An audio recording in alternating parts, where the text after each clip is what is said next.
Read by Stephen Seitel. The Clevedon Case by Nancy and John Oakley. Chapter 1. A Midnight Visitor. I became mixed up with the Clevedon case, the Carterdale mystery as it has been called, in curious fashion. True, it was to some extent in my line of business, though I do not actually earn my living by straightening out tangles. With me it is all a matter of copy. You may or may not have read my various books. There are 8 of them now, on criminology. Their preparation has led me into all sorts of queer byways and has given me a curiously clear and analytical insight into the mind of the criminal. I have solved many mysteries. You will forgive me my apparent boastfulness, but I have no useful Watson to detail my exploits. But I stop there with solving them, When I know the answer, I hand the whole matter over to the police. There is your man or woman. Take him, I say. And sometimes they do take him and hang him. But occasionally they reply, "But we can't take him. We couldn't prove it against him." That, however, is no business of mine. I am a scientist, not a police official, and have nothing to do with the foolery of their law courts or the flummery of what they call their rules of evidence. I have supplied the answer to the conundrum, and that suffices me. The mystery and its solution go into my notebooks, to be used eventually for my own purpose. It may be to illustrate a theory, or perhaps to demonstrate a scientific fact. I have no desire to pose, and no intention of posing as a worker of miracles.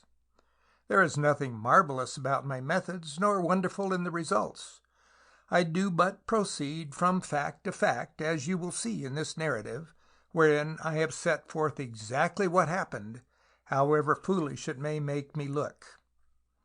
The reader will accompany me step by step in my investigation of the Clevedon mystery, and will learn precisely how the solution, which so bewildered and astonished the little group in Carterdale, came to me.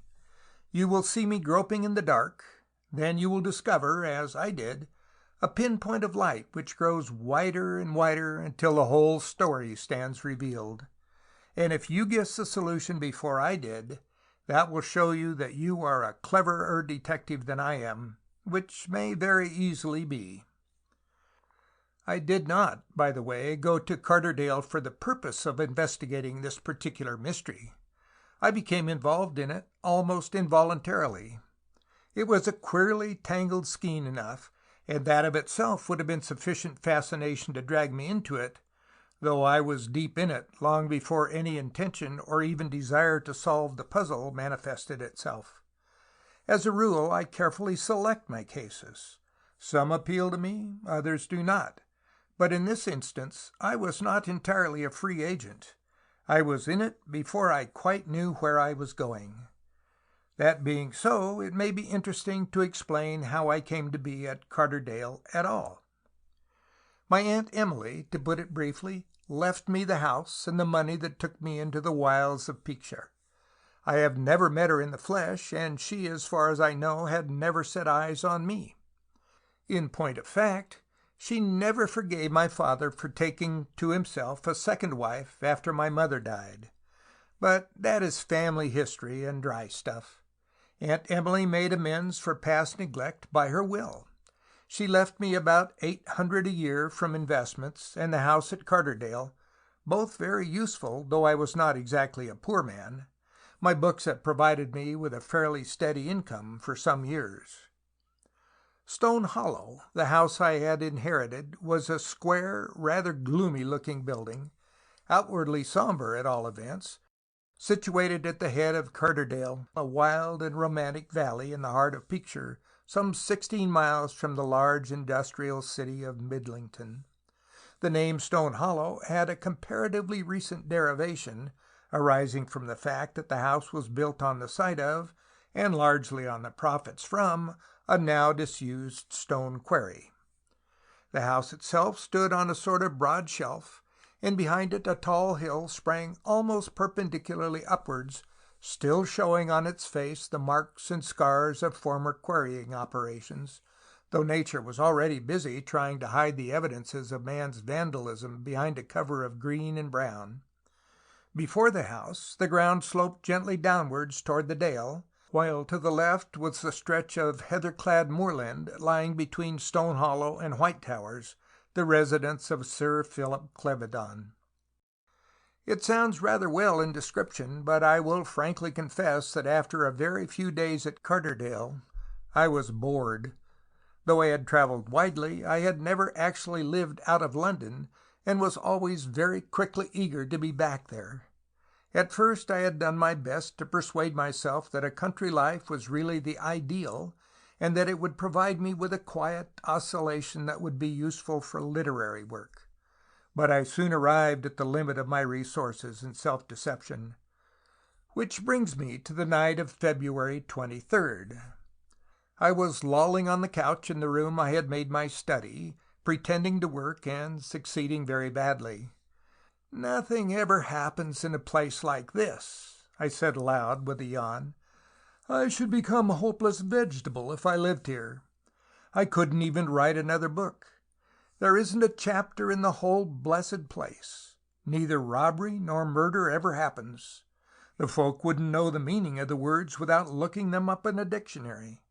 Honesty is the badge of all their tribe, and honesty, if commendable, is dull." I took up a batch of manuscript from the desk at my elbow and began to read in rather desultory fashion, making a correction here and there with a pencil. "Another delusion shattered," I mumbled. "They say one can write so much better in the quiet of the country than amid the bustle and distractions of town. That's bunkum. This one can't, anyway. I thought I would have made a good start with this book, but have done next to nothing, and what there is of it is rotten. I could do more work in a week in London than I shall do in 3 months of this. I think I'll be getting back next week." But I was wrong in saying that nothing ever happened in Carderdale. Adventure was even at that moment coming towards me with very hurried footsteps. The time, it is always essential to be precise in details, was 53 minutes past 11, and the date February 23rd. It came, the beginning of the story, with a quick, almost peremptory tapping on the window pane, and then the bottom sash was slowly pushed up. I turned to the desk and took a revolver from one of the small drawers, then strode across the room and raised the blind with a quick rattle, half expecting that my visitor would reveal himself in the shape of a burglar. What I saw brought even me to a standstill, little susceptible as I am to surprises of any sort. My visitor was not a burglar, at least not a male of that species, but a girl, who looked young enough to be in her teens, though she may have been a year or two outside them, and a great deal too pretty to be wandering about alone at that time of night.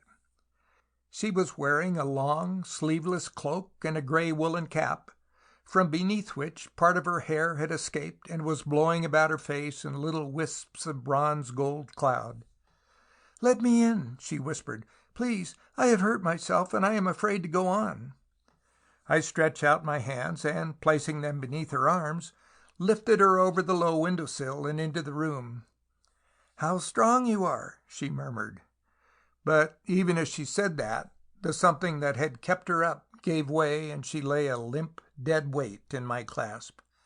I carried her to the couch, but as I placed her down and began to unfasten the long gray cloak, I noticed that the sleeve of her white blouse was stained with blood. That was evidently the hurt to which she had referred, and I began to wonder whether I had not better summon my housekeeper. It looked essentially a case for feminine aid. The girl, however, was already recovering. "No, come here," she said, as I began to move towards the door. I returned to her side and gently lifted her arm. "Yes, you have hurt yourself," I remarked. "See, your arm, isn't it? There is blood." "Yes, it's my arm," she replied, lifting her cloak and showing a ragged tear in the blouse on the underside of the sleeve. "It's not very bad, I think, but it seems to be bleeding a good deal, and I'm afraid of blood." "May I look at it?" I asked. "I could perhaps bandage it and—" "Are you a doctor? How nice!" she cried. "No," I replied with a smile, "I am not a doctor, but I am a first aid expert, enough of one anyway to say whether or not a doctor is necessary. Yes, I have treated much bigger injuries than this. It is only a scratch, I fancy, and that the blood looks little more than it really is. A very little blood makes a mess of things. Lie still a minute. I have everything here within reach and will soon put you right." I brought a pair of scissors and cut away the sleeve, finding the arm beneath it, the left arm, by the way, rather badly gashed. "Tomorrow you must show that to a doctor," I said, when I had washed and bandaged it. "Now I will give you a glass of wine and—" "Is there anyone but you in the house?" the girl asked abruptly, as if some thought had suddenly occurred to her. "There is my housekeeper," I said, "and a maid. Shall I rouse them and—" "Mercy, no!" she exclaimed. "Whatever would they say if they found me here at this time of night?" I nodded, quite comprehending the hint so conveyed. "I have been visiting a friend," she went on, observing me keenly through her drooping eyelashes, perhaps to see how I took the story, "and I lost my way." "Your friend should not have allowed you to attempt to find it by yourself," I returned. "My friends are not plural," she retorted with a little trill of laughter. "They, or rather she, is a maiden lady, and I am not in the least bit nervous. I am a country girl by birth and upbringing, and the darkness means nothing to me. It is the fog that worries me. I stayed later than I should have done, and in my hurry to get back I lost my way. Then I saw the light in your window, and I came, meaning to ask where I was. I had to climb over a wall, and in doing that I cut my arm on some glass. I think it is very stupid to put glass on walls." "It shall be knocked off tomorrow," I interrupted. "Oh, it doesn't matter," the girl said demurely. "I am not likely to come this way again. But do you know Carterdale?" "Well, know is hardly the word. I am afraid I don't very well. I have only been here a short time," I answered. "I know very few people. I have never seen you before, for example." That was a leading question, very thinly disguised, but she did not rise to it. "I am afraid," I went on, "it would be but another instance of the blind leading the blind if I attempted to guide you about the dale. I will do my best if you will tell me where you live, unless, indeed, if you would prefer to stay here until morning. The place is at your service, and I could very easily waken the—" But my visitor's negative gesture was very decided. "What house is this?" she demanded. "It is called Stone Hollow," I told her. "Oh, I know Stone Hollow," she cried. "It was Mrs., a lady with a curious name, but I have forgotten it." "Mrs. Macaloose," I volunteered. "She was my aunt." "Yes, that was the name. I remember now. I have been here before, but never by the back window. If you can put me on the roadway outside Stone Hollow, I shall know where I am." "I can take you home, at all events, if you can show me the way," I said. The girl looked at me for a moment or two doubtfully, as if that were not quite what she had intended. "It is not right that you should be out alone at this time of night," I added. "Oh, right and wrong are merely terms," she replied, rising to her feet. "There is no law against being out at night. It isn't forbidden in the Defense of the Realm Act, is it? If I like to be out at night, it is right I should be." "I was thinking of the danger, not of the law," I responded dryly. "Why, whatever danger can there be?" the girl cried, opening wide her pretty eyes. "There are no highway robbers in Carterdale, nor even any Germans."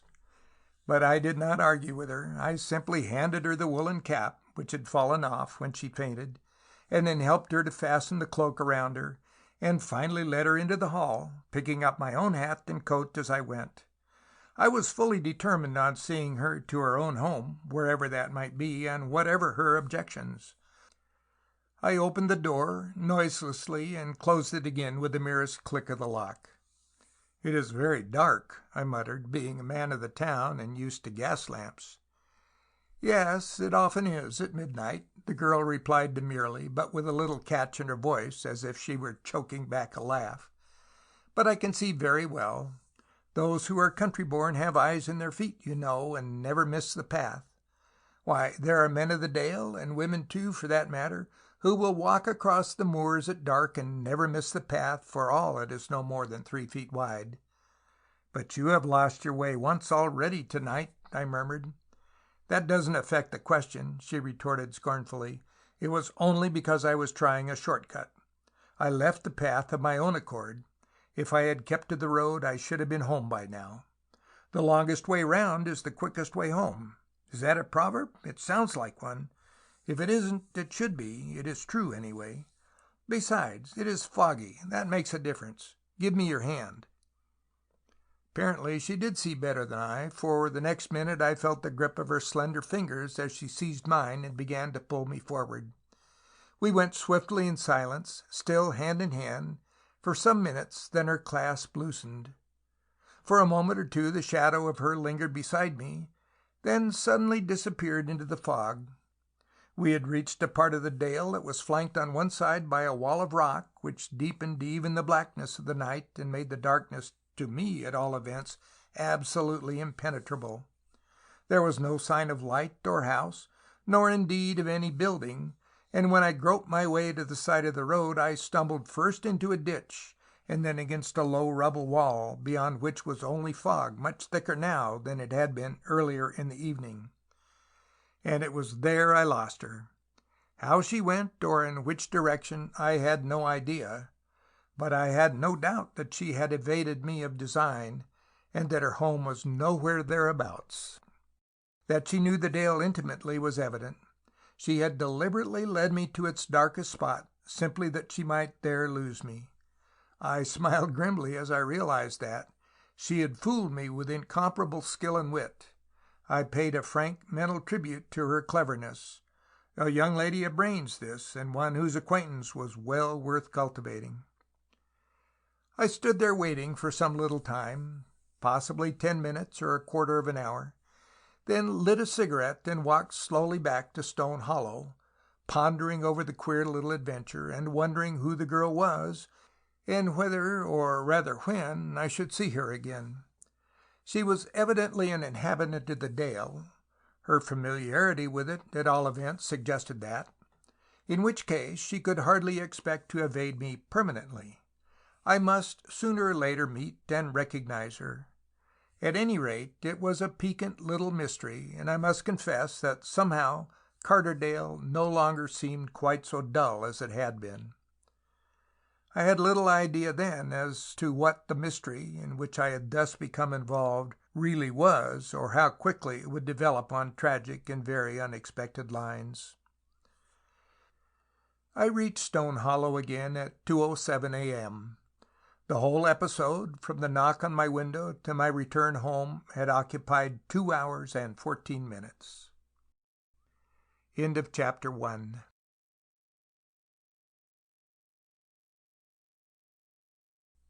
Chapter 2. The Tragedy at White Towers. When I came down to Stone Hollow to take over my new inheritance, I found the house completely furnished on extremely comfortable if rather old-fashioned lines, and Martha Helter in possession. She had been my aunt's housekeeper for over 20 years, and had evidently every intention of being mine also.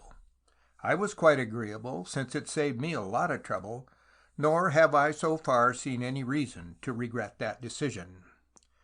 Mrs. Helter, the title had apparently been accorded her by courtesy, since she was still a spinster, and everybody but myself used it. But I began with Martha, her Christian name, and Martha it is to this day. She's a most capable manager, and runs my household with a precision that reminds one of well-oiled wheels, and a careful economy that has its recommendation in these days of ridiculous prices. She seems to know and be known by almost everybody in the Dale, and was an all but exhaustless fountain of anecdote and news. I say all but because she could not give me immediately the information I sought regarding my pretty midnight visitor. Not that I attached very much actual importance to that queer incident. It had amused me, and perhaps, though I would not confess it even to myself, I was just a little piqued at being so cleverly outwitted by a mere girl. I had cause during the day to revise my estimate of the interest I was to take in my uninvited guest, but my first thought was to identify her. "Martha," I said to my housekeeper, "did you ever meet hereabouts a young lady wearing a gray woolen cap and a long cloak without sleeves, a sort of cape reaching to her boots?" Martha Helter pondered the question for a minute or two, but shook her head. "I don't think I have ever seen a cloak like that in Carterdale," she replied. "I saw one yesterday," I said, "and I wondered who the wearer was. Never mind, perhaps I shall see her, again. It was the pattern of the cloak that took my fancy." I am not quite sure why I added that last phrase, though if Martha noticed anything, she kept a perfectly straight face. "A gray woolen cap and a long cloak without sleeves?" said the little maid who entered the room at that moment, and to whom the housekeeper propounded the question. "Why, yes'm, that's Miss Kitty Clevedon. Lives with her ladyship, you know. There are 2 gentlemen to see the master," she added. "Bring them in," I said. "Who are they? Do you know them?" "One of them is Sergeant Gamely of the county police," Susan replied, "but the other is a stranger and did not give his name." "Bring him in," I repeated. Sergeant Gamely was in uniform, a tall, thin man with a long, hatchet face and an air of important solemnity which he never shed. His companion was rather more rotund in build, with puffy red cheeks above which peered small, keen eyes that did not seem to linger long on anything, but which, for all of that, missed nothing. Abraham Pepster was the chief of the detective force at Peekboro, the county town, and one may judge to some extent his prevailing characteristic by the fact that his nickname among disrespectful subordinates was Gimlet Eyes. It was, however, Sergeant Gamely who opened the conversation on this particular occasion. "We have called, Mr. Holt," he said, "with regard to the tragedy at White Towers. Sir Philip Clevedon—" "A tragedy? Of what nature?" I interrupted. "I have heard nothing of it. There is nothing in the papers about it, is there? Or have I missed it?" I interposed just then because I wanted to slow down the story a little. The girl who had visited me last night was named Clevedon. Susan had just told me so. And now there was a Sir Philip Clevedon and a tragedy. I could not help wondering, of course, what connection there could be between the two, but I was determined to feel my way cautiously, resolved not to be hustled or bounced into saying more than I wanted to say. The story, whatever it was, should come from them, without any help from me. "No, Mr. Holt, I dare say you haven't heard anything yet. Not many have," Sergeant Gamely went on. "As you say, it isn't in the papers. You are a stranger among us. Yes. For the moment I had forgotten that. I knew your late respected aunt very well indeed, Mr. Holt. There was a little matter of a burglary in this very house some 4 years ago. Mr. Holt," he turned to his companion, "has been living here only a very short time. He succeeded the late Mrs. Macaluse, whose nephew he was." "Hadn't you better tell Mr. Holt what has happened at White Towers?" the other man suddenly interrupted, speaking in a small, soft voice that was rather curiously in contrast with his bulk, and without any trace of impatience. He had perhaps been as willing as myself that the conversation should not be hurried. "You can see White Towers from the upper windows of your own house, Mr. Holt," Sergeant Gamely continued. "It lies between you and the village, a large house with an outstanding turret and 2 smaller towers." "I have seen it," I said, "but my housekeeper said it was White Abbey, if this is the place that you mean." "The good lady is a little mixed," was Gamely's reply. He was proud of his local antiquarian knowledge and delighted to parade it, being indeed a frequent contributor to the local paper and regarded as an authority on county history in general and Carterdale in particular. "White Towers," he went on, "stands on the site of the old White Abbey. The older name survives, but the present house, of which Sir Philip Clevedon is the owner, was the owner." If there is such a thing as an inward smile, I indulged in one then. The method was so obvious, and I had used it so often myself. Pepster was allowing the other man to go maundering on while he himself kept me under careful observation. I do not, however, allow my thoughts to be written on my face, and I merely listened impassively. Pepster seemed at last to recognize that he was not likely to get much help as things were going, for he brushed gamely aside and took up the story himself. "The fact is, Mr. Holt," he said bluntly, "Sir Philip Clevedon was found dead this morning, stabbed." He paused there, and I waited, making no sign. "With a lady's hatpin," he added, "a big three-cornered affair with a silver knob." I had a swift vision of a white, frightened face beneath a woolen cap, but I could not quite connect the girl of the previous night's visit with any thought of crime. She did not fit into a picture of that sort. Yet I knew as certainly as if she had told me that she was in some way mixed up with it all. And why had they come to me? Did they know of that midnight visit? I was determined that they should tell me. I would give them no lead. They must do all the talking. Pepster, after a rather lengthy pause, seemed to realize the position. "Perhaps you wonder why we come to you," he said in his small, soft voice. "It was merely on the chance that in your stroll late last night—" So they did know I had been out. Had they also seen my companion? "Sergeant Gamely, you stood to light a cigarette, and the match lit up your face." Pepster paused there again with an obvious appearance of waiting.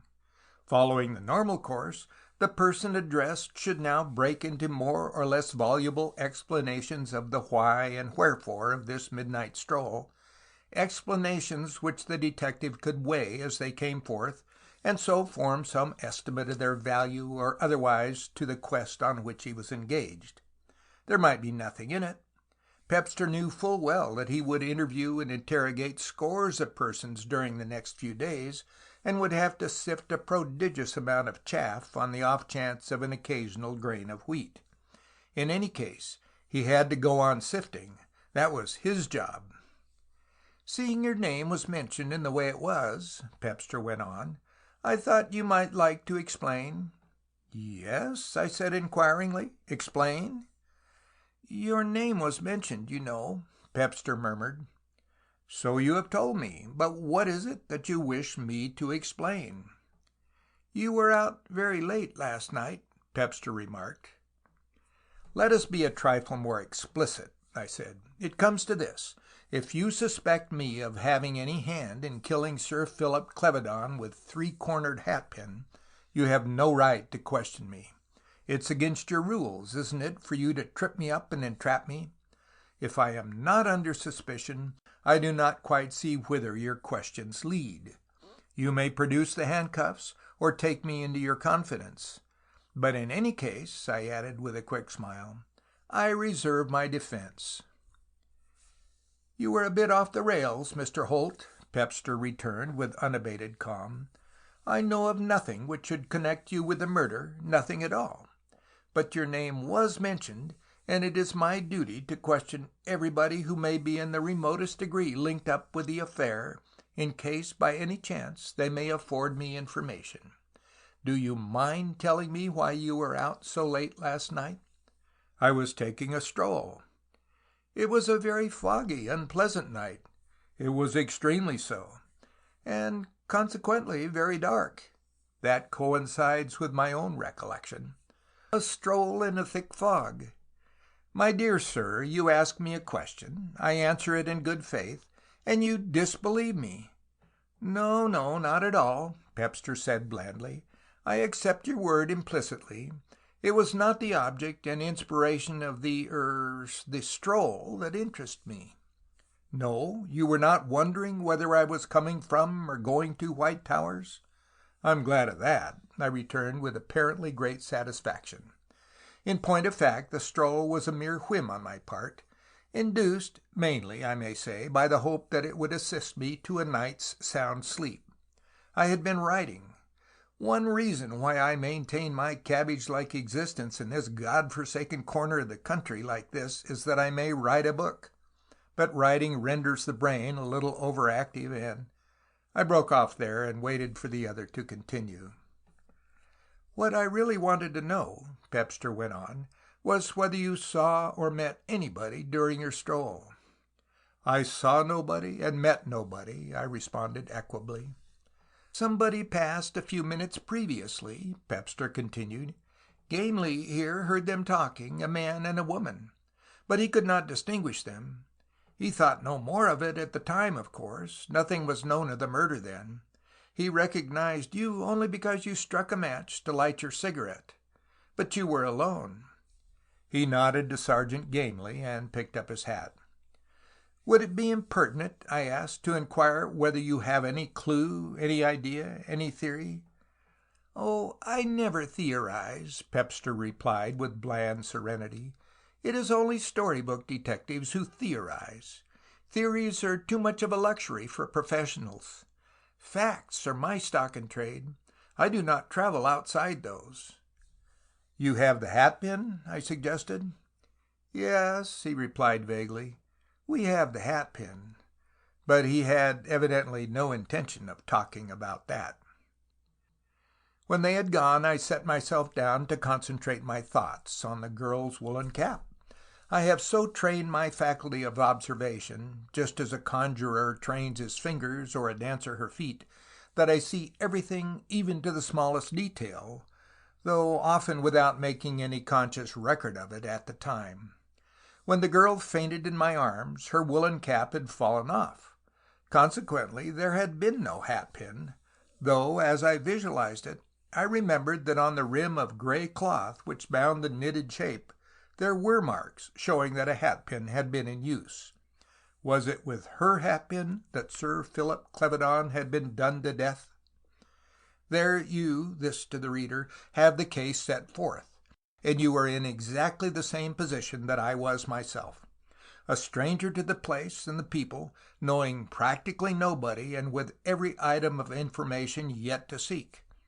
But we both of us have one small advantage over the police. The latter, as far as I could make out, knew nothing of Miss Kitty Clevedon's midnight adventure. End of Chapter 2.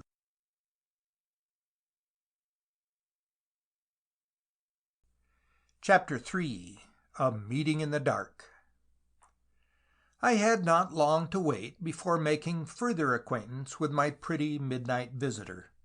Our second meeting took place within a few hours of the police call and on the same day. I had been out for a long walk across the hills and was tramping steadily along the high road toward Stone Hollow, when I saw, gleaming through the darkness — it was already dark, though only late afternoon — at probably the loneliest and most desolate spot in the dale, the headlights of a motor car, evidently at a standstill. "It's a weird place for a halt, and worse if it's a breakdown," I murmured, and involuntarily quickened my steps. But as I approached the car, I saw a moving light, and then the shadow of a woman walking towards me, carrying, apparently, a small electric torch. Evidently she had heard my approach and had set out to meet me. As she stepped momentarily into the light of her car, I recognized her. It was the girl of the midnight visit. "Who is it, Kitty?" demanded a quick, imperious voice somewhere in the darkness. "Tell him to come here. Do you know him?" "Lady Clevedon is in the car," the girl said a little hurriedly. "Will you come and speak to her?" "Is it a breakdown?" I queried. "No," the girl responded. "It is Hartree. We have lost him." But I had no immediate opportunity of questioning her as to the missing Hartree or the manner of his going, for Kitty, as the old lady had addressed her, had run to the door of the car and pulled it open, to reveal old Lady Clevedon, white of hair, very erect of figure, rather stern of face, and with keen, searching eyes that just now were full of wrath. "Is there anything I can do?" I began. "You can find Hartley," her ladyship responded, not exactly snappily, but quite ungently. She was evidently used to giving orders, and it never occurred to her, apparently, that I would do any other than obey.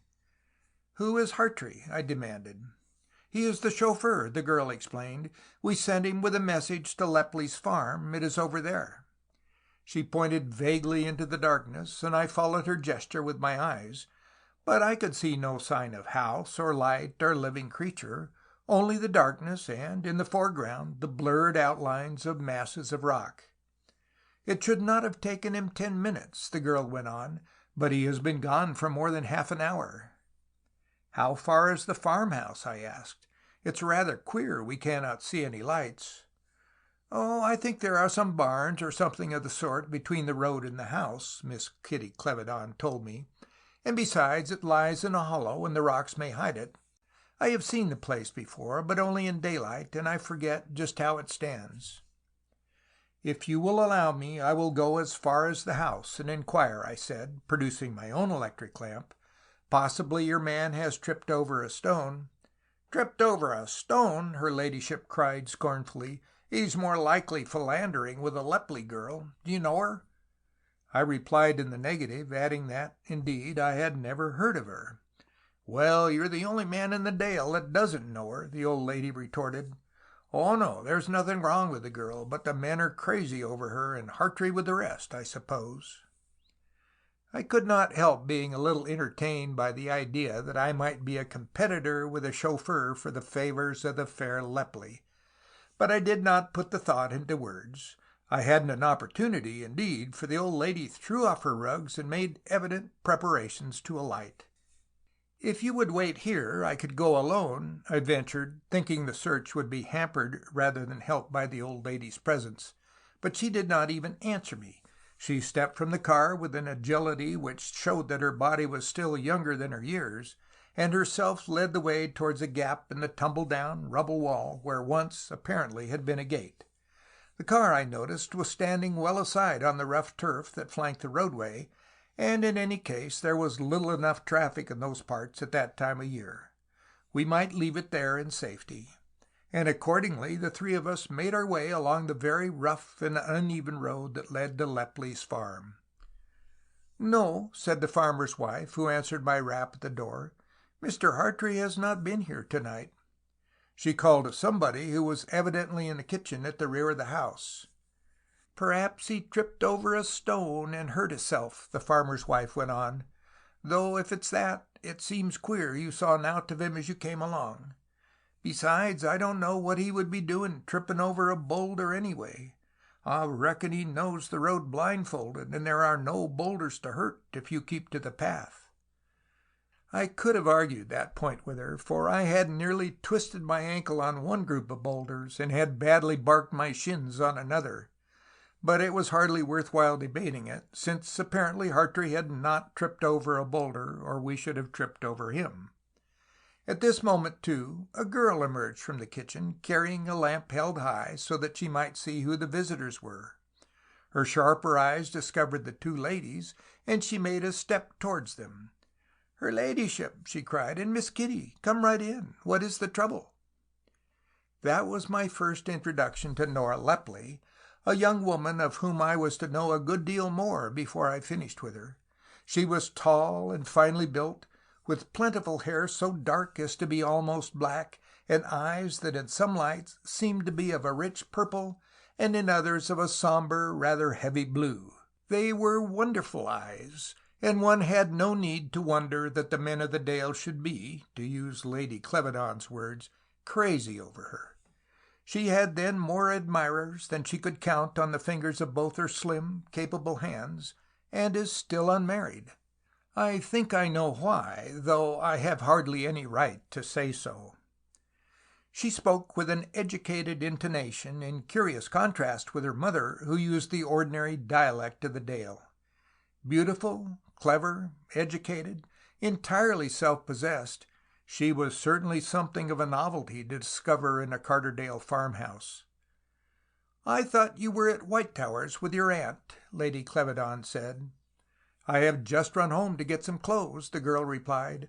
"I am going back tonight to stay with Auntie. She is terribly upset. But what is the trouble here?" "The trouble is," Lady Clevedon retorted grimly, "that I have a fool for a chauffeur. I sent him here with a message, and he hasn't been, nor did he come back to us. He went off into the darkness and apparently stopped there, leaving me in the car on the roadway for anybody to run into." "Well, he hasn't been here," the girl replied, with a decision that was evidently characteristic of her. "Wait until I get a lantern, and we'll look for him." Lady Clevedon followed Mrs. Lepley and her daughter into the house, and for a minute or two Miss Kitty Clevedon and I were left together on the porch. She could have followed the others into the house, but for some reason preferred to wait outside. Possibly she wanted to see what I would do. She did not look at me, I noticed that, but stood near the door, not quite with her back to me, but so that if it had been light I could not have seen her face. She did not speak to me, but I had, of course, no intention that she should get off as easily as that. "I hope your arm is better," I said, speaking softly so that no sound of my voice might reach those inside. "I beg your pardon," the girl returned icily. "I was expressing the hope that your arm was better," I explained. "But there is nothing the matter with my arm, thank you." The girl's voice was perfectly cool and without the slightest sign of flurry or perturbation. "I may congratulate you on a wonderfully quick recovery, then," I responded. "I do not understand you. What was supposed to be the matter with my arm?" "I was told, it was rumored that you had cut it climbing on a wall with glass on top. I do not climb walls. I don't suppose you make a hobby of it, but everyone does queer things now and again. Such as addressing impertinent observations to a lady one meets for the first time," she rapped out. There was a rather lengthy pause, and then I made one more attempt to break down her defenses. "I was very sorry to hear the tragedy at White Towers," I said softly. "It was a queer coincidence." But if I thought to disconcert her by that remark, I had miscalculated. She made no reply, but simply walked a few steps away and left me standing. Her acting was perfect. I could not forbear a smile, though at the same time I admired both her courage and her cleverness. Anyone less alert would have admitted our meeting and tried in some way to secure my silence. She did nothing of the sort, but ignored the whole matter, putting up a big bluff in the assurance that since there had been no witnesses to the little midnight incident, I should hesitate to tell the story lest I should not be believed. Of course, I knew very well that if I had really been guilty of the impertinence of which she accused me, she would not have received it in quite that way. However, I had no opportunity for further efforts, because just at that moment the Lepley girl reappeared with a shawl over her head and a big lantern in her hand, her mother and Lady Clevedon following her. We went slowly along in a sort of zigzag, going for 6 or 8 yards to the left of the roadway, and then recrossing it and covering a similar space on the opposite side. It was a lengthy process, and it was wasted time, because as we neared the car, we saw Hartree standing by it, looking from left to right into the darkness, evidently with rather dismal forebodings. "He's there!" Miss Kitty Clevedon cried in accents of relief, but the tone in which her ladyship echoed the phrase was quite otherwise. The latter approached the car and demanded to know what Hartree meant by leaving her alone there on the high road, and why he had not gone to the farm to deliver her message.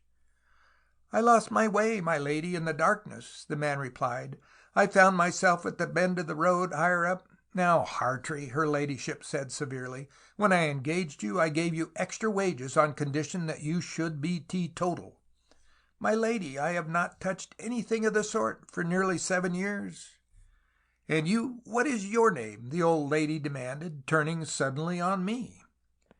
"My name is Dennis Holt, and I live at Stone Hollow," I replied, amused and not at all offended at the old lady's brusqueness. "Oh, yes, I know, nephew to Mrs. McAloose. I remember hearing about you from Dr. Crawford. Well, thanks for your help. Now, Kitty, come along. Goodbye, Mr. Holt." "Can you find your way back all right?" I said, turning to Nora Lepley, who had stood silent during the conversation and whom the old lady had not thanked. "But I live here," she replied with a quick laugh, "and I don't always come home by daylight. Good night, Mr. Holt." Old Lady Clevedon had amused me hugely. She was evidently what the country people would call a character, whose acquaintance might be worth cultivating. But it was the pretty niece who attracted all my attention, and I made up my mind that I must become interested in the tragedy at White Towers. There might be no connection between that and Miss Kitty Clevedon's midnight wanderings. The latter might be susceptible of the most innocent explanation. But it was, in that case, a queer coincidence, and though I am far from denying that coincidences play a large and weighty part in human affairs, I instinctively distrust them. This might be one, but until I could prove the affirmative, I preferred to admit a possible negative, or at all events, to keep an open mind. End of chapter 3.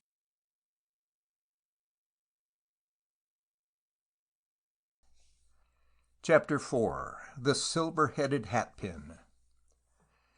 The Midlington evening papers reached Carterdale about 7 o'clock.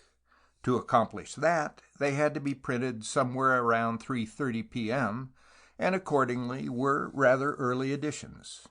Nevertheless, the one I saw contained a very good account of the Clevedon tragedy, though, as I could well see, reading between the lines, one which the police had carefully supervised.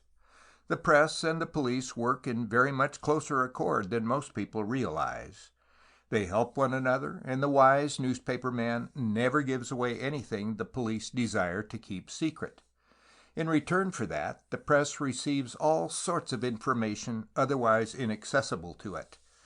I have many thousands of newspaper cuttings, all carefully indexed, of which I make good use in the compilation of my books.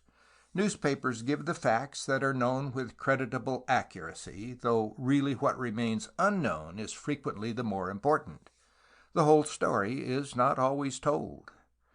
And the press may, and often does, materially assist the police. If the latter wish to publish some item broadcast, the description of some individual, particulars of a missing weapon, details that may bring further items and possibly produce an unsuspected clue, they go to the press, which very quickly and efficiently gives them all the publicity they want. They do not deliberately keep things from the press. Any such attempt defeats its own end. It is the reporter's job to get the news, and he is an expert at it. But if you tell the press all you know, with a reservation as to what may not be published, the secret is safe enough. In a very long and varied experience, I never knew a newspaper man to break a promise or violate a confidence. Some journals, of course, make a specialty of crime investigation on their own account, and clever enough they are at it. But even they will suppress an item of news if the police ask it, and frequently, when they discover some fact unknown to the police, will inquire before publishing whether it is desirable or safe. The ordinary man's idea that a press thinks first and only of its news column is a delusion. Very often a newspaper knows a lot more than it says. From the account in the Midlington evening paper, I learnt that Sir Philip Clevedon had dined alone soon after 7 o'clock. At the conclusion of dinner he retired to his study according to his usual custom. At 8:15 he received a visit from Miss Kitty Clevedon, who had motored over from Hapford House, the residence of Lady Clevedon, with a message to Mrs. Halfleet, the housekeeper. Miss Clevedon left before 9 o'clock, and at 11:30 Sir Philip rang for his man Tulmin and ordered a whisky and soda, giving also some instructions regarding a contemplated journey to London on the morrow.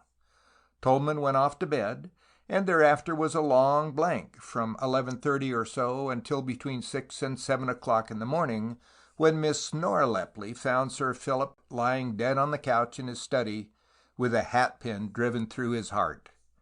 Those were the facts out of which the reporter had made several columns, but the summary is sufficient for my purpose. There was, of course, a description of the hatpin, which was 8 inches long, with a flat, circular head of silver about the size of a shilling, and a 3-sided or 3-cornered blade of steel that tapered off to a very fine point, an unusual hatpin that more resembled a silver-headed skewer or stiletto. It had been driven into the body so that the head was close up to the white shirt front, as far as it would go, in fact, but any bleeding had apparently been internal, since there was none discernible either on the exterior of the body or on the clothing. I made a careful note of the times. Tulmin had last seen his master alive at about 11:30. It was 11:53 when the girl tapped at my window. When I had read the newspaper story, I sent for Martha Helter, my housekeeper. "Who is Lady Clevedon?" I asked her, "and what relation is Miss Kitty Clevedon to Sir Philip?" "It's a little bit complicated, you see," she said, seating herself on the extreme edge of a big armchair. "Lady Clevedon is the widow of the late baronet who died some years ago, before the war, anyway.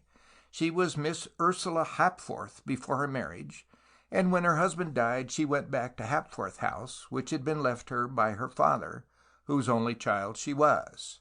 The Hapforths are older than the Clevedons in these parts." "But perhaps not so wealthy?" "Oh, I don't know for that. They have plenty of money."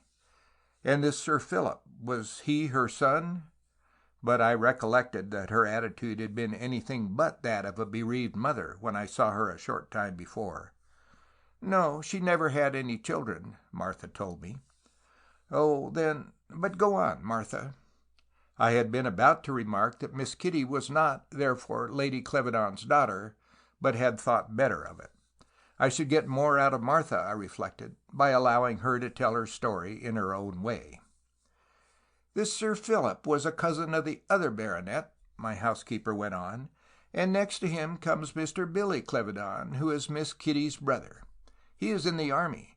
They say that he and Sir Philip quarreled, and there are all sorts of rumours about. Miss Kitty lives with Lady Clevedon. I believe she has some money of her own, though I don't know how much. Her father was a rector down in Cornwall, but he's been dead a long time now." "And this Sir Philip, where did he come from?" "From somewhere abroad, I think. He was not very young, perhaps 45, and he wasn't married. We didn't see a lot of him in Carterdale. He lived mostly in London. He was not friends, they say, with Lady Clevedon, though I should not think that they had ever really quarrelled. He was stiff, solemn sort of man, and not very popular." In point of fact, the Clevedon title was one of the oldest surviving baronetcies, though there had been Clevedons in the Dale long before James I invented baronets as a new means of raising revenue. The Clevedons had all been politicians of varying degrees of importance, frequently unimportant. A minor minister or two, a colonial governor or so, a small embassy, all urbane, honest, honorable, but occasionally unintelligent personages, belonging to what one might describe as the great official class which has ruled England since the days of the Tudors, doing most things badly, but generally with clean hands.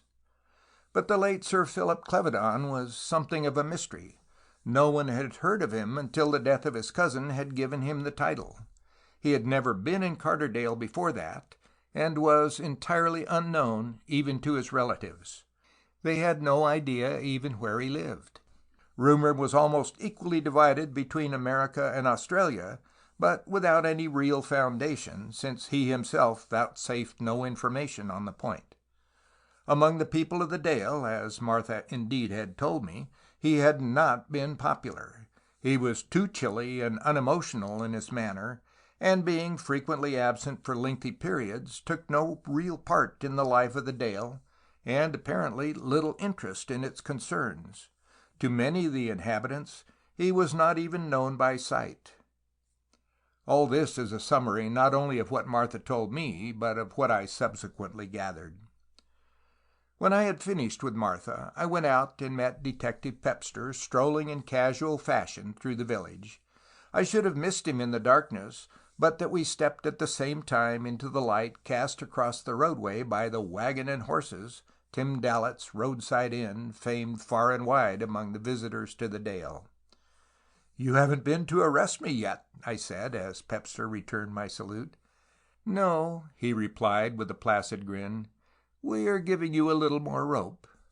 "You have taken a load off my mind," I returned cheerfully. "But are you quite sure? Sudden temptation, you know, and so on." "Ah, you are pulling my leg, Mr. Holt," Pepster replied affably. "But you did suspect me," I urged, wondering how far the detective might be amenable to pumping. "Some of them are, but not those who know their job." "Well, suspect, that's rather a big word," Pepster said thoughtfully. "You see, the law says a man is innocent until he is proved guilty, but a detective who knows his business proceeds the other way about. Everybody is guilty in his eyes until the facts prove their innocence. There is only one man I am absolutely sure did not commit this murder, and that is myself, but nobody save me has any call to be sure even of that. Now you, for example, could you prove an alibi for that night if I took it into my head to charge you?" "We will suppose I could not, just for the sake of argument." "Just so, but then you see something else is required. Society is based on a notion that ordinary, normal men act in ordinary, normal manner and don't go about murdering each other for the mere fun of the thing. It is like people walking along a city pavement while motor cars are dashing to and fro in the roadway. The 3 or 4 inches by which the pavement is raised are no protection at all should a motor car take a sudden swerve. But pedestrians go ambling quietly on in the knowledge that the normal thing is for motor cars to keep their own place, and that when they go wrong it is because something has happened. Yes, society is based on the prevalence of the normal.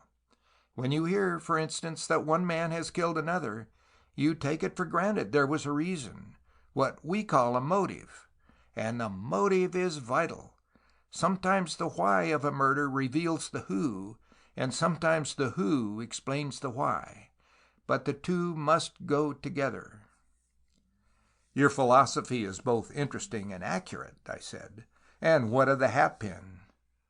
"Ah, the hatpin," Pepster replied thoughtfully. "But this may have been an accident, and not the woman in the case." "The woman?" I said inquiringly, my thought going instantly to my midnight visitor. "Yes, of course. A hatpin does suggest a woman, doesn't it?" "There may be a woman in it," Pepster went on, gently garrulous, "but I don't know that the hatpin brings her in. Some woman owns the hatpin, no doubt, but that isn't to say that she used it. Though it does help things wonderfully to get a woman into a case, even though it may complicate it. No doubt there would be a man in it, too. There generally is. Women seldom play a lone hand. But they have always been a fruitful source of crime in men, ever since Adam had to declare that the woman tempted him, and he did eat. I have always thought ill of Adam for that, for telling, I mean. It's not the sort of thing a real man would have blurted out.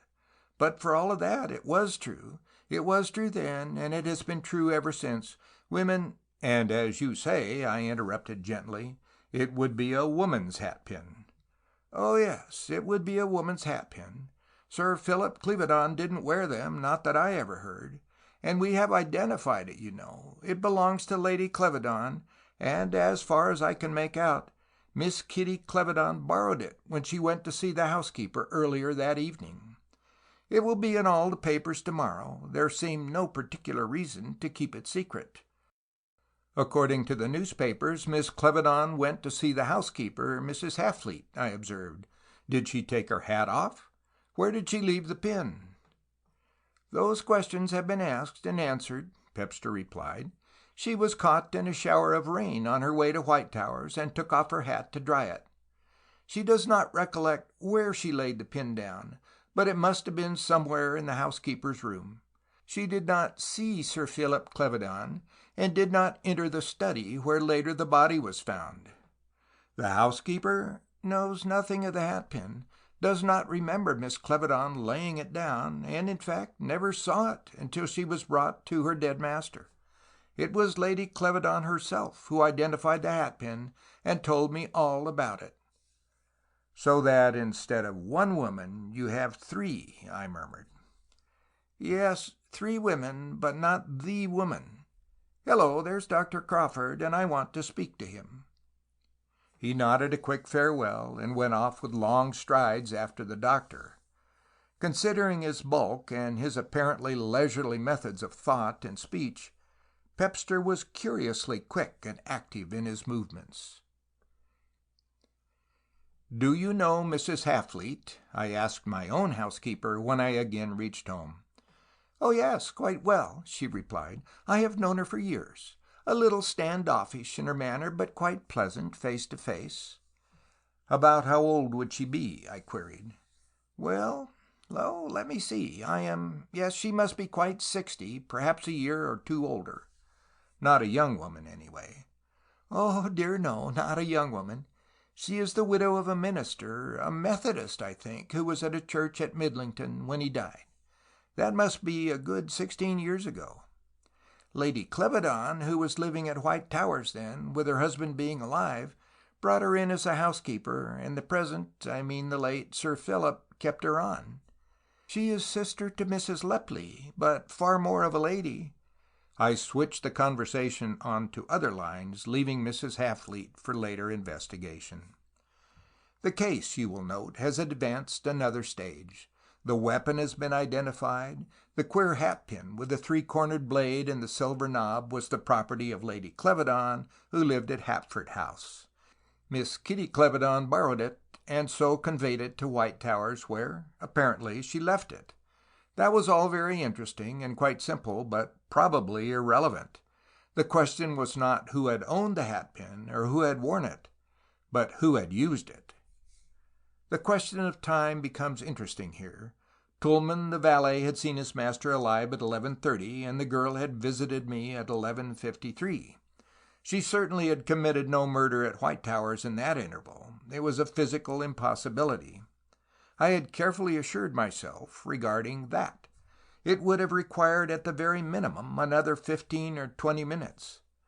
But I had lost her in the darkness somewhere before 2 a.m.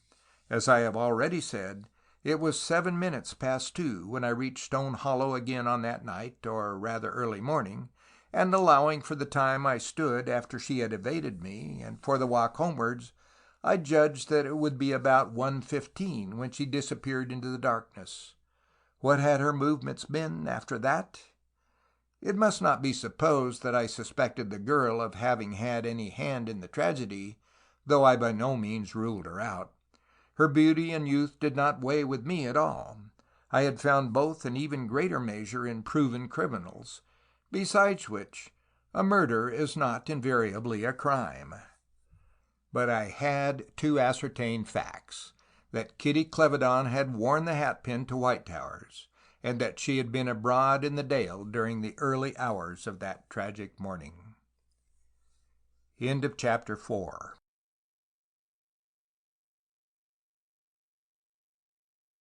Chapter 5. Kitty Clevedon and Ronald Thoyne. I met Sergeant Gamely, the officer who had called on me in company with Detective Pepster, and I asked him whether the public would be admitted freely to the inquest. "Well," he said slowly, "I suppose they have the right, but the accommodation is very limited, very.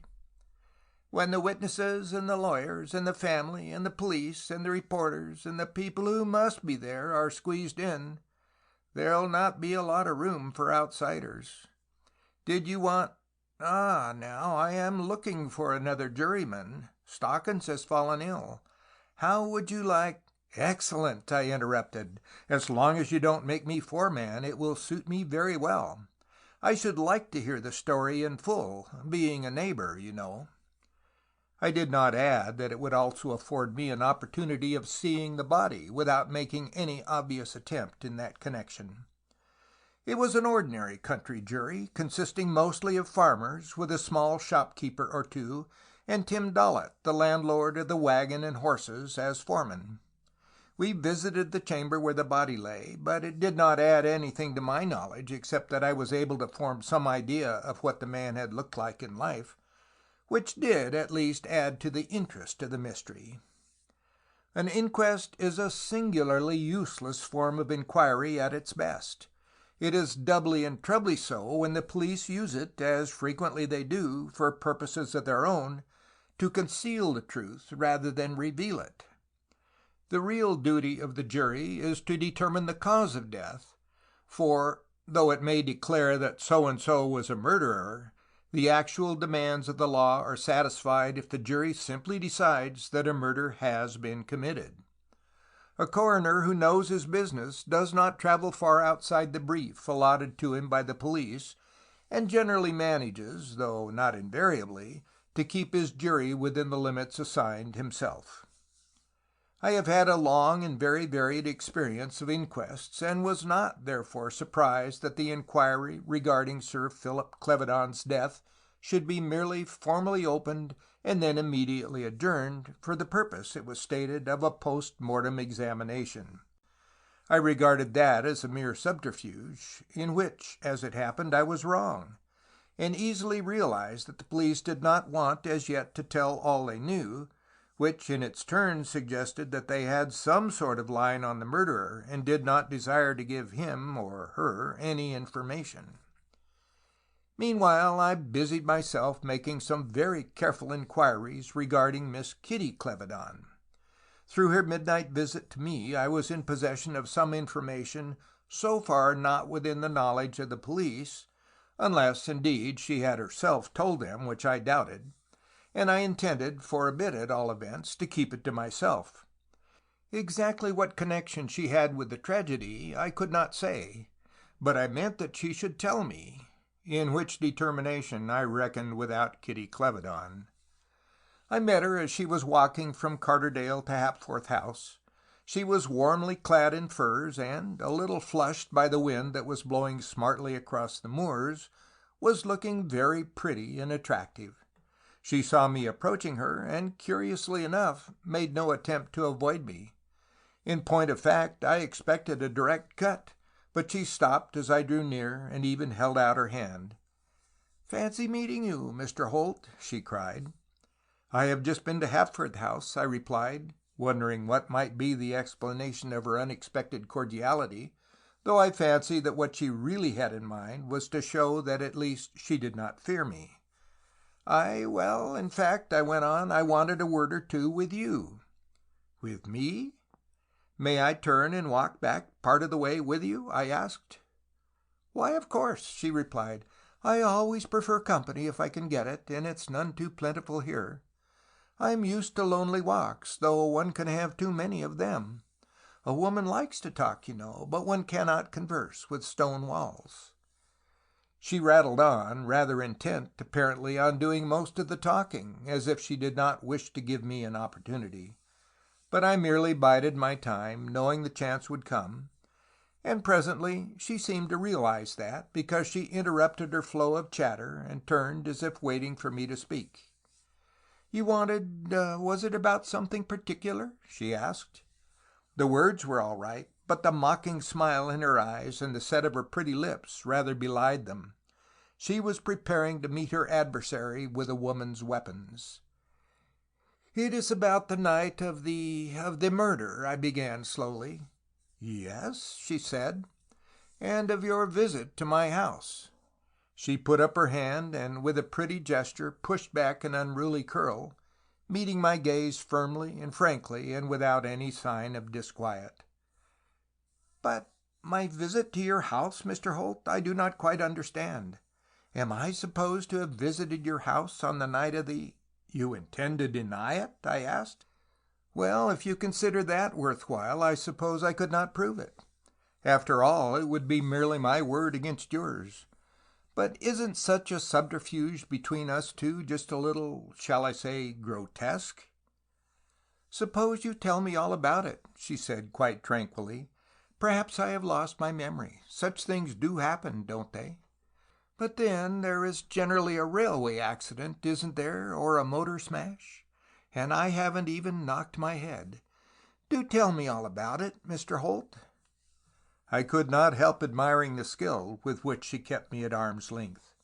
It was grotesque, of course, as I have said, but it was wonderfully clever. Whatever her object, she certainly lacked none of the gifts and qualities of an accomplished actress. "Doesn't your attitude suggest," I said, "that you have something to conceal?" "Does it?" she asked, opening her eyes wide. "I wonder what it can be. Oh yes, the night of the tragedy. Are you suggesting by any chance that I murdered Sir Philip, Is that what you mean, Mr. Holt? Speak out if it is. Please do not hesitate." "I did not say that." "But then what have I to do with it all?" she demanded, stamping her foot as if she were really angry. "You must tell me what you mean, Mr. Holt. You have said too much not to say more. What is it you suspect? You hint at this and hint at that, and say nothing straight out. It is a cowardly way to attack a woman." Her voice broke artistically, and she seemed to be on the verge of tears. It was all very cleverly done, and I confess I admired her, though that did not turn me from my purpose. I have had to deal with women in all sorts of moods and every possible disguise, though Kitty Clevedon at that moment was less of a woman than a clue in skirts and furs. "The matter is quite simple," I said, deliberately brutal in the hope of startling her out of her calm. "I was only wondering what view the police, for example, would take of your midnight adventure." "You had better go and tell them," she flamed out. "They might believe you, you know."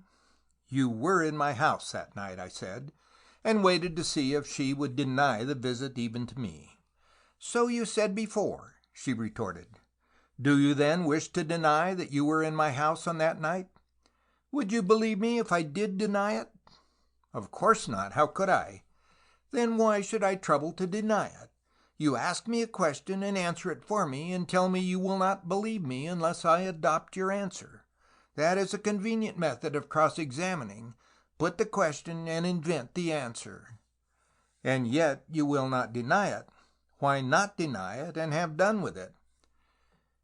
"Mr. Holt," she said slowly, "I do not know what you mean." That was definite enough, and we walked along for some minutes in silence while I considered whether I should press her further just then, or carry my inquiries in another direction. I was, however, relieved of the responsibility of immediate decision, for at that moment a man turned the bend of the road, and, seeing us there, came towards us and greeted Kitty with the familiarity of an old acquaintance. She, on her part, welcomed him joyfully, though whether that was from pleasure at seeing him, or because he provided a way of escape from further questioning, I did not attempt to decide.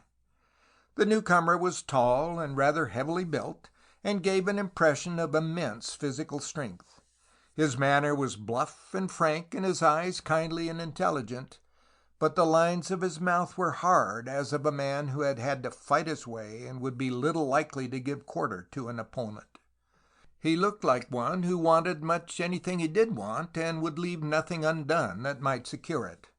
Honest in a way, but a tough customer, was my own private summary, and I wondered who the man was. "I was just going to Hapford House," he said, smiling as he addressed Kitty Clevedon, though the stare he bestowed on me was none too friendly. I noticed that Kitty made no move to introduce us. "Oh, yes, Auntie told me she was expecting you. Some business matter, isn't it?" she said. "I warn you that there may be a warm half-hour before you. Goodbye, Mr. Holt. It was very kind of you to come this far with me. Mr. Thoyne is going my way." I accepted my dismissal smilingly, and made a careful note in my mind of the man's name. Anyone with whom Miss Kitty Clevedon was acquainted became a person of interest worth knowing. On my way to Stone Hollow I met Dr. Crawford, a Scot, rough of tongue and occasionally almost brutal in manner, but he was implicitly trusted by the Dale folk, who regarded suavity and gentleness with suspicion, and politeness as a form of hypocrisy.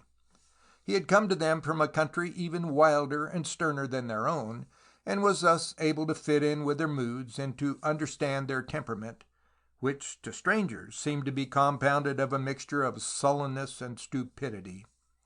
He was one of the very few people in the Dale with whom I had struck up any sort of intimacy, possibly because he had been my late aunt's medical attendant and a witness to the will that had given me Stone Hollow.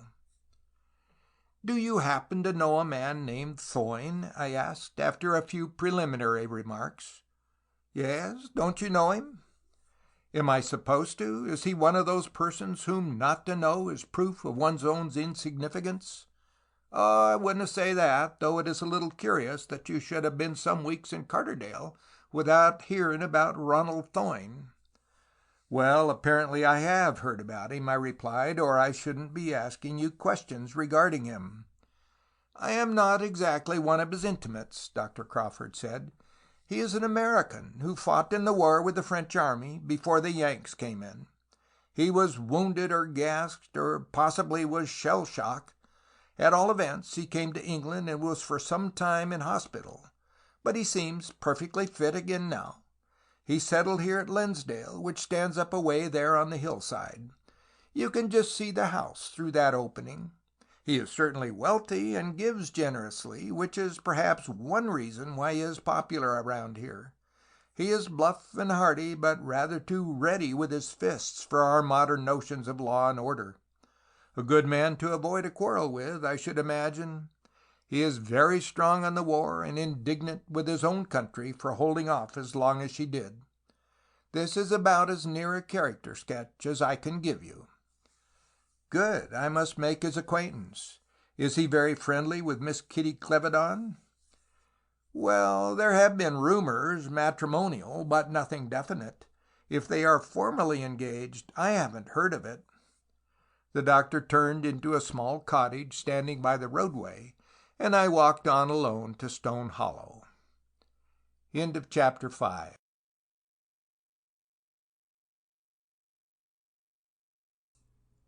Chapter 6. A New Sensation.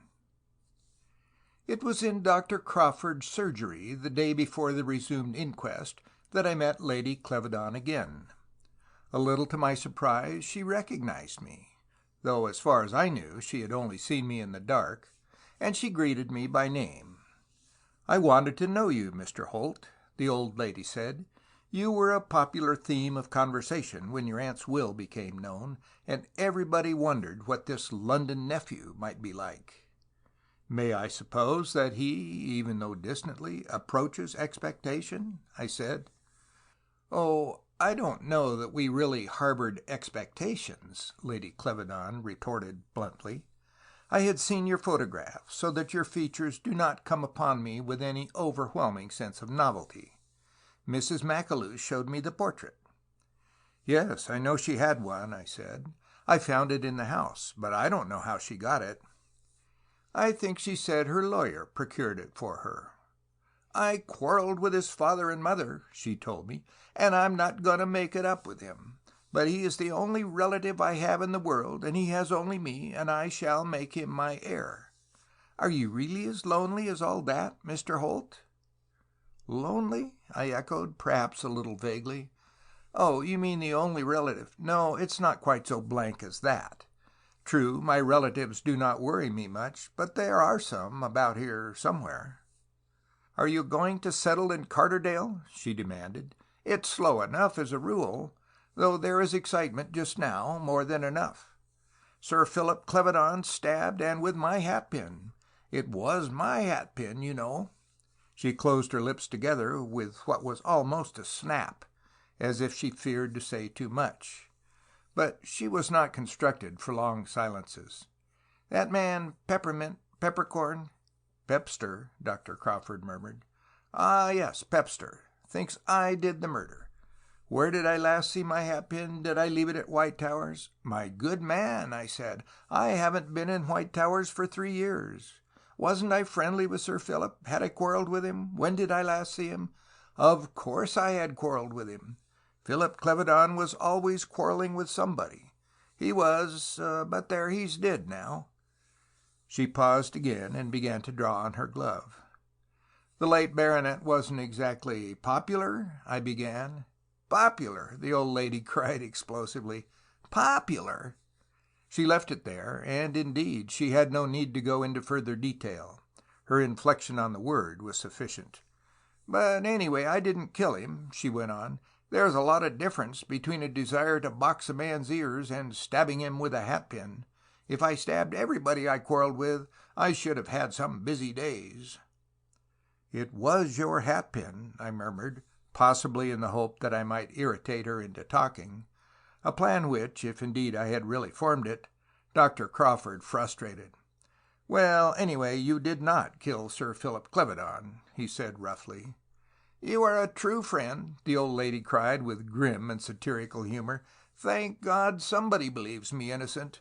If I come to the gallows—" "I know you did not kill him," the doctor repeated, half sullenly, but with so much emphasis that I could not help wondering what was behind it. "How can you know?" Lady Clevedon cried. "Perhaps I did. I have felt like it many a time, anyway. And it was my hatpin, as Mr. Holt reminded me. Pepperpot suspects me at all events. But here comes Kitty."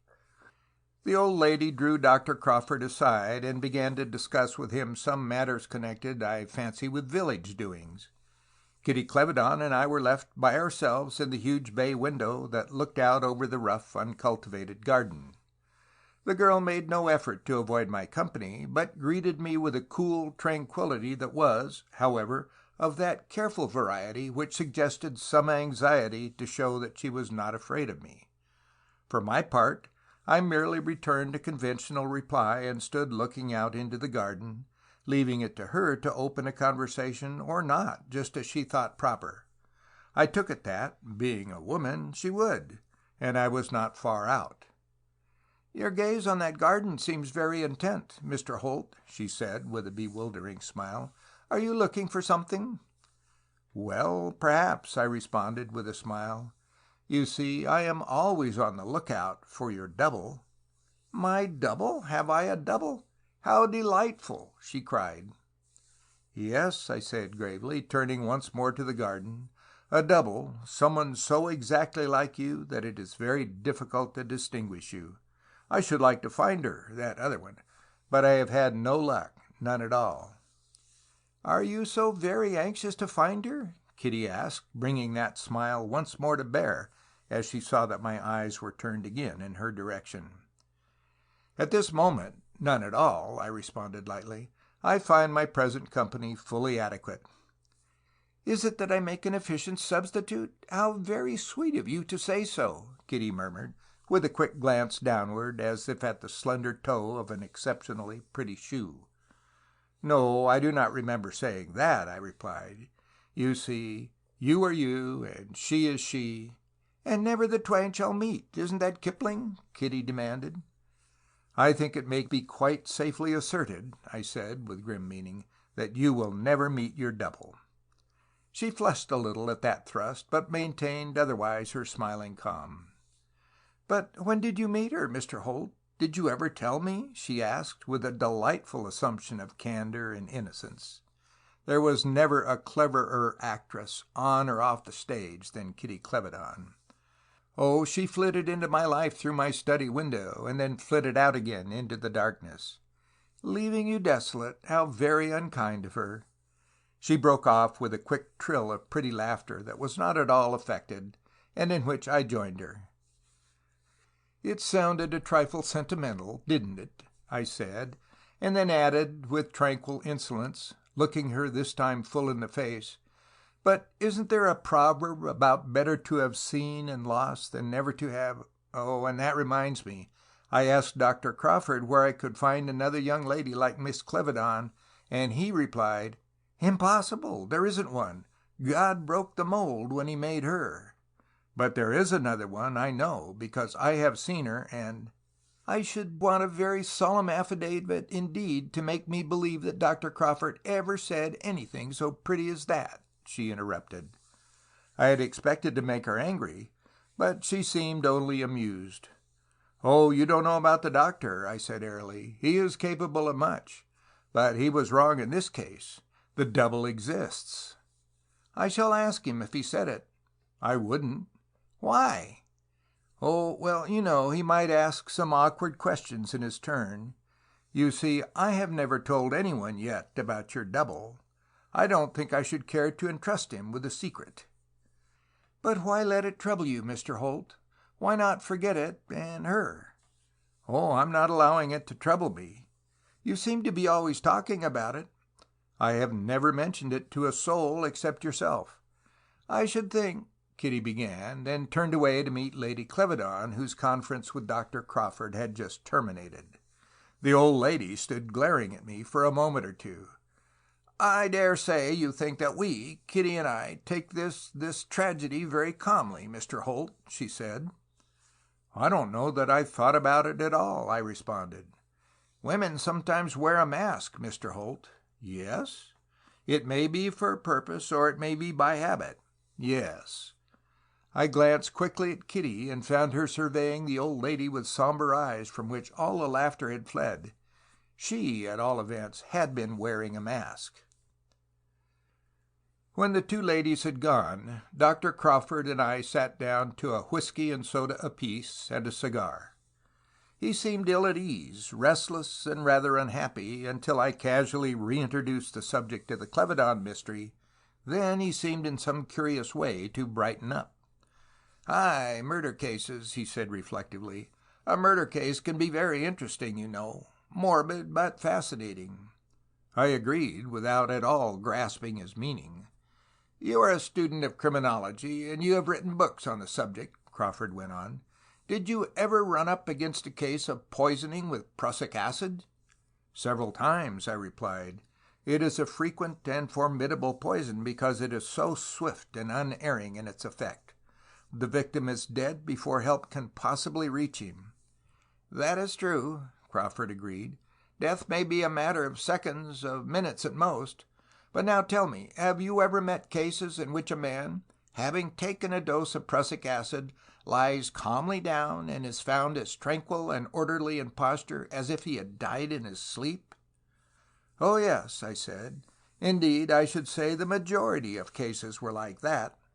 Prussic acid is said to produce convulsion, frothing at the mouth, and so forth.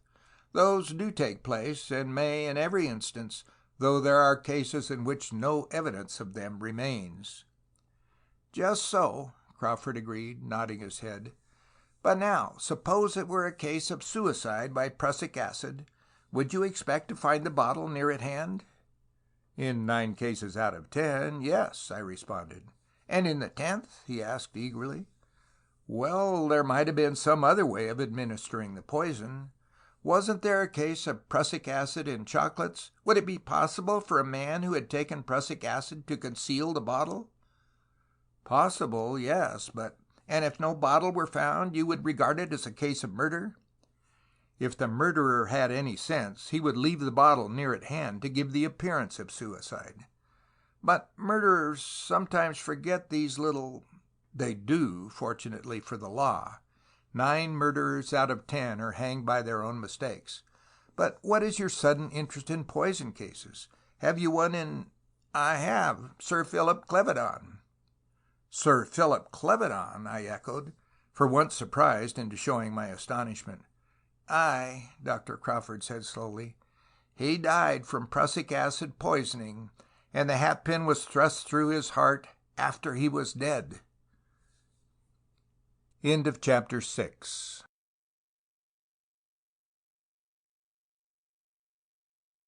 Chapter 7. Evidence at the Inquest. I took my place at the jury table for the resumed inquest with considerably quickened anticipations. Dr. Crawford's story had introduced new factors into the case which promised added interest and a still more involved mystery, though with a possibility of suicide, and it might be a vivid and fascinating life story. Not that I indulged in any speculations. I wanted only facts, and those I expected the inquest to afford. I was not disappointed.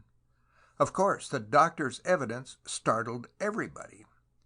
"And what was the cause of death?" the coroner asked when Dr. Crawford had concluded his preliminary evidence.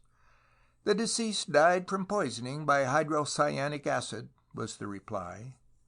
This was news to most of those present, including the reporters, who began to write feverishly, those representing the evening papers anyway. Here was a new fact, one even they, so far, had not been allowed to know. "That is what is known as prussic acid, isn't it?" "Yes." "The hatpin you have already described to us was not the cause of death?" "The deceased was dead when it was inserted."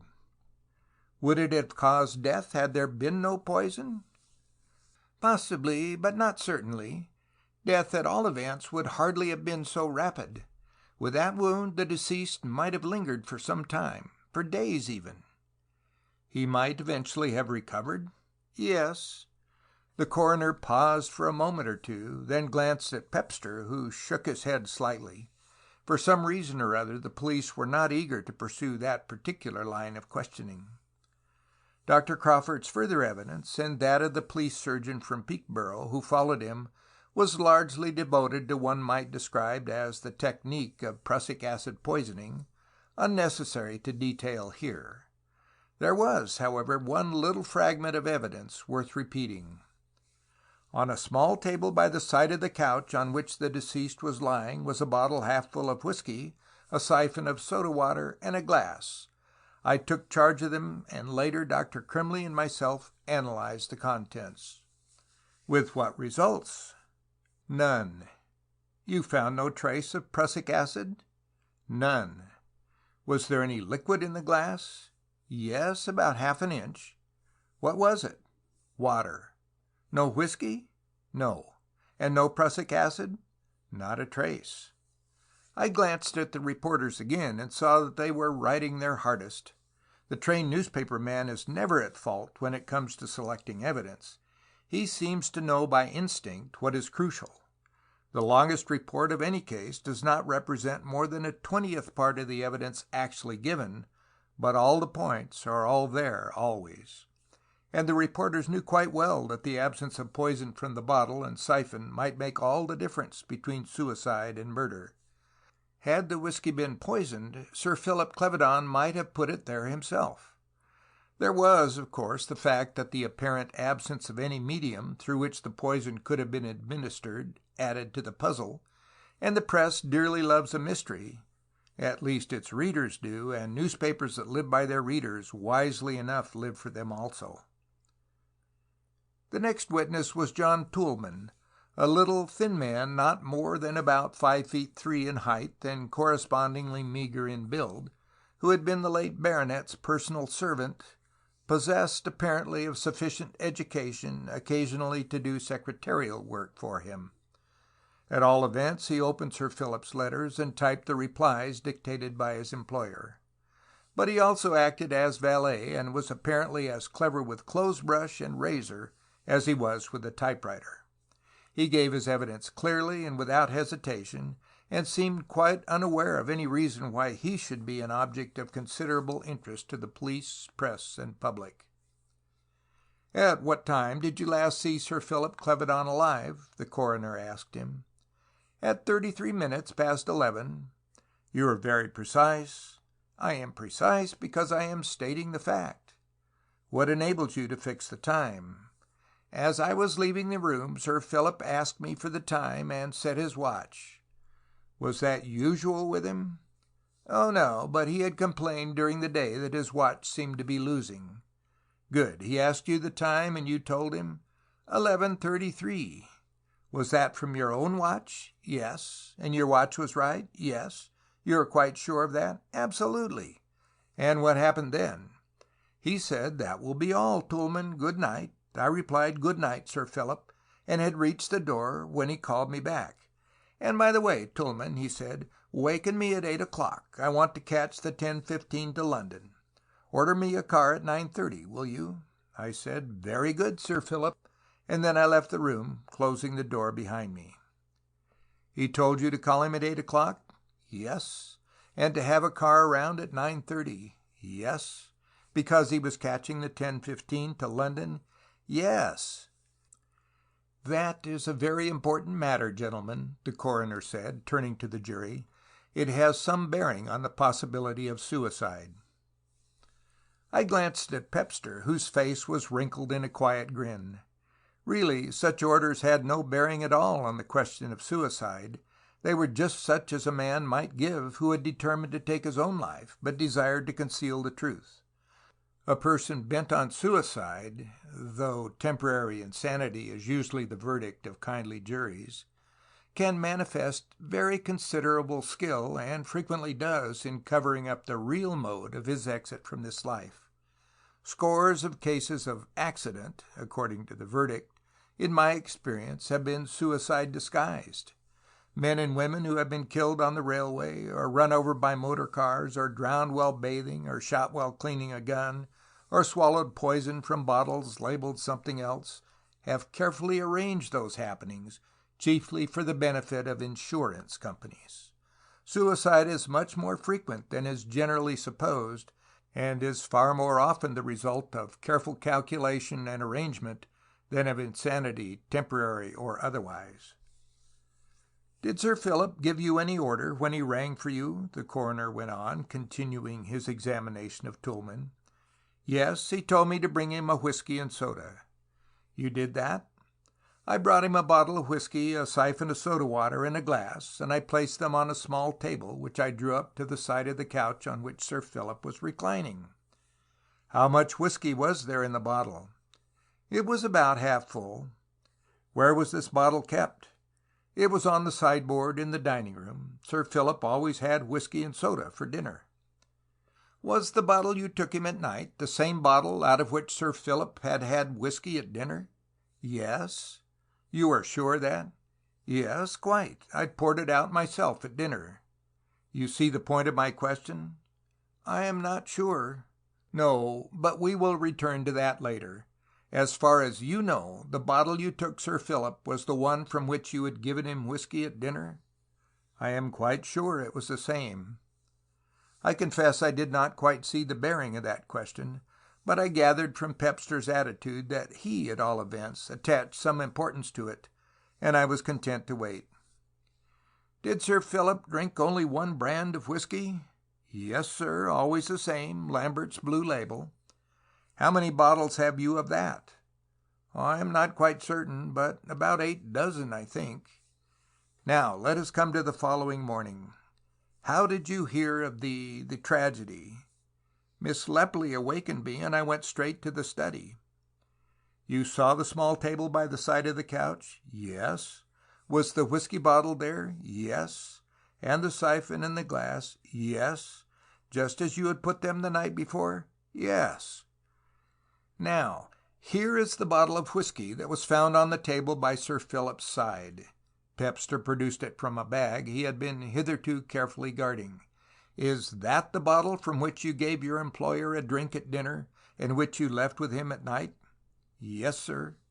"How do you identify it?" "It's Lambert's Blue Label, sir."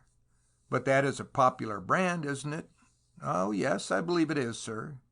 "You could buy a bottle in Midlington, for example?" "Yes, sir, at several places." "Are there any special marks on this particular bottle?" "No, sir, I don't think so." "Then how do you identify it?" "It is Lambert's Blue Label, and—" "Just so, and we may leave it there. As far as you know, that bottle is the one from which you gave Sir Philip his drink at dinner, and which you took him at night, but there are no marks on it which enable you to identify it positively." "Well, of course one bottle of Lambert's Blue Label is very like another." "Precisely. Did you notice the glass?" "Not particularly." "Could you say whether it was the glass you took Sir Philip?" "It was the same sort of glass." "Quite an ordinary glass?" "Oh, yes." "There are many glasses of that type in the house?" "Yes, sir, several dozen, I should think. The housekeeper or the butler would know." "Just so. There was nothing special about the glass, any more than about the bottle?" "Nothing, sir."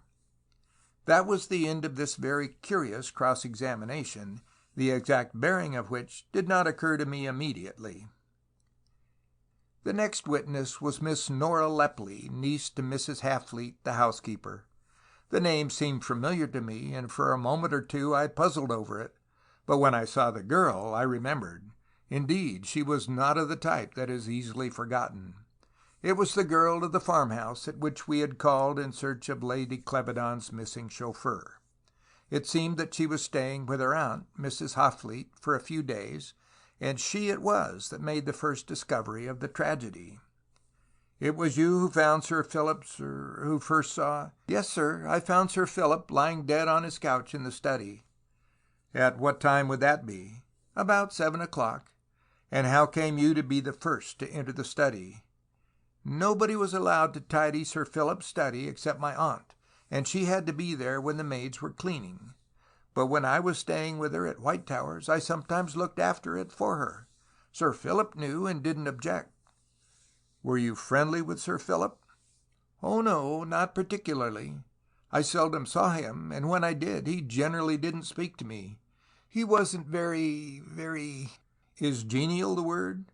"Yes, that would fit." The girl smiled, but quickly composed her features again. "Now let us come to this particular morning. Tell me exactly what happened." "My aunt wakened me and said I would straighten Sir Philip's study for her, as he would be down early. I think she said he was going to London." "What time would it be when she awakened you?"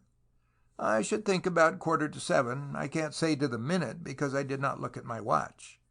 "And what happened then?" "I dressed and went downstairs to the study. As I opened the door, I saw that the light was still burning, and that Sir Philip was lying on the couch. I thought he had fallen asleep there overnight. I went to him and put my hand on his shoulder, intending to waken him, and then I saw—" She paused there, and her face whitened a little at the recollection. "You saw that he was dead?" "Yes." "Had you tried to awaken him?" "Yes, I had shaken his arm." "And then?" "I ran out of the room and fetched my aunt, who sent me for Mr. Chinley." "That is the butler?" "Yes, and then I went for Mr. Tulmin." "Was he awake?" "Oh, yes, indeed, he was half dressed." "Did he open the door directly you knocked?" "Yes, I think so." "But you would not be sure of that?" "No, I may have knocked twice." "Did Tulmin go with you immediately to the study?" "Yes, and then he ran off for the doctor." "And what did you do?" "I remained with my aunt and Mr. Chinley in the study until the doctor came." "And now I want you to consider very carefully this next question. When you saw that Sir Philip was dead, did you examine him at all?" "No, I did not wait for that. I ran straight out to bring help." "Did you notice the hatpin?" "No, I saw nothing of it." "Does that mean it wasn't there, or that you did not notice it?" "It may have been there. Indeed, I suppose it must have been, but I did not see it." "You formed no idea as to how he had died?" "I formed no ideas of any sort. I think I was too frightened and upset." "Thank you, Miss Lepley," the coroner said. "You have given your evidence very clearly." "I'm sorry I could not remember about the hatpin," she replied. "Oh, well, I have no doubt we shall trace it in time. And now we will have Mrs. Haffleet, the housekeeper." End of chapter 7.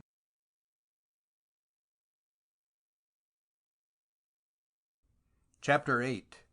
The Story of a Quarrel. The inquest, as far as it had gone, afforded no leading at all. We had not even learned how the poison had been administered, for though there had been some suggestion of possible juggling with the whiskey bottle and glass, there had been nothing definite. But it was the hatpin that puzzled me most. One might regard it as certain, at all events, that Sir Philip Clevedon, even if he had voluntarily taken the poison, had not thereafter stabbed himself. One could only suppose that it was the murderer's effort to make absolutely sure his work was complete. Without the hatpin, it might have been odds in favor of suicide. Mrs. Haffleet, the housekeeper, was a tall woman, something past middle age, with black hair lightly streaked with gray, and dark eyes of a peculiarly penetrating quality. I wondered for a moment if or where I had seen her before, and then I realized that it was her likeness to her niece that had impressed me. She was very alert, both mentally and physically, answered the questions in full and without hesitation, and yet with a curious air of detachment, as if, after all, it were no particular business of hers. She described the events already dealt with here, and generally corroborated the evidence that had gone before. "I want to ask you now about this hatpin," the coroner said, picking up the pretty but sinister little weapon. "You were the first to discover the use to which it had been put." "Yes, I saw it and called Mr. Chinley's attention to it." "Had you seen it before?" "Not that I can recollect." "You had a visitor during the evening?" Yes, Miss Clevedon. Did she remove her hat? Yes, she had been caught in the rain and her hat was very wet. I advised her to take it off and dry it before my fire. Did she do that? Yes. When Miss Clevedon took off her hat, did you see her remove the pin? I cannot remember. Did you see where she put it down? No. Did you not see her put it on the table, for instance, or the mantelpiece? No. You did not notice it lying about after she had gone? No. Did Miss Clevedon see Sir Philip? She went to his study. Do you know whether she saw him? No, she went straight out after that and did not return to my room. Did Miss Clevedon resume her hat before she went to the study? No, she was carrying it in her hand. You were sure of that? Yes, I remember her remarking that it was still damp, and that she would put it on when she got outside. You do not recollect whether she had the hatpin in her hand? No, I do not remember that. Did Sir Philip Clevedon have any other visitors? One earlier in the evening. Before or after dinner? Before dinner, about 6 o'clock. Were you present at the interview? No, I was in the little room that leads off the study. What is that room used for? Only to store books. It is completely lined with shelves that are full of books. I was engaged in dusting them. You heard someone enter the study? Yes. Could you overhear the conversation? Not while they spoke in ordinary tones, only when they raised their voices. Did you recognize the visitor? Yes, it was Mr. Thoyne. I glanced at Thoyne, who had started from his seat as if with intention to intervene, then resumed it again as one who had thought better of it. Was it a friendly interview? Well, they disagreed. I protest, Mr. Coroner, Thorne cried explosively, rising to his feet. If you desire to give evidence later, the coroner began suavely. I have no desire to give evidence. I have none to give, Thoyne cried. This interview, which was purely private, took place hours before the tragedy and had nothing to do with it. Please be silent, Mr. Thoyne, the coroner said, a little sharply, and allow me to conduct the inquiry in my own way.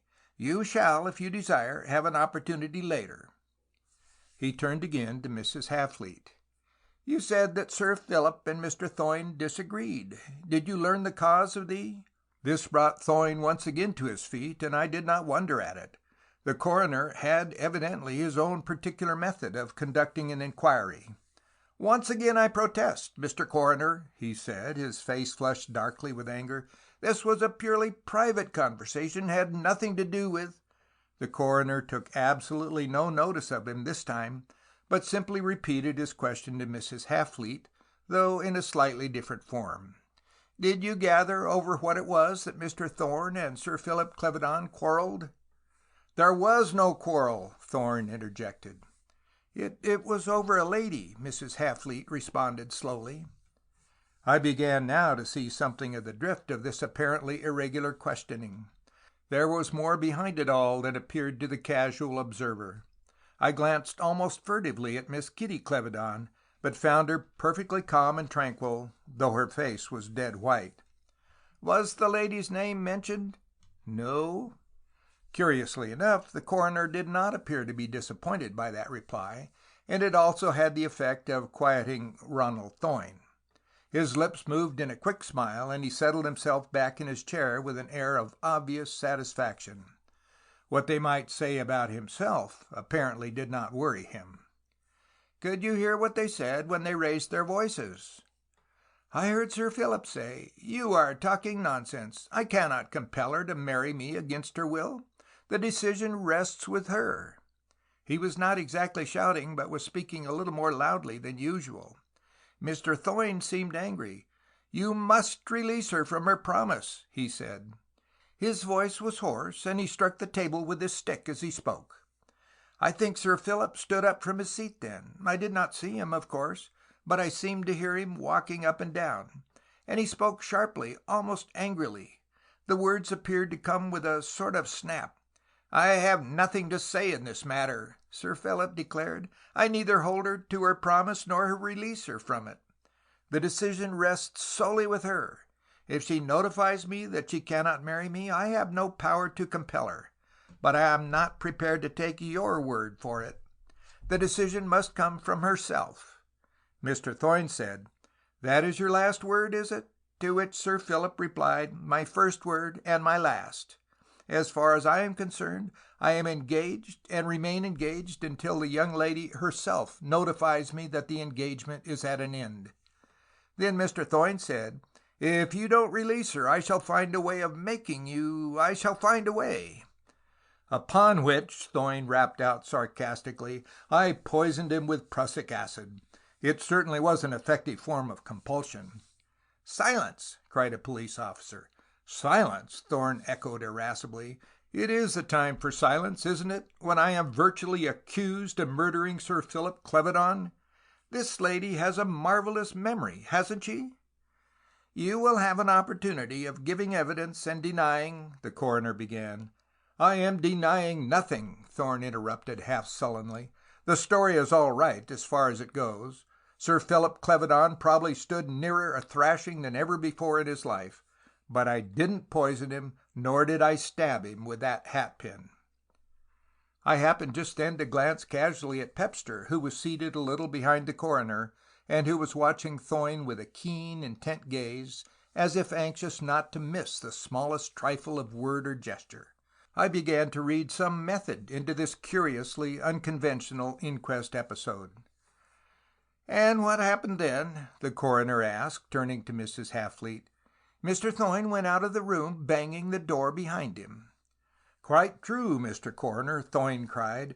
"I went home to get the prussic acid. I had forgotten to take it with me." The coroner took no notice, but turned to Mrs. Haffleet. "Had you heard anything previously of Sir Philip's engagement?" "No." "Had not heard his name coupled with that of any lady?" "Never a whisper." Mrs. Haffleet was asked a number of further questions, chiefly regarding household arrangements and with special regard to glasses and bottles. But she added nothing to the information already set forth, and it all appeared very tame after the Thoyne sensation. As she left the witness's chair, Ronald Thoyne sprang to his feet. "Do you intend to call me, Mr. Coroner?" he demanded. "No," replied the coroner. "I have nothing to ask you. Do you desire to tender any evidence?" "No, I know nothing about it." "Then," said the coroner suavely, "we'll have Lady Clevedon." The old lady took her seat in the chair and sat bending a little forward, her hands on her knees.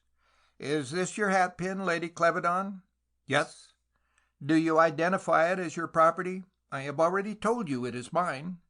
"Do you know how it got to White Towers?" "If you mean did I go and stab—" "I did not mean that, Lady Clevedon. I asked you a very simple question. Do you know how that hatpin got to White Towers?" "I do not." "Did you lend it to anyone?" "No." "But you are sure it is your property?" "For the third time, yes." "Is there any special mark on it?" "I do not know of any." "There might be other pins like it?" "There isn't another like it in the world." "You knew the late Sir Philip Clevedon well?" "Oh, yes." "And you were good friends with him?" "Nobody was good friends for long with Philip Clevedon. He was—" She pulled herself up, pursing her lips. "You were going to say—" "Something one ought not to say of a man who is dead." "Had he any enemies?" "Plenty, but not of the murdering sort." "Had you heard of his engagement?" "He did not confide in me." "Had you not heard of it?" "I had not." Again I happened to glance at Pepster, and saw him gazing as intently at Lady Clevedon as he had done with Thoyne. For the most part he had sat listening to the evidence with partly closed eyes, as if it were very little concern of his.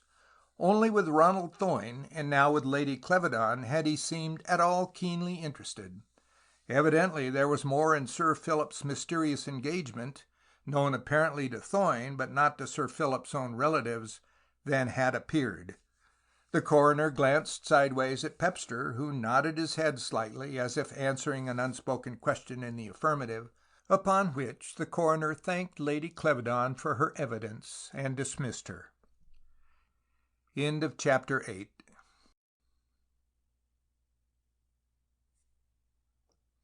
Chapter 9. What Kitty Clevedon Said. The next witness was Miss Kitty Clevedon herself, and I confess I awaited her coming with more than ordinary interest. Of one thing I was certain, that she would say exactly what she wanted to say and not a word more, and that no intrusive scruples would confine her too urgently to the truth. Unless, indeed, the fact that she was on oath might have any influence with her, which I doubted. I have always found that a woman's conscience is in that respect far more elastic than a man's. She took her seat in the witness's chair and glanced around her with a thoughtful calm, nor was her tranquillity in the least abated when she saw me watching her. There was certainly not the faintest suggestion in her manner that my presence disturbed her in the slightest, or indeed that she had ever so much as seen me before. The coroner took up the hatpin. "Have you ever seen this before?" "Many times. It belongs to Lady Clevedon." "Have you ever borrowed it?" "Often." "Did you wear it when you visited Mrs. Halfleet on the day of Sir Philip Clevedon's decease?" "Yes." "Will you kindly detail the circumstances of your visit to Whitetowers?" "Lady Clevedon asked me to convey a message to Mrs. Halfleet regarding some parish business, the clothing club at the church, of which Lady Clevedon is president and Mrs. Halfleet is secretary. On my way I was caught in the rain and my hat was soaked through. Mrs. Halfleet advised me to dry it at the fire in her room, and I did so." "You say you were caught in the rain. Did you walk to Whitetowers?" "No, I went in my own motor, a little two-seater, which I drive myself." "There was no one with you in the car?" "No one." "You used this hatpin to secure your hat?" "Yes." "And of course took it out when you removed?" "Of course." "What happened to the hatpin when you resumed your hat?" "I do not recollect." "Could you wear that hat without a pin?" "Oh, yes, I frequently did. Sometimes I use a hatpin and sometimes not. That particular hat fits very close, and I pull it well down. Now, I want you to be very careful in answering the next few questions, as they are exceptionally important. You are sure you had the hatpin when you visited Mrs. Halfleet?" "No, I am not sure." "You said—" "Yes, but that was because I don't see how else it could get there. The use of a hatpin is more or less mechanical, you know, and sometimes I wear one and sometimes I don't. I think I brought it there, but I cannot remember either putting it in my hat or taking it out." "You would not swear, then, that you had it?" "No, nor that I hadn't. I cannot remember." "It is hopeless, then, to ask you where you laid it down?" "Quite, I am afraid. If I had it with me, I should take it out without thinking and lay it down anywhere." "Where were you standing when you took your hat off?" "Before the fire." "You might possibly lay the hatpin on the mantelpiece?" "I should think that a very likely place." "But you cannot recollect?" "No, I cannot remember anything about it." "How long did you remain with Mrs. Halfleet?" "Oh, about half an hour, I should say." "Where was the cap during that time?" "It was in the fender, drying." "Was it dry when you took it up?" "Drier than it was, but still damp." "When you put it on again, can you remember whether you used the hatpin?" "No, I cannot remember for certain, but apparently I did not." "Can you suggest any reason why you should want a hatpin when you left Hapford House, but did without one when you were going from Whitetowers?" "No, I cannot explain it." "When did you again remove the hat?" "When I reached home." "Didn't the absence of the hatpin strike you then?" "No, I didn't think of it. I could not even say for certain that it was absent." The coroner sat for a moment or two drawing figures on his blotting paper. Then he suddenly turned towards her. "Did you go out again that night?" As Miss Kitty Clevedon looked casually around, our glances met, and for a brief second her eyes held mine, hardly in questioning, certainly not in fear, but with some subtle suggestion I could not then interpret. "No," she said with inimitable composure. "I did not go out again." That might have been perfectly true, since it was at least possible that she had not gone straight from White Towers to Hatford House, though it was hardly possible she could have been absent all the evening without some remark. If, on the other hand, she was lying, and I had good reason for knowing that she possessed all the qualities essential to success in that very difficult art, then her midnight expedition had been secret. It was a tangle that would have to be straightened out later, and so far I hadn't either end of the string in my fingers. "Did you see Sir Philip Clevedon?" "No, I went to his study, but he was not there, and I did not wait." That is all the evidence it is necessary for me to detail here, nor need I reproduce the address of the coroner, who carefully examined in his summing up the possibilities of suicide and rather discounted them. The jury retired into the study, the room in which Sir Philip's dead body had been found, to consider their verdict. It was not quite such a simple matter as one might suppose. My fellow jurymen were deeply impressed with the heavy responsibility thrust upon them, quite unnecessarily so, since a coroner's verdict does not matter a snap of the finger one way or the other.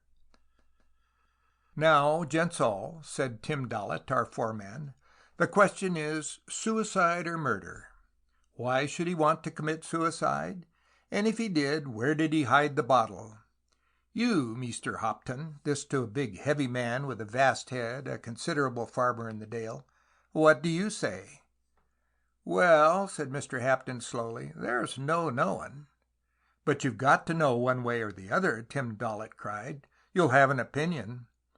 "No, I don't know as I have," was the deliberate reply. "Then we'll say murder, eh?" "No, I'm not so sure." "Well, suicide?" "Ah, but then you see—" "Well, if it wasn't suicide, it was murder, and if it wasn't murder, it was suicide." "Aye, that's right," Mr. Hapton cried, brightening up a little. Fortunately, I was next to be interrogated, and I snapped out my answer even before the foreman had completed his question. "Murder, undoubtedly," I said, not because I had really any such certainty, or had made up my mind on the matter, but in order to get the thing settled.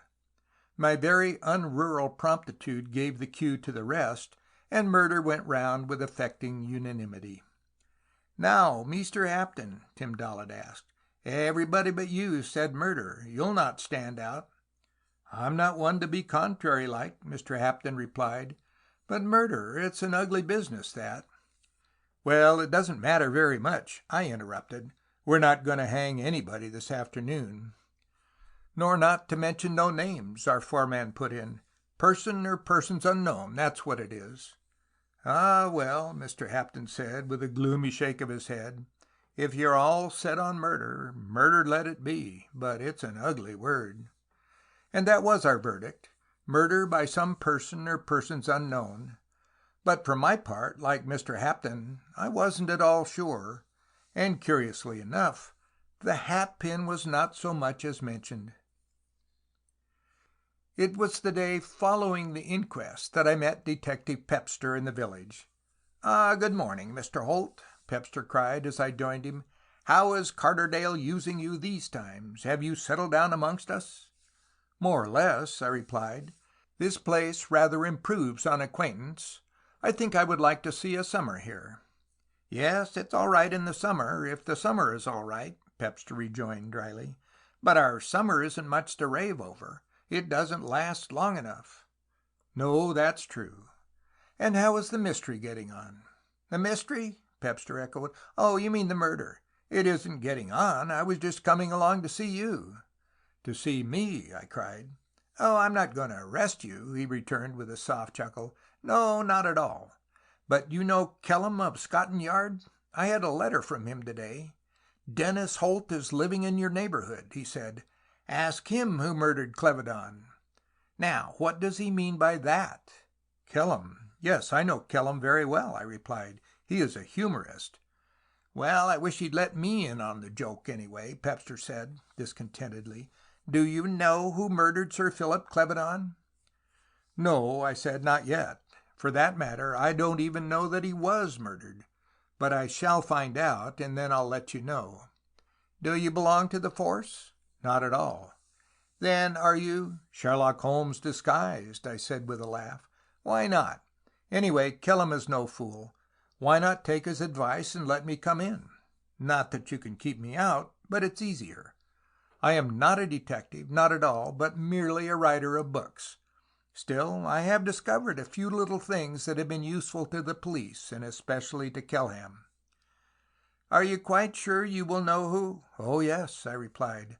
I am quite sure I shall know eventually. But whether the knowledge will be of any use to you is another matter. I only solve the mystery, but you have to prove the case.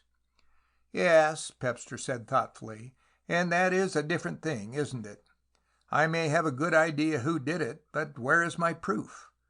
But as to letting you in, it seems I can't help myself. I showed Kellam's letter to the chief constable this morning. Dennis Holt, he said. Is he at Carterdale? Did he come down especially for this? I told him no, that you'd been living here and that you'd been on the jury. Go and see him, he said. Talk it over with him. Tell him everything. And here you are. Just so, I replied, and I'll make the same bargain with you I did with Kellam and his crowd. What I discover I will pass on, but I don't appear in it publicly. Do we work together? Why, yes, certainly, Pepster said. Since both Kellam and the chief insist on it, I should be a fool to stand out.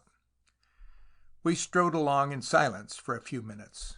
Of course, Pepster remarked, there are a few matters that haven't come out. There always are, I replied, thinking of Kitty Clevedon's midnight visit, regarding which at present, at all events, I intended to say nothing. For example, that valet, John Tulmin, Pepster went on. Why should Sir Philip Clevedon have given him a check for £500 the day before he died? That certainly hasn't come out. Did he? And did Tulmin cash it? Oh, yes, there was no particular secret about it. The counterfoil of the checkbook seemed quite plain. John Tulmin, £500. And the money was paid out to Tulmin by the bank in Midlington at 11:30 on the morning of the day Sir Philip died. The bank knew Tulmin well. He had often transacted business for Sir Philip. Now, suppose that check was a forgery, or suppose it had been made out for £5 and Tulmin altered it to £500, or suppose the money was really for household expenses and Tulmin stuck to it, and Clevedon discovered it, or Tulmin feared discovery, and so... There would be your motive, certainly, I agreed. Has Tulmin explained the check? Well, not in detail. Has he been asked? Yes. What did he say? That it was money owing him. What about this check? I asked him. Oh, the governor owed me that, he said. But when I wanted something a bit more definite, he dried up. Any other checks of that sort? No, I don't know. I might inquire. Perhaps it was salary. No, Tulmin's salary was paid monthly, £20 a month. This is an extra. And he declares it is money owing? Yes. Well, perhaps it was, I said, as we drew up outside the little post office where I had to make a call. Anyway, I don't think I would arrest Tulmin just yet. Tell the chief that you have that from me. But what I wanted to know more than anything just then was why John Tulmin was blackmailing Sir Philip Clevedon.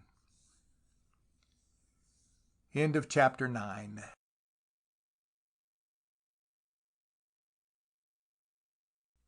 Chapter 10. An Invitation from Lady Clevedon. "Oh, Mr. Holt," cried the young lady behind the counter of the little general shop that was also the village post office. "I have just taken a telegram for you. You can have it now if you like. It's against the regulations, but that doesn't matter." I took the yellow slip and perused the message, which was from a publishing firm with whom I was negotiating, offering me a price for a manuscript I had submitted to them. "It is a lot of money," said the girl, with a touch of envy. "It would take me years and years to earn that at this job." "You'll not be here years and years," I replied smilingly. "Some lucky man will snap you up long before that." "Well, there's no cue so far," the girl returned dryly.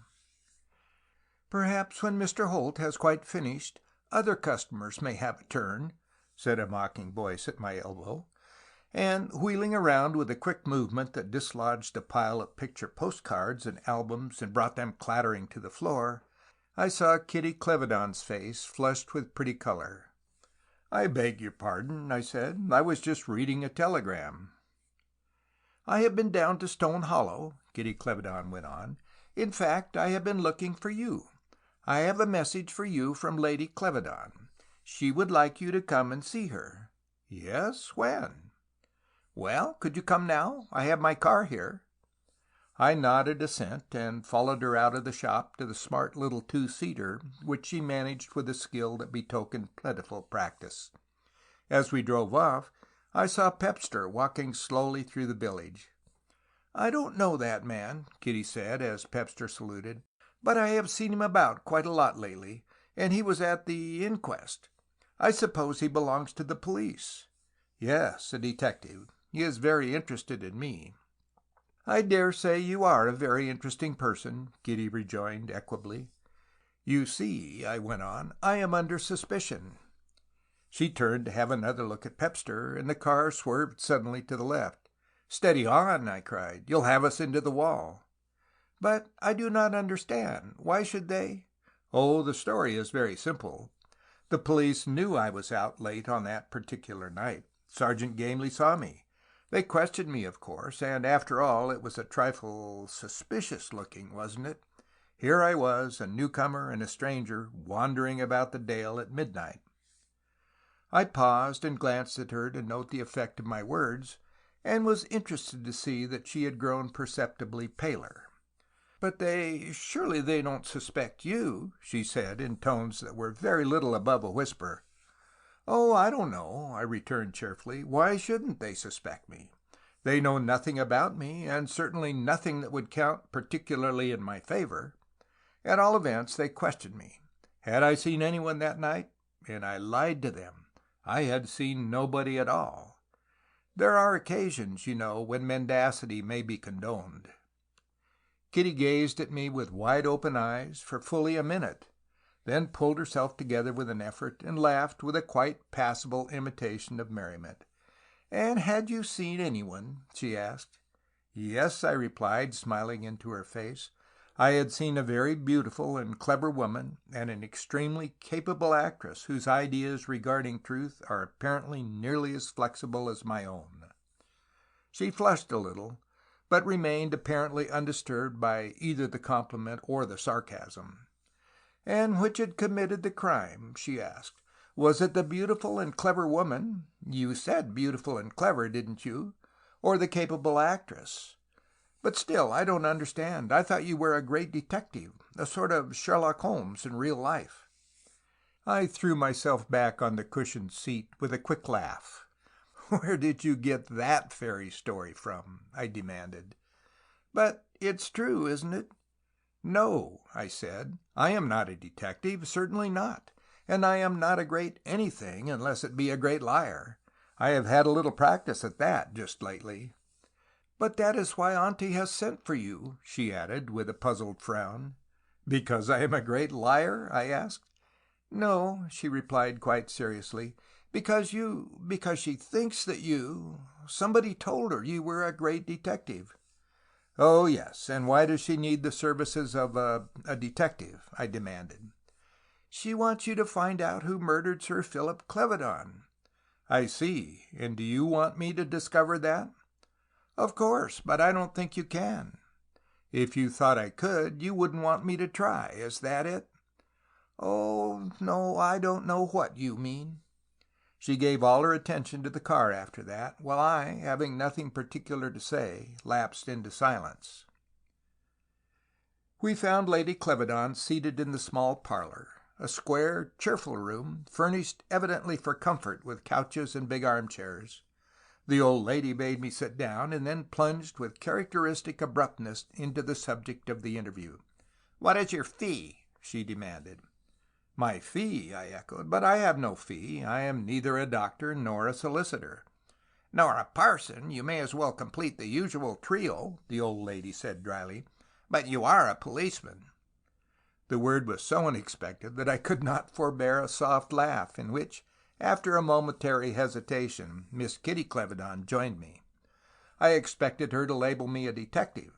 That she would call me a policeman had all the elements of novelty that go to make up unconscious humor.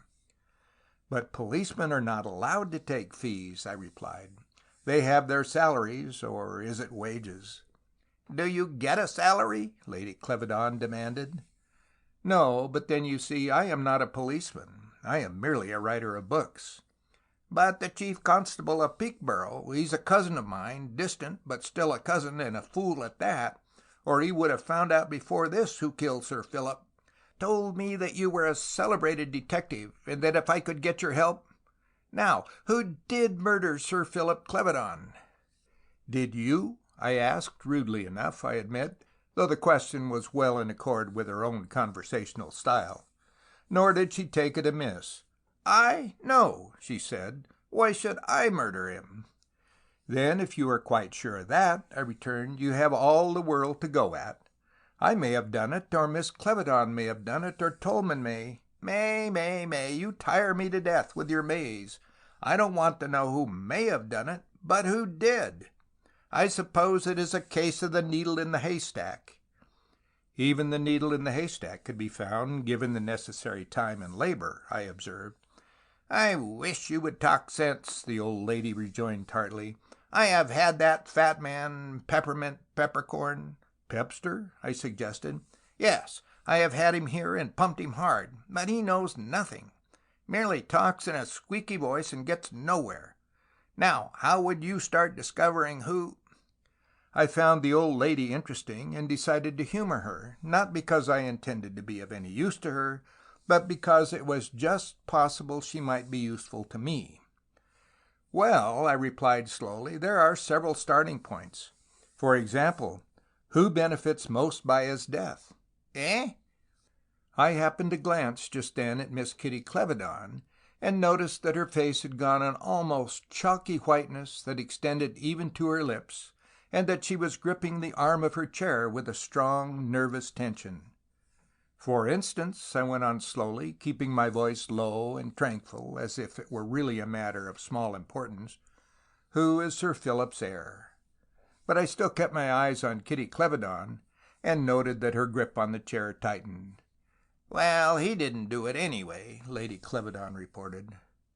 "No, I don't suppose he did," I returned, carefully refraining from raising my voice. "I merely said that he would be my starting point. Then, doubtless, he would prove an alibi, and I should eliminate him." "Billy might have hit him over the head with a stick," Lady Clevedon went on, "but he wouldn't poison a man, nor would he dig a hatpin into him." "Oh, you never know," I replied cheerfully. "Who is Billy?" "Sir William Clevedon, the new baronet, Kitty's brother," the old lady explained. "But he never poisoned Philip. They weren't friends, certainly, but then Philip had no friends. And they had quarreled, though for that matter Philip had quarreled with Ronald Thoyne, as you heard at the inquest. Philip was that way. He quarreled with most people. But Billy didn't do it. He is with his regiment in Ireland, trying to keep the Sinn Feiners quiet." "Then there is his alibi, which rules him out," I said. But I made up my mind to learn more regarding Billy Clevedon. His sister's agitation had been too pronounced to be disregarded, and it was the more impressive in that I knew her for a very clever actress with a singular capacity for holding her own and keeping a straight face. What was it, I wondered, that had so completely upset her and smashed down all her defenses? It did not take me long to decide that. She had been told that I was a great detective who would infallibly discover the murderer, and practically my first observation had been a direct hint that her brother might be the man. A suggestion so libelous should have caused her to flame out in resentment and denial, instead of which she had had to exert all her strength and willpower to keep herself from fainting. There was more in all this than one could sum up in a moment or two, and I made up my mind then and there that Billy would become an object of greatest interest to me. It was not difficult to learn all I wanted. The fact that most people referred to him as Billy Clevedon, and that no one called him Sir William, may indicate something of his general personality, though that would be to do him some injustice, since the diminutive was partly born of affection and was partly a survival from bygone years. There were those who declared that his sister had been mainly responsible for the reputation Billy had enjoyed for juvenile mischief. I could well believe that, knowing her in maturer years. She would lead him on, and he, being a little gentleman, would bear the blame. But that, after all, is only the female way. Man was intended by nature to carry every burden save one, and that the heaviest of the lot. From my housekeeper, to whom I first applied, I learnt little. She had heard stories, but had never known Billy Clevedon personally.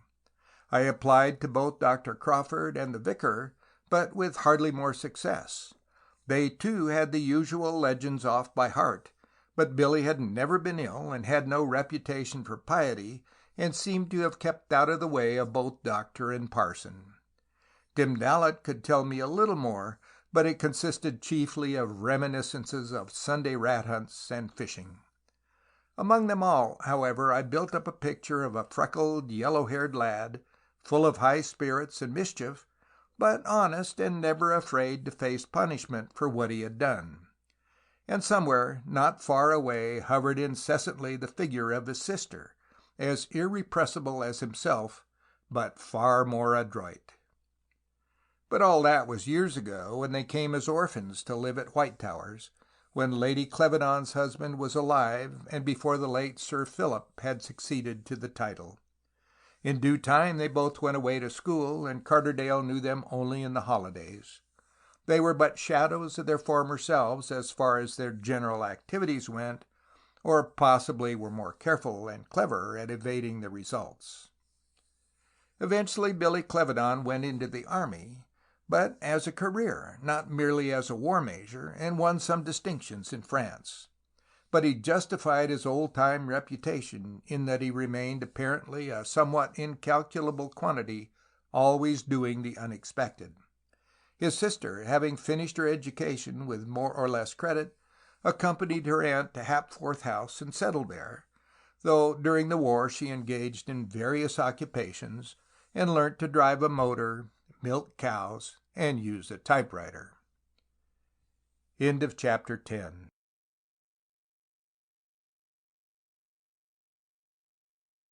Chapter 11. A Visit from Ronald Thoyne. The Wagon and Horses in Carderdale was one of the best-known inns in the district, with a history behind it that went far beyond the printed word into the mists and myths of legend and tradition. I believe, in fact, that it possessed its own duly authenticated ghost, that of a sailor on a tramp towards the coast, who had been murdered for his gold by a rascally landlord and his wife. This was well over 2 centuries ago, and it was a long time now since the sailor's restless spirit had been seen, but the records of its appearances were definite, and were at all events implicitly believed in by the Dale folk. The inn was a favorite visiting place of holiday-makers from Midlington, and on a fine Saturday afternoon or Sunday in the summer, one might see 60 or 70 vehicles lined up in the wide open space before the entrance, while their passengers refreshed themselves within. Tim Dallet, the landlord, was well known throughout the Dale and was highly esteemed. The new-fangled notion that an innkeeper is a sort of semi-criminal had no countenance in Carderdale, where they liked their ale and took it strong. As strong, that is, as a grandmotherly control board would allow them to have it. And whatever else Tim Dallet was, he was a judge of ale, and would have only the best. Being an observer of my fellow man, I had early made Tim's acquaintance, and had spent more than one interesting hour with him and his customers. Tim himself was a masterful man, rather given to laying down the law, though with an occasional touch of humor that leavened his bluntness, and he had a curious habit of screwing the forefinger of his right hand into the open palm of his left when he was saying anything particularly emphatic. His build was inclined to stoutness, and he was very bald, for all he was still some years off 60. His wife had died just before the war, and he had neither son nor daughter. It was he, the reader will recollect, who had been foreman of the jury at the Clevedon inquest.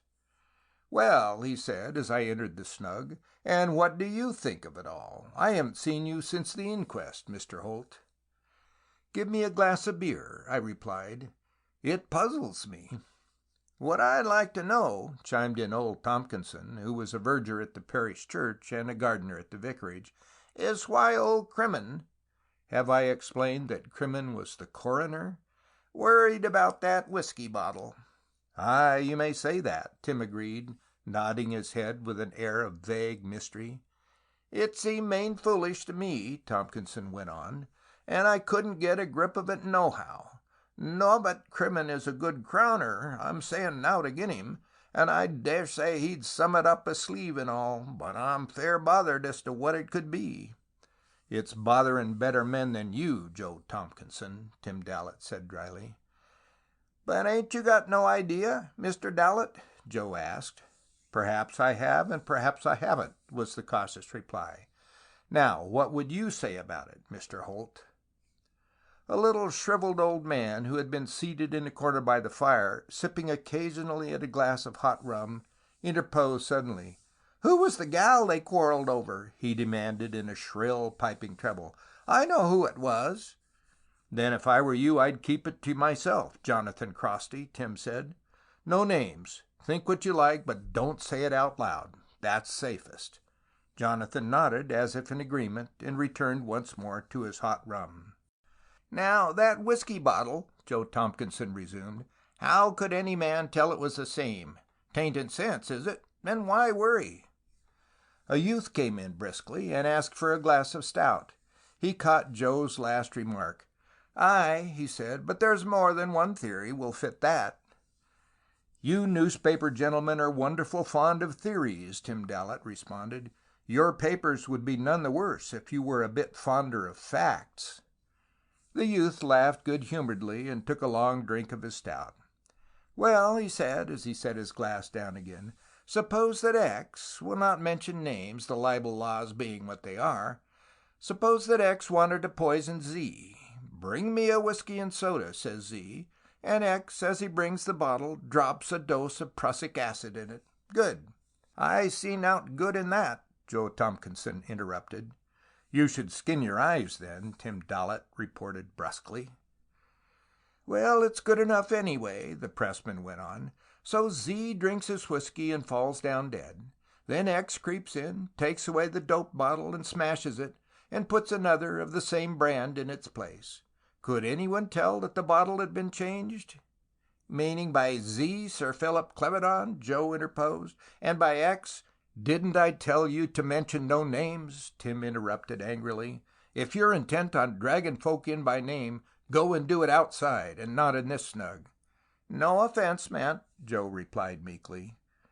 "Well, no names, and stick to that," Tim retorted. "But there's another way," the pressman went on oracularly, obviously in love with the sound of his own voice, and delighted with the impression he was making. "Let's suppose that X gives Z a drink of whiskey at dinner, and then puts the bottle on the sideboard. Presently Y creeps in and drops the dope into the whiskey, and then, when Z is pegged out, comes back and changes the bottles. How about that? Y would be somebody who had a grudge against Z. Perhaps he had a quarrel with him. But the point is here, nobody can swear it was the same bottle. That stands to reason." "You'll not print either of these theories in your paper, I'll bet $1, Tim Dallett said. "Perhaps, perhaps not," the youth returned vaguely. "That's the editor's job, not mine." "I know the gal they quarreled over," Jonathan Crosty chimed in suddenly. "Who quarreled over?" demanded the youth, wheeling around. "Oh, you mean—" "I mean I won't have any names in this snug," Tim interrupted angrily. "Don't I keep saying it? What a lot of cross-grained, gossiping old hags it is! X's and Z's are all right, but not names." "But that came out in evidence, that they'd quarreled," the reporter said. "The girl's name didn't, and it might be anybody." "But I know who it is," Jonathan persisted. I finished my drink, and nodding a good night all around, took myself off, but not very far, because I waited in the shadows until old Jonathan Crosty came hobbling out. I met him in the doorway.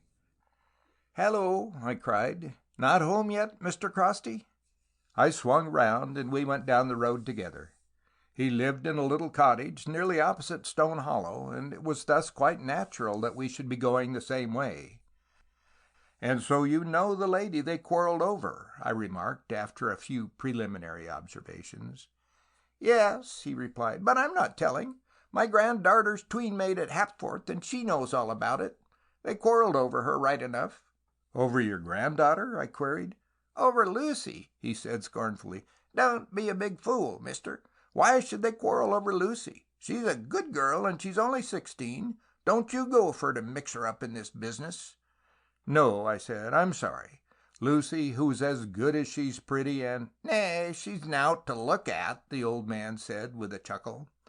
"And so Lucy told you that both Sir Philip and Mr. Thoyne were in love with Miss Kitty?" "She never said nowt of the sort," the old man retorted. "It's none of her business, is it?" "None at all," I agreed. I changed the subject after that, and we discoursed on various matters of no great interest to either of us until we parted at the gate of Stone Hollow. Later, when I had dined comfortably and well, and was seated in my study smoking a cigar, Mrs. Helter, my housekeeper, entered with the information that Mr. Thoyne had called and wished to see me.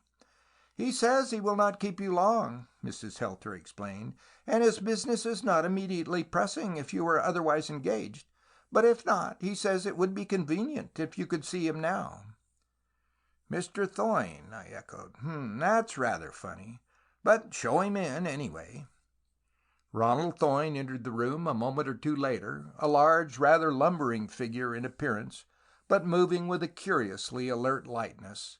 His bulk signified strength, not fat. I rose and greeted him, then returned to my own chair. "You will wonder why I have come," Thoyne began, as he took his seat indicated and selected a cigarette from the box I offered him. Apparently he wanted to maintain at least an appearance of friendship. "No, thanks, I'll have nothing to drink," he added, as I motioned toward the whiskey on the table. "But now, as to the reason for coming. Well, in the first place, I have wanted to make your acquaintance. The fact that you are a near neighbor renders you, shall I say, an object of interest? No, do not smile. If that had been all, I should have waited. There is something else, but we shall come to that presently." I nodded, but offered no comment on these obviously preliminary observations. I was quite well aware that this was no mere friendly call, that Thoyne had some very definite purpose in his mind, and I was quite content to wait until it should suit him to disclose it. Thoyne probably had expected some sort of reply, something that would, so to speak, open a conversation, and for a moment or two he paused. But he did not allow my calculated silence to disconcert him. "I dare say," Thoyne began again, "that my manner may seem a little abrupt to you, Mr. Holt, but I always go straight to the point. Perhaps it would have been more tactful if I'd talked a bit first, yes. I have noticed that the people of these old countries like to go round and round the mulberry bush before they come to the point, but that is not our way. No, sir. I had a lesson on that from old Silas Pegler when I was a very young man. He was president of the Trans Central and scores of other big things, and he pulled all sorts of wires. I had to see him once about a deal, and I began, 'Good morning, Mr. Pegler, a fine morning, isn't it?' But he only wrinkled his ugly old face and glared at me. 'Young man,' he said, 'I am here to talk dollars, not weather.' And since then I have cultivated the habit of straight talk. It pays in New York, but not so well in this country. A lot of people write me down as bad form, and a man over here who was once labeled bad form had far better be dead and buried." I lay back in my chair and regarded my visitor smilingly. Certainly, for a person who cultivated a habit of straight talk, he was singularly discursive. "Are you intending to remain in Carderdale?" Thoyne asked, seeing that I remained silent. "I shall be here for a while yet, though I cannot say that I have made any definite plans," I replied. "But I mean as permanent resident. You see, somebody, I think it was Dr. Crawford, told me, hinted that if you wanted to sell this house, I'd like to buy it. The suggestion was so surprising that for a moment I had nothing to say. But I recovered quickly, knowing that if there was an explanation, it would appear in due course.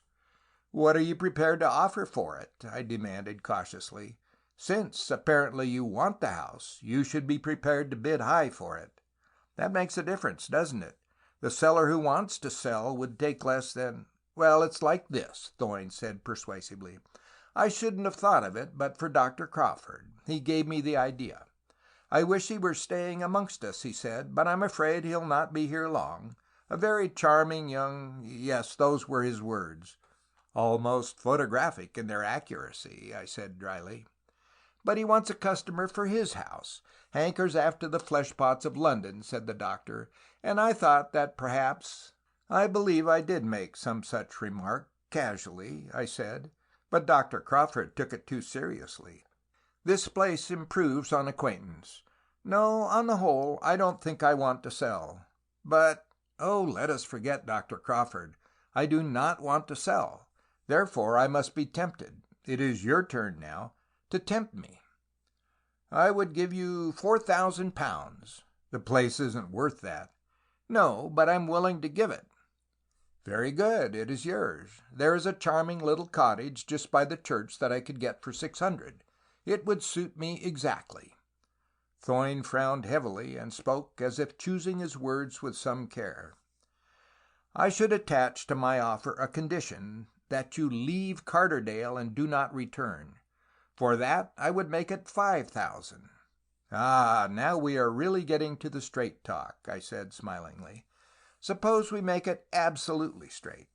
You want to get me out of Carterdale. Why?" Thoyne sat silent for a space of fully 2 minutes. "Straight talk doesn't seem so easy as you thought. Is that it?" I asked. "But you owe me some explanation, surely." "The talk is straight enough," Thoyne responded half sullenly. "I want to get you out of Carterdale. Yes, that is true, and I have told you so frankly enough. What do my reasons matter? I am willing to pay." "Yes, it's plain enough," I returned. "I will be equally straight. I decline to go. Did Miss Kitty Clevedon send you here?" "What has she to do with it, or you with her?" he demanded angrily. But I saw easily enough that my chance shot had hit the mark, and I sat eyeing him thoughtfully for a moment or two, wondering how far it would be safe to go. "I suppose," I said, speaking calmly, even casually, as if it were a matter of no great moment, "it was over Miss Kitty Clevedon that you quarreled with the late baronet." "You have no right—" he began explosively, but I pulled him up. "Oh, yes, I have," I replied. "You see, I am retained in a semi-professional capacity—" "Yes, I know," he cried. "That damned old fool!" "Meaning whom?" I interrupted. "Oh, I beg her pardon," he said. "Yes, I meant Lady Clevedon. Why did she want to drag you into it? You have a reputation, haven't you, for solving such puzzles as—" "Some little," I agreed. "I shall solve this." "Yes," he said, "and I don't want it solved. At least, I want to see it buried and forgotten. The thing's a damned nightmare. There, now it's out. We want you to drop the case, to go away and leave it alone." "We?" I echoed. "Does Miss Clevedon know of this visit?"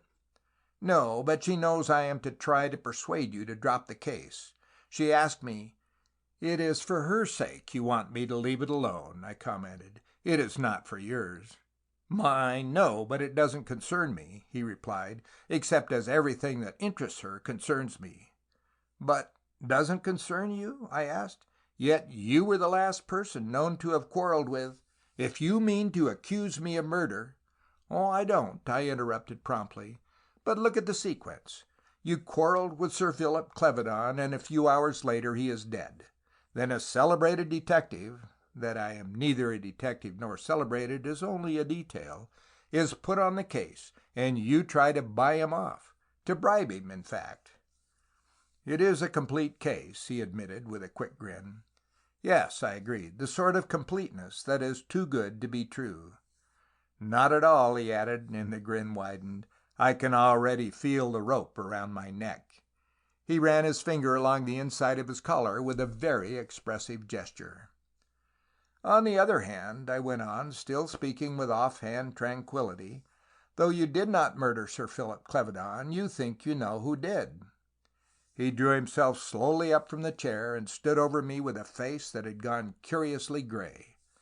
"I have, in point of fact, already begun my inquiries," I went on, rising in my turn and looking him straight in the eyes. "Why hasn't Sir William Clevedon come to Carderdale to take up his title and estate? He left his quarters in Ireland on the 19th, 3 or 4 days before Sir Philip Clevedon died. He is still absent from duty. You can learn a lot by well-placed telegrams in a very short time. Where is he now? Where was he on February 23rd? I knew now what Thoyne and Kitty Clevedon feared. He stood glaring at me for a moment or two, then buttoned his coat with fingers that trembled. "I'll go now," he said. "I don't know that I have done anybody much good by coming here, but it seemed the quickest and straightest way." He did not offer his hand, nor did he say another word, but opened the door himself without waiting for my help, and disappeared. End of chapter 11.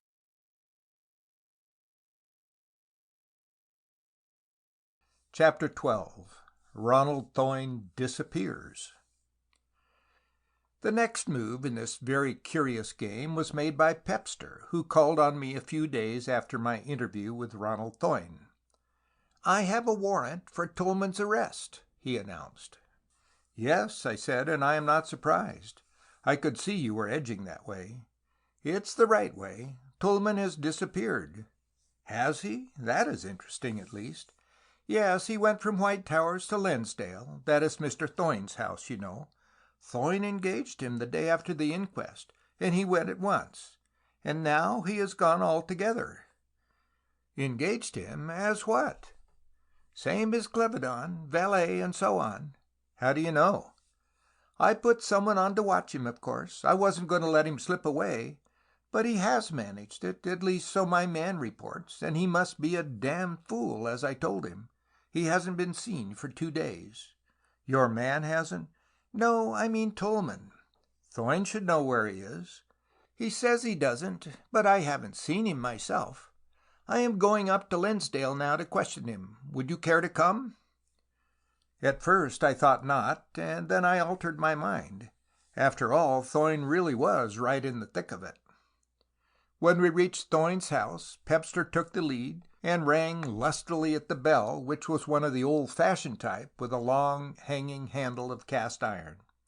He had to ring 3 times before he obtained any response, and then the door was slowly opened to disclose a very old, white-headed man standing blinking at us with watery eyes.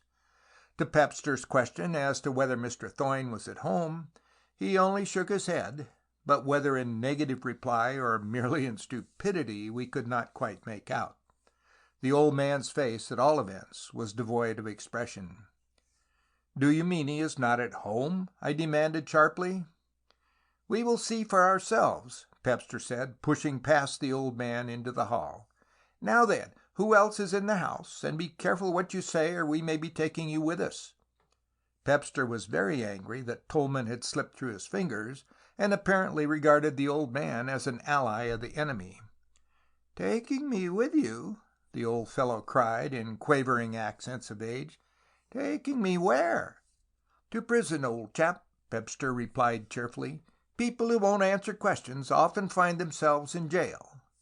It was pure bluff, and Pepster's superiors would probably have had something rather drastic to say had they overheard it.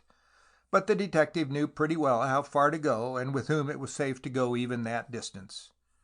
"But, dear sir, I have done nothing wrong," the old man said, manifesting a sudden fluency which caused Pepster to turn on him with a sharp glance. "I am a very old man, gentlemen, 77, and I have never been in any trouble of that sort. Never, gentlemen." "You are making for it now," Pepster rejoined dryly. "But, gentlemen, I—" "Look here," Pepster said. "We asked you a question. Where's Thoyne? If you mean to answer that, get going and quick. If you don't mean to answer it, don't talk at all." "But, sir, I—" "Where's Mr. Thoyne?" But, gentlemen, if you would... Where's Mr. Thoyne? I don't know.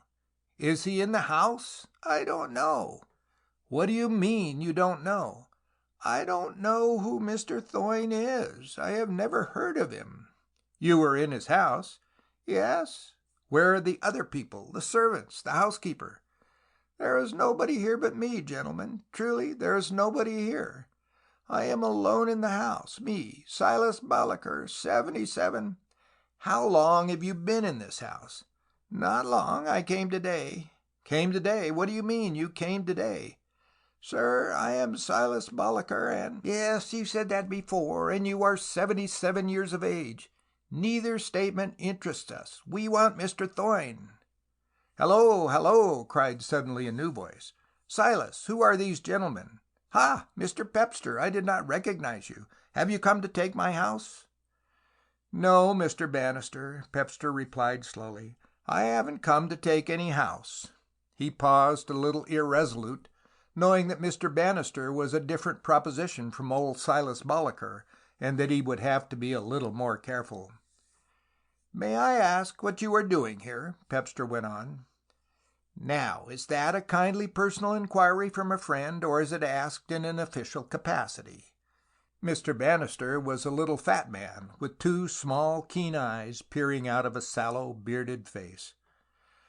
Oh, purely personal, Pepster replied, a little impatiently. We came to see Mr. Thoyne. I was merely surprised to see you where we expected someone else. Oh, Thoyne, yes, he was my tenant, but he is gone, gave me notice some days ago, paid me up, and cleared out. A good tenant, very good. I was sorry to lose him, yes. He said he was going back to America, and he left this morning. I sent old Silas here as caretaker. Good old chap, Silas, but... He tapped his head significantly with the forefinger of his right hand. The old man did not see the movement, but he caught the words. They have come to take me to prison, he said mournfully. To prison, cried Mr. Bannister. Nonsense! What for? What have you been doing, old Silas? I haven't been doing nothing, Silas quavered, but this stout gentleman seems mortally offended and... Oh, we'll see, Mr. Bannister said. Now, Mr. Pepster, what does all this mean? We want to see Mr. Thoyne, and he isn't here. Well, we should like to look through the house. Yes, and no doubt you have a search warrant. I have no search warrant, Pepster said patiently. I am asking your permission. No, let's do everything in order. No warrant, no search. An Englishman's house, etc., you know. Can't be done, Mr. Pepster, can't be done. Think what would happen if the papers got hold of it. High-handed action by Peak Bureau detective, eh? The papers will not get hold of it if you don't tell them, Pepster said quietly. Oh, one never knows. How do these fellows get hold of things? It's wonderful, but, you know, it's their job. And your chief is just a little bit nervous, isn't he? I could get a warrant in an hour, Pepster said. Well, why not? The house won't disappear in an hour. It will still be here, and so will old Silas.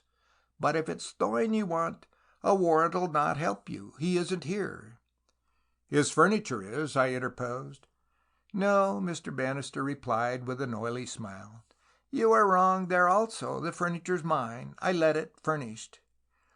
Did you see Mr. Thoyne go? I asked. Yes, I was here. He handed me the key. Had he a man named Tulmin with him? He had a servant, a little man, but I don't know what his name was. They have gone away together, Pepster said, turning to me. Come along, there's nothing more to do here. If you want to go through the house, Mr. Bannister began. We don't, Pepster rejoined promptly. We'll take your refusal, and if anything occurs, we'll call you as a witness. But is Thoyne in the house? He isn't. Then good day to you. We turned away, and though Mr. Bannister did not quite seem to like it, he made no effort to detain us. Yes, they've gone away together, Pepster repeated as we strolled toward Stone Hollow. Why has Thoyne taken Tulmin out of the way? It may be only a coincidence, I observed. It would be a curious coincidence, Pepster remarked. Not that I rule coincidences out myself. They happen. I have run against some very queer instances in my time. I once had a case in which a man prepared a dose of poison for another man. The latter died of poison, and the other gave himself up to justice. A clear case. But when the post-mortem took place, it was found that the victim had died of quite another sort of poison altogether. He had, in fact, committed suicide, and had never taken the dose prepared for him by the would-be murderer. But if this isn't a coincidence, then there must be an explanation, I said. How would this do? Ronald Thoyne quarrels with Sir Philip Clevedon over a woman. Then Thoyne pays Tulmin to assassinate Sir Philip. That is why Thoyne took the man into his service so promptly. But they find the chase getting too hot for them, and so they clear out. What? Is that the story? Pepster demanded, evidently impressed. No, I replied, I am quite sure it isn't, but it would fit the facts up to date, wouldn't it? I shall go after Tulmin anyway, Pepster rejoined. I nodded smilingly, but did not further discuss the matter, though I divined Thoyne's move. He had taken Tulmin away in order to divert suspicion from young Clevedon. How far Thoyne had taken Tulmin into his confidence, I did not know. Perhaps he had bluffed him as he had tried to bluff me, and at all events he would have paid him well. Whatever faults Thoyne may have possessed, any form of parsimony was certainly not one of them. End of chapter 12.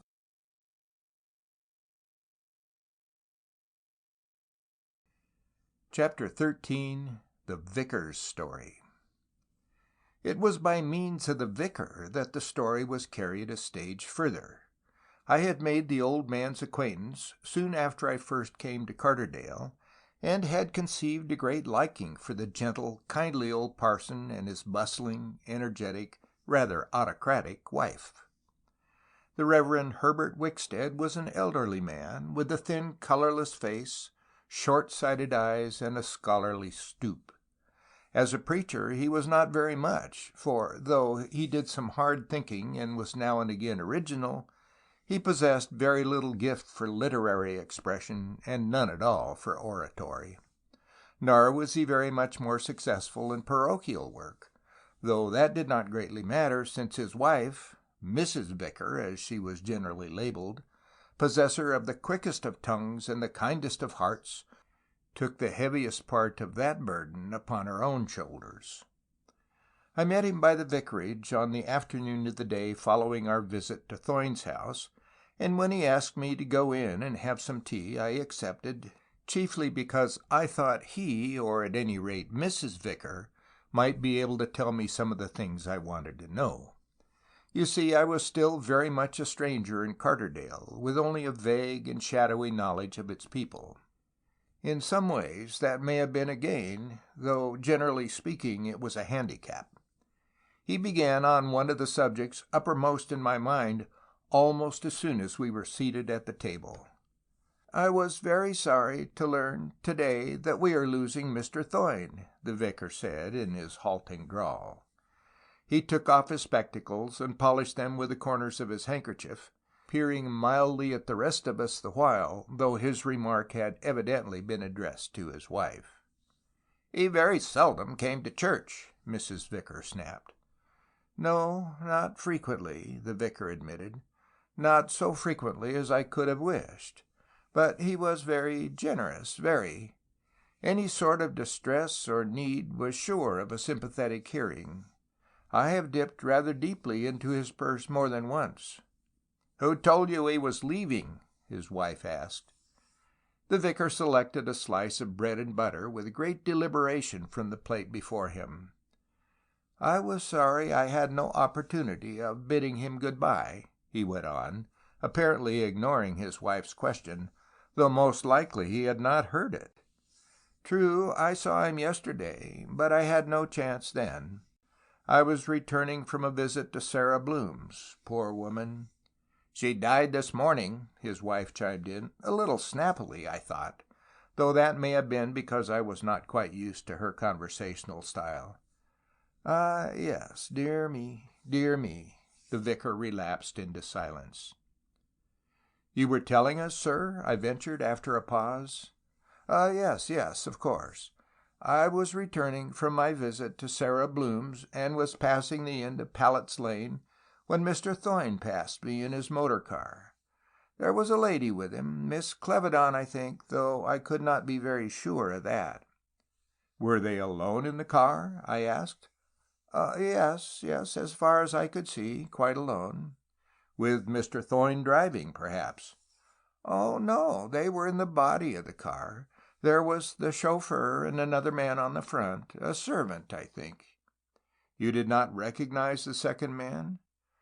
"Well, no. To tell you the truth, I did not take particular notice of him." It was at least level betting that the second man was Tulmin, but what interested me most was the fact of Kitty Clevedon's presence in the car. It seemed to suggest that whatever was going on, she had a hand in it.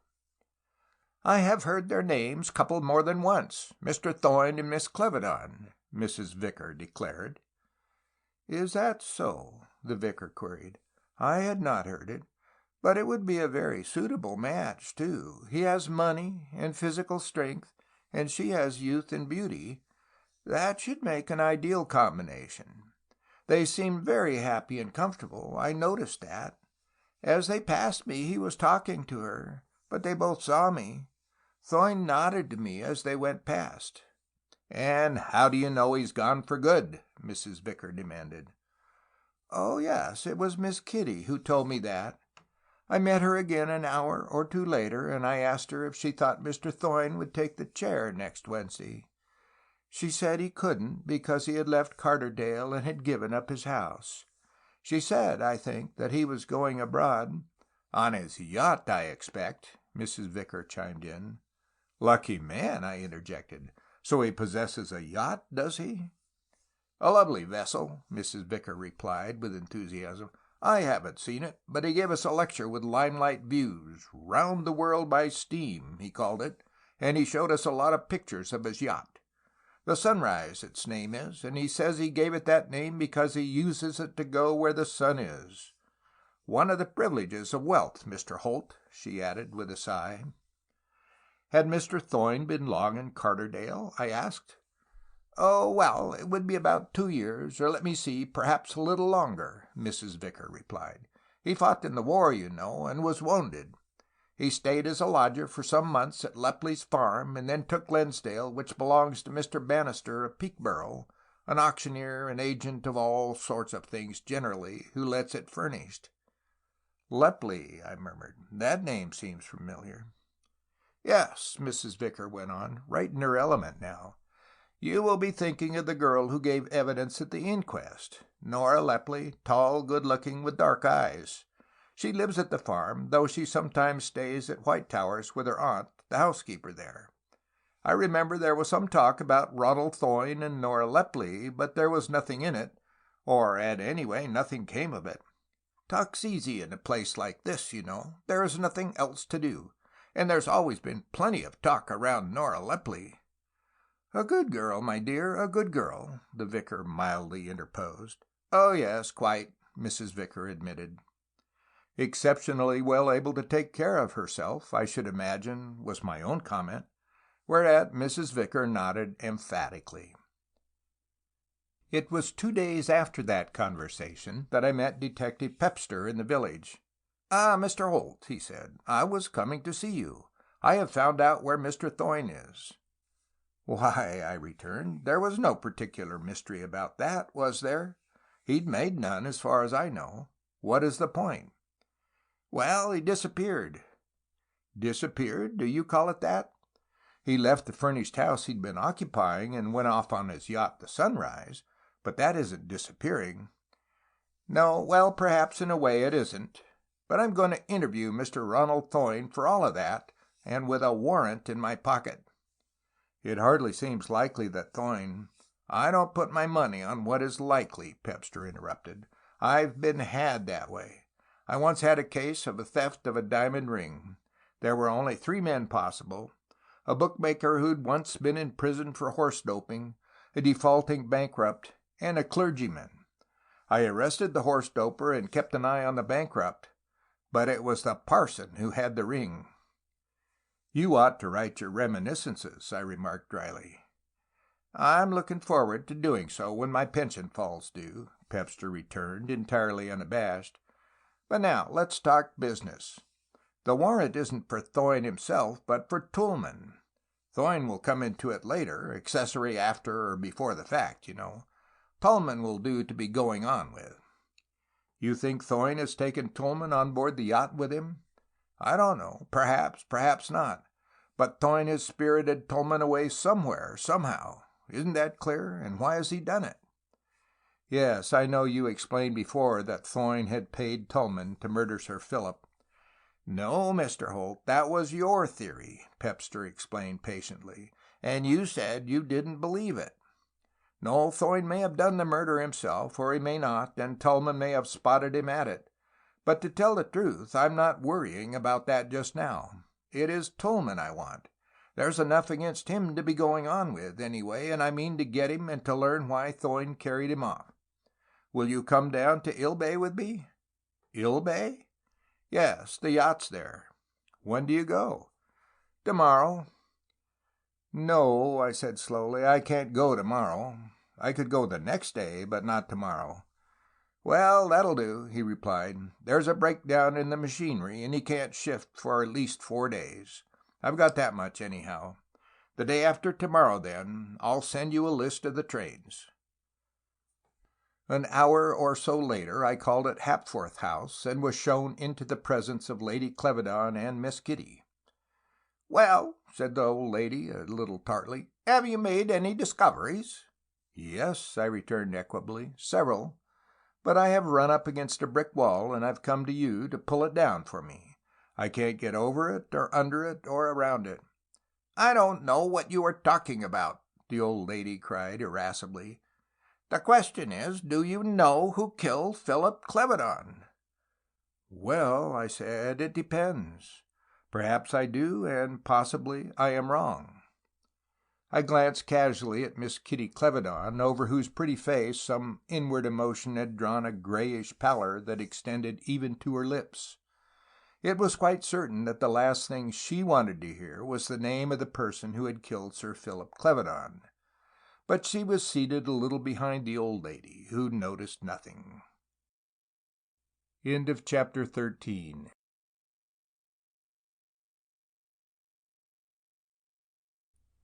Chapter 14. Kitty Sends a Telegram. "And when will you arrest him?" Lady Clevedon demanded. "Ah, yes," I returned slowly, "that is just it. You see, the difference between knowing and proving is several thousand miles, and this brick wall—" "Oh, you and your brick walls!" the old lady cried, waving her hands with an impatient and fretful gesture. "I want to see the murderer hanged and the whole thing cleared away and forgotten. He was stabbed with my hatpin, and there are people silly enough to—" "But, Auntie, Mr. Holt must be able to prove his case before he can arrest anyone," Miss Kitty Clevedon chimed in. She spoke naturally, and the color had returned to her cheeks. My graphic description of the difference between knowledge and proof had apparently brought its consolation. The old lady snorted disagreeably, but seemed to have no convincing retort ready. "And what is this brick wall you chatter so much about?" she demanded. "I want to know," I said slowly, examining the back of my left hand with apparent solicitude, "what hold the late Sir Philip Clevedon had over Miss Clevedon that she broke off her engagement with Mr. Ronald Thoyne and consented to marry the late baronet." There was for a moment or two a dead silence in the room, a silence that could be felt and almost touched. It was the old lady who finally exploded in a manifestation of wrath. "My niece was never engaged to Ronald Thoyne!" she cried. "You are impertinent!" "Never?" I queried, ignoring her concluding sentence. "And she never promised to marry Sir Philip Clevedon." "No?" She turned suddenly on the girl, who, as I have said, was seated a little behind her. "What was it they met at the inquest?" she demanded. "They said, that housekeeper, wasn't it, that Philip Clevedon and Ronald Thoyne quarreled over a woman. Was that it? Tell me the truth." "I don't know what Mr. Holt is talking about," the girl replied carelessly. She had entirely recovered her equanimity and was completely mistress of herself again. "You were not engaged to Mr. Thoyne?" I asked. "I was not." "And Sir Philip did not want to marry you?" "Yes, he did," Lady Clevedon interposed. "He proposed to you a year ago, and you refused him. Was it over you they quarreled, Kitty?" "I don't know anything about it," Miss Clevedon returned a little wearily. "I don't know why they should." The old lady rose from her seat and strode towards a little bureau in one corner of the room, from which she took a bundle of newspaper cuttings. "Yes, here is the report," she said, and she began to read an extract from Mrs. Halfleet's evidence in a loud, rather strident voice. "I heard Sir Philip say you are talking nonsense. I cannot compel her to marry me against her will. The decision rests with her." He was not exactly shouting, but he was speaking a little more loudly than usual. Mr. Thoyne seemed angry. "You must release her from her promise," he said. His voice was hoarse, and he struck the table with his stick as he spoke. I think Sir Philip stood up from his seat then. I did not see him, of course, but I seemed to hear him walking up and down, and he spoke sharply, almost angrily. The words appeared to come out with a sort of snap. "I have nothing to say in this matter," Sir Philip declared. "I neither hold her to her promise nor release her from it. The decision rests solely with her. If she notifies me that she cannot marry me, I have no power to compel her. But I am not prepared to take your word for it. The decision must come from herself." Mr. Thoyne said, "That is your last word, is it?" To which Sir Philip replied, "My first word and my last. As far as I am concerned, I am engaged and remain engaged until the young lady herself notifies me that the engagement is at an end." Then Mr. Thoyne said, "If you don't release her, I shall find a way of making you. I shall find a way." The old lady ceased reading and glanced at Kitty over the top of her spectacles. "What is behind it?" she cried. "Tell me, what is behind it all?" "I don't know," Kitty said. "How should I know?" "But who was it?" "It may have been Nora Lepley." I think she uttered the name quite on the spur of the moment, and with no previous intention of taking that way out. At all events, for a moment or two the suggestion seemed rather to impress the old lady. Then she shook her head. "I don't say that Nora Lepley... Philip Clevedon was like all other men, I dare say, no better and no worse. But he wouldn't want to marry her. They might fight over Nora Lepley, yes, but it wouldn't be because either of them wanted to marry her." "Why shouldn't they want to marry Nora? She is very nice," Kitty said. "Don't talk nonsense, child," the old lady cried. "These are democratic days," I was beginning, but the old lady turned on me almost ferociously. "I wasn't asking you for your views," she said, "and we'll leave it at that. These two men quarreled over Nora Lepley or Jane Smith or Martha Tompkins, and so—" I rose from my seat and stood regarding them with a smile. "And so my question goes unanswered," I murmured, "and my brick wall remains." The old lady looked from me to Miss Kitty Clevedon and then back again. "Yes," she said, "and that ends the case. You must drop it, do you hear? Drop it. I am getting in deeper than I thought." I laughed quietly and then went towards the door. "I am seeing Mr. Thoyne at Ilbay tomorrow," I said, pausing there to make quite sure that Kitty heard me, "and I will ask him." I left them, probably wondering what might be the precise meaning of that last promise, or was it a threat, and finding my way out, strolled slowly down to the big gates. Once in the public road, however, I indulged in a course of action that might possibly have seemed a little strange to an uninitiated spectator. First of all, I stood glancing here and there around me, as if looking for someone or something. Then I made my way to the side of the road and clambered to the top of a small pile of boulders, on the summit of which I found a seat on a flat stone, so placed that I was invisible to anyone coming from Hapforth House or proceeding in either direction along the road. Having made myself as comfortable as the circumstances permitted, I took out my watch.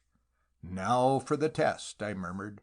"Unless I am out in all my deductions, Kitty Clevedon will emerge from Hatforth House in something like half an hour." In point of fact, it was precisely 23 minutes, and curiously enough she did exactly as I had done, stood outside the big gates and looked carefully about her in all directions. But there the resemblance ended. She did not, like me, climb any of the neighboring rocks, but set off at a smart pace in the direction of Carterdale village, whither also in a very few minutes I followed her. "Mistake number one, young lady," I murmured. "You should have taken your car into Midlington. You wouldn't have lost much time, and you would have made it safe. Now then, for the post office." I was right again. It was into the little village post office that Kitty Clevedon turned. I did not follow her, but instead stepped into the garden that ran alongside the house, and sat myself down on a rustic seat that stood just below a small window, and was hidden from the roadway by a huge, black, soft water butt. It had been a discovery of my own, made quite casually a few days previously, and merely noted, as I noted everything. From that seat it was possible to hear quite plainly the tapping of the telegraph instrument within. Ah, there it was now. Tap, tap, tap, tap, H. Tap, tap, tap, K. Tap, tap, N. Oh yes, of course, H knows. Poor Kitty! She did not dream that the man she dreaded was seated under that little window, reading her message as easily as if she had shown him the form on which she had written it. "H knows your address, and is coming tomorrow to see you." I sped out of the garden and through the village, and taking a short cut, met Kitty on her way back to Hatforth House. I was strolling along, dragging my stick behind me, and I stopped as I reached her. "Have you sent your telegram to Mr. Thoyne?" I asked. She was trying to bluff me, and I did not mean to spare her. Why should I? It was she who had declared war. I do not understand you, Mr. Holt," she stammered, for once taken off guard. "Quite a random shot of mine," I replied smilingly. "I inadvertently let out that I was going to Ilbé to see Mr. Thoyne, and it was natural you should want to warn him." "But what have I to do with Mr. Thoyne, and why should I want to warn him? Why shouldn't you visit him if you wish?" "But you did send him a wire, didn't you?" I persisted. "You are impertinent, Mr. Holt!" she cried. "Yes, I fear I am," I agreed. "One often has to be in such jobs as this, and it is your own fault, you know." "My fault?" "Yes, you challenged me by your whole attitude. "Your visit that night—" "I have already denied any visit." "You adhere to that. Good. But don't you see that that is the challenge? And now we have this quarrel between Thoyne and Sir Philip Clevedon." She turned on me swiftly, with flaming cheeks and eyes that sparkled angrily, but I interrupted the coming outburst. "I am sorry if I have offended you," I said, "but I am afraid that was inevitable. You would have done better to trust me. Anyway, I am in this case, and I intend to solve the problem it presents. If it is to be war between us—" "I do not understand you, Mr. Holt." "Let it be war, then, and we'll fight it out." And I continued on my way, still dragging my stick behind me. End of chapter 14.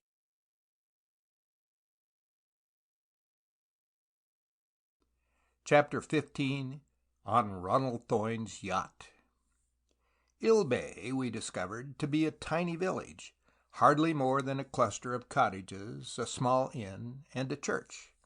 There was a jetty, built of stone in a rough and tumble fashion that clearly betokened amateur workmanship, and flanked on either side by a semicircular sweep of sandy beach that ended in a jumble of rocks lying at the bases of tall cliffs. The road came over the hills after threading its way through vast moorlands, and dipped steeply down to the village and the sea. "The yacht is still here," Pepster announced on his return from what he described as an early morning prowl around.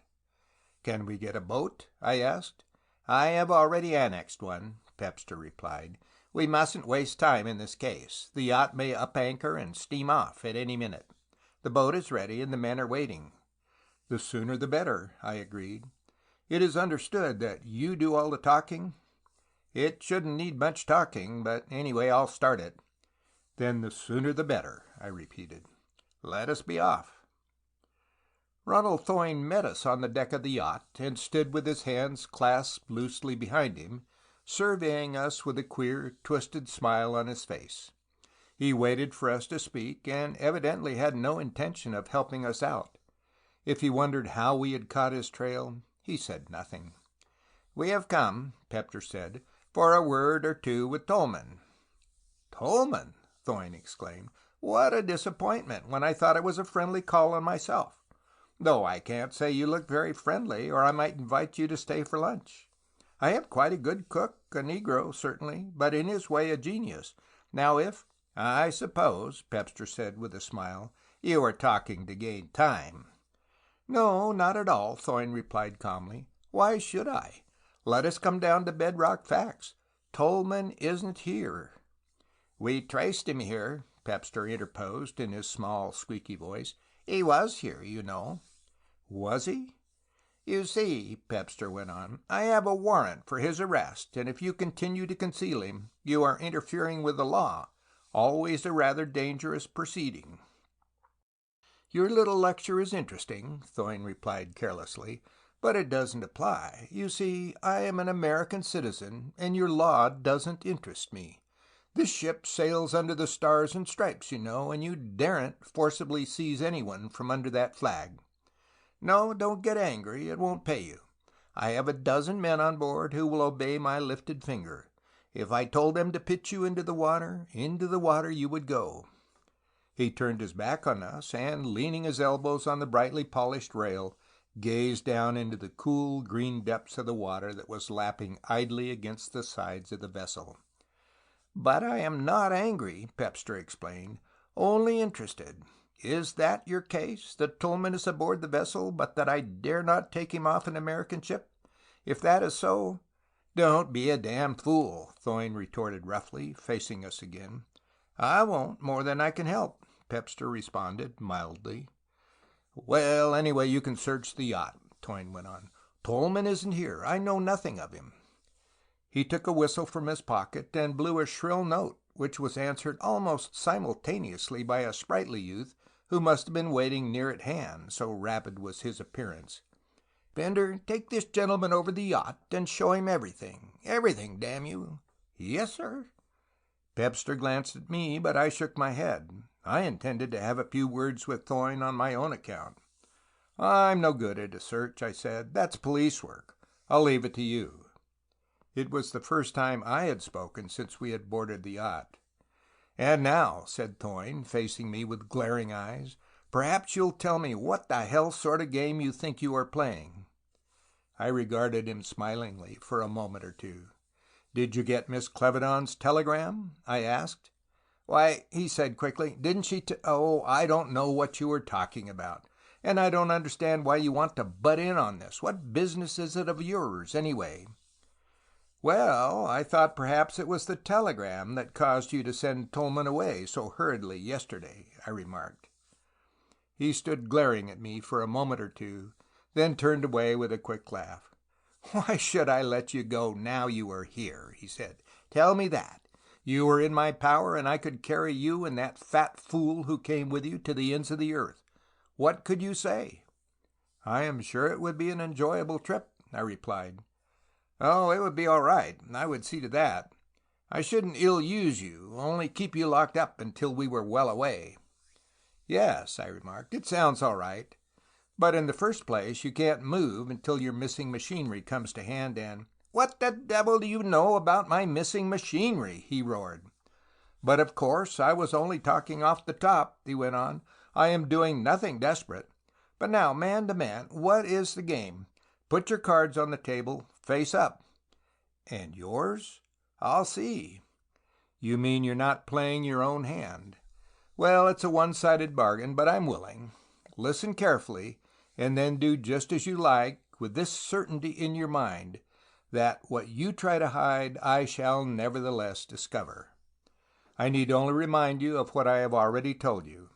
Miss Clevedon's wire and Tulmin's hurried departure, not to mention the missing machinery. You may deny as much as you like, but you know full well it is all true. Now then, for the story.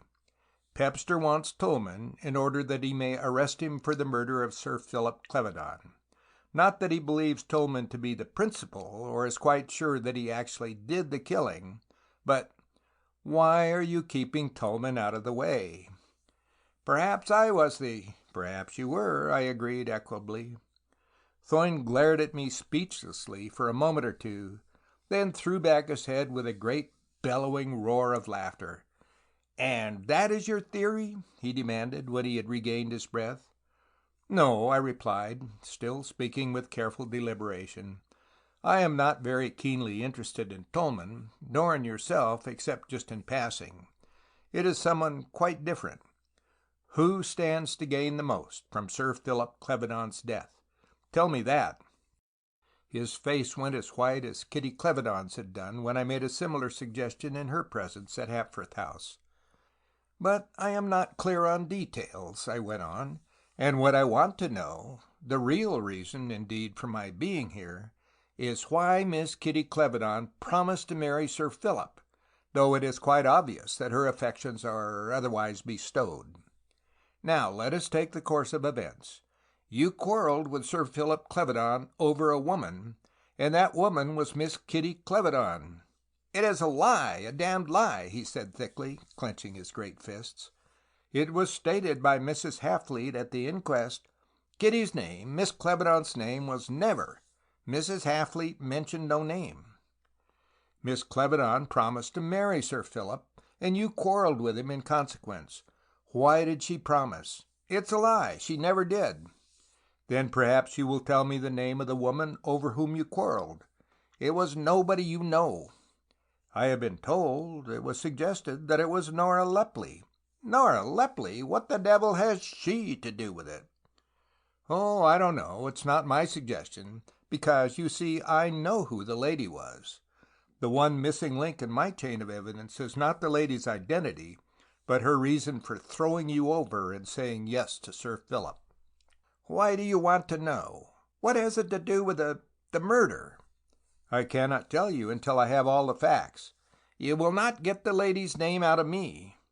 "But I don't want her name," I retorted tranquilly. "I know that already." "It was not Miss Clevedon." "No?" "Nor Nora Lepley." "No, I am sure of that. But the name doesn't matter. Will you tell me why Miss Clevedon agreed to marry Sir Philip?"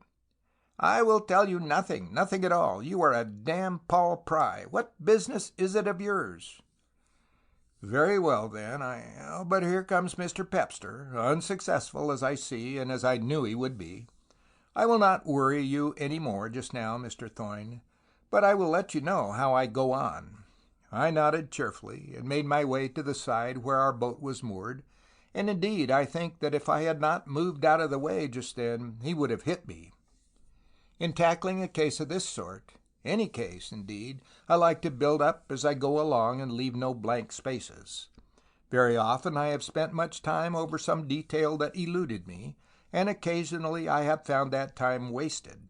But far more frequently it has happened that the fitting in of one missing piece has straightened out much that followed, and I like to observe my chronology.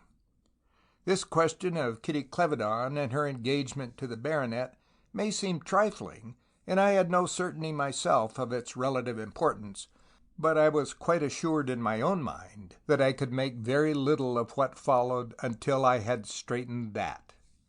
There was no reasonable doubt that Kitty Clevedon was the mysterious lady of the quarrel. She fitted so completely into the picture. That both these men wanted her was common gossip in the Dale, and it seemed equally evident that her preference was for Ronald Thoyne. Yet apparently she had promised herself to the baronet. Why? And why should Thoyne quarrel with him over it? It was her right to choose. The only possible explanation was that the promise had been extracted from her by some means that had not left her a free agent. And there was my missing piece. Why had Kitty Clevedon promised to marry Sir Philip?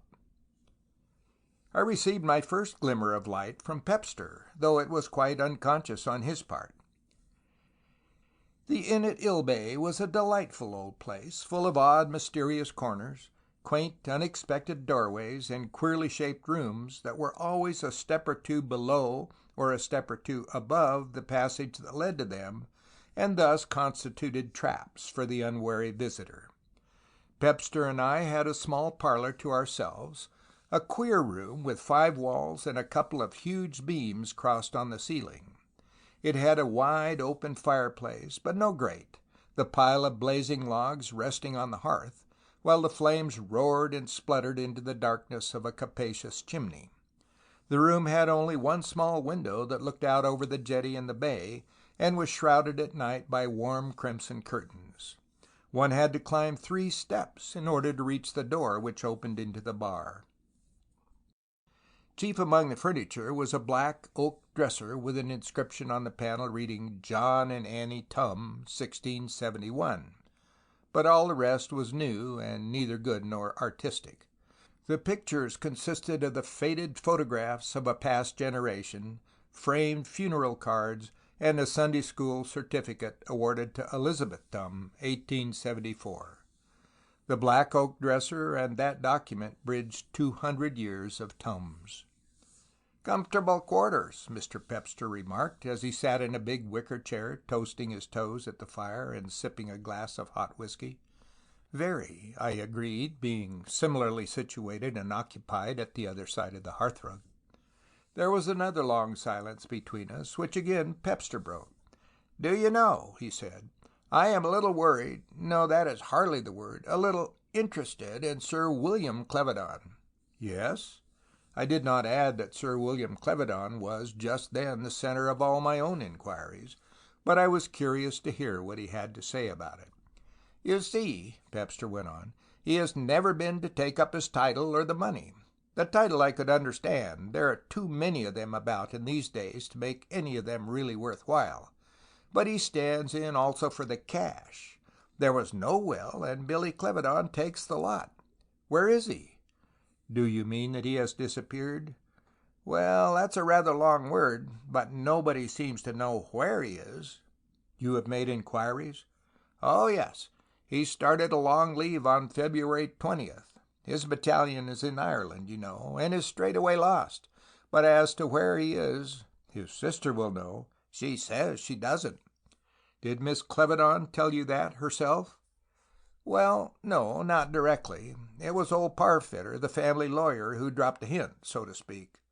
'Sir William Clevedon ought to be home looking after his business and helping to clear up the mess,' I said to him. The old chap wagged his head mysteriously. 'Aye,' he replied, 'he'll be Sir William now, of course, yes.' I hazarded the opinion that his long-delayed appearance was breeding rumours. 'For his own sake he should come,' I said. The old fossil took alarm at once. 'Rumours?' he asked sharply. 'What rumours?' He glared at me as if I were in some way responsible. 'Oh, nothing definite,' I said. 'Just rumours, mere talk.' And then he opened out and let go and said he would like to ask my advice, and so on. In short, they didn't know where Billy Clevedon was. None of them knew, not even his sister. And there it is.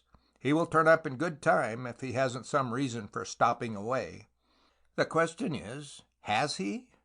"Has he what?" I demanded. "A good reason for stopping away."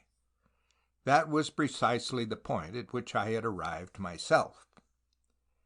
End of chapter 15.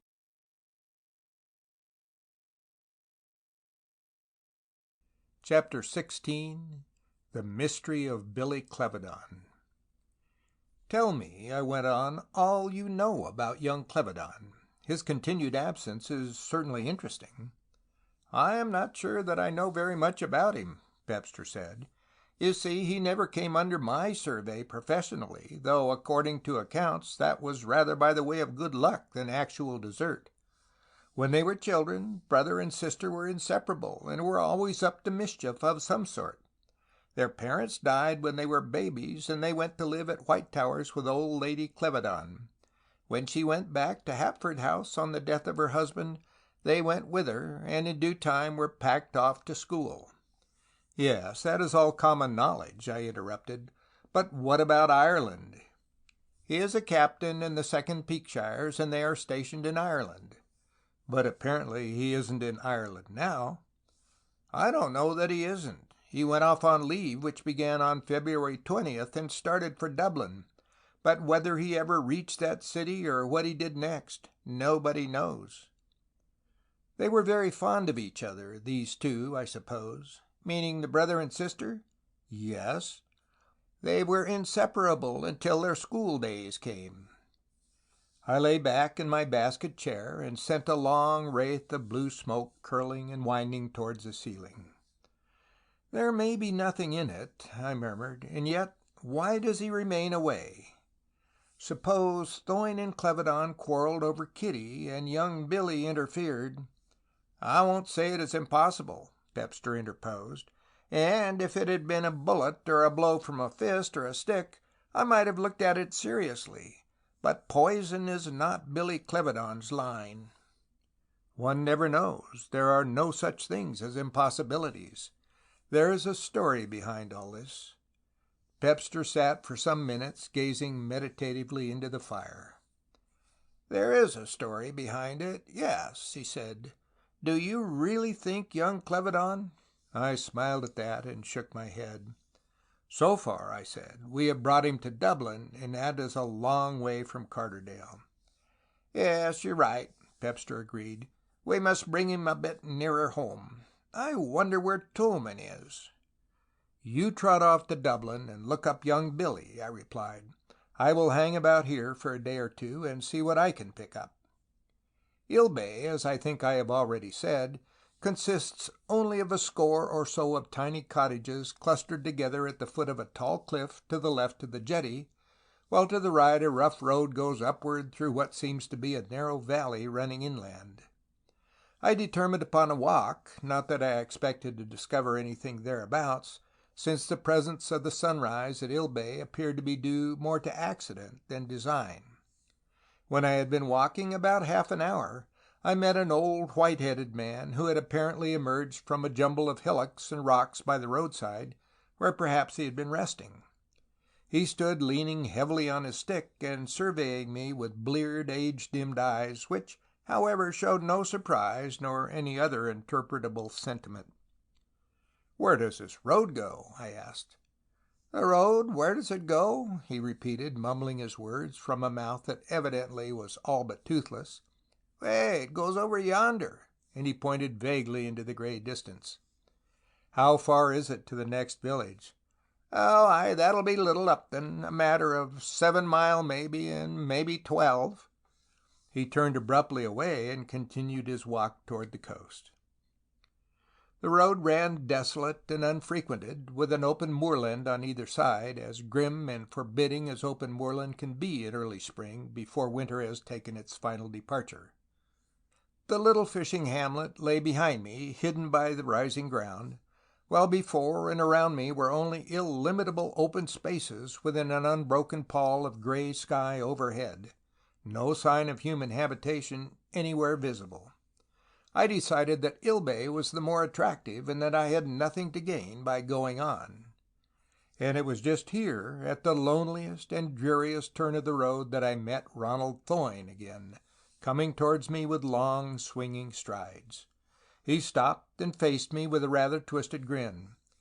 "Still on the trail, Mr. Holt?" he said with a half sneer. "Any discoveries?" "Several," I returned cheerfully. "I am, in short, getting on." "You must possess a really attractive collection of mares' nests," he retorted. "A few, yes, but this isn't one. Not but what there are still puzzles in it. I can well understand that when Miss Kitty Clevedon told her brother that she had been compelled to promise to marry Sir Philip, he should offer to set her free by threatening to No, keep your hands off me, Thoyne. But what I haven't yet settled is why she promised to marry Sir Philip, or what hold he had over her. There is a story behind it that would solve the puzzle, but I haven't got it yet. I shall get it, though, and if it involves young Clevedon—" I broke off there with a short laugh, stepping back just in time to avoid the quick, nervous blow Thoyne aimed at me with his stick. He recovered himself on the instant, and grinned a little ruefully. "If you think Billy Clevedon murdered Sir Philip," he said, "you are hopelessly out of your reckoning. A bullet, or a blow perhaps, but not poison. That isn't Billy's way." Pepster, I remembered, had said the same thing, and I merely duplicated my reply. "Oh, as for that," I said, "one never knows. Where is he, anyway?" "You don't know?" "No," I responded. "I never pretend to knowledge I do not possess. I don't know where he is. Do you?" "No," he replied slowly, "I don't. I would give £5,000 at this moment if I did." "If he is innocent," I said, "he is a fool for stopping away, and no less, perhaps, if he is guilty, because at least his guilt has to be proved. If you are hiding him, you are doing him no service. I am not looking for him, but the police are." "The police! Could you expect otherwise? Here you have a title and a fortune, and the owner refuses to come and take them. Why?" "I wish," he said a little wistfully, "that you and I were on the same side of the wall." "Meaning by that?" "That you were with us instead of against us." I paused long, and my reply to that was very carefully considered. "Mr. Thoyne," I said, "I am not on any side. I am not for or against anyone. I deal only in facts. If I convince myself that young Clevedon murdered Sir Philip, I should say so. I have no reason for thinking that he did, and certainly no desire to drag him into it.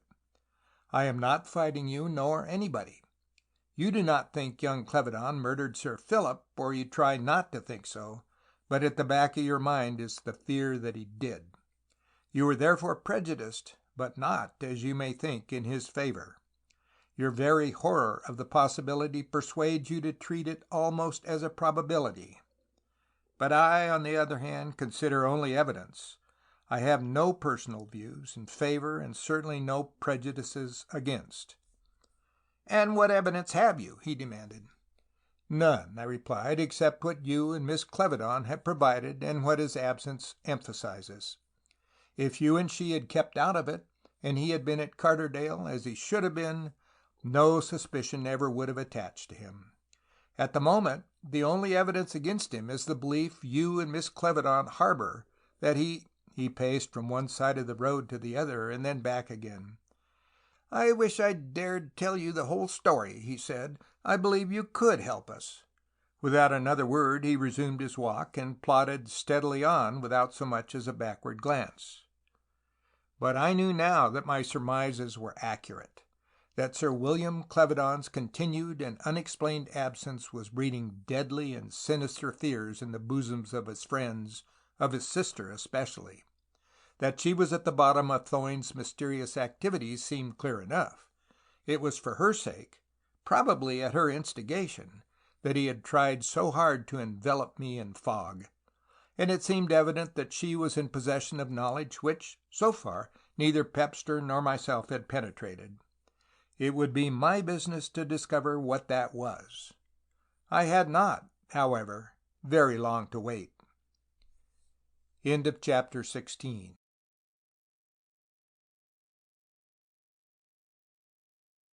Chapter 17.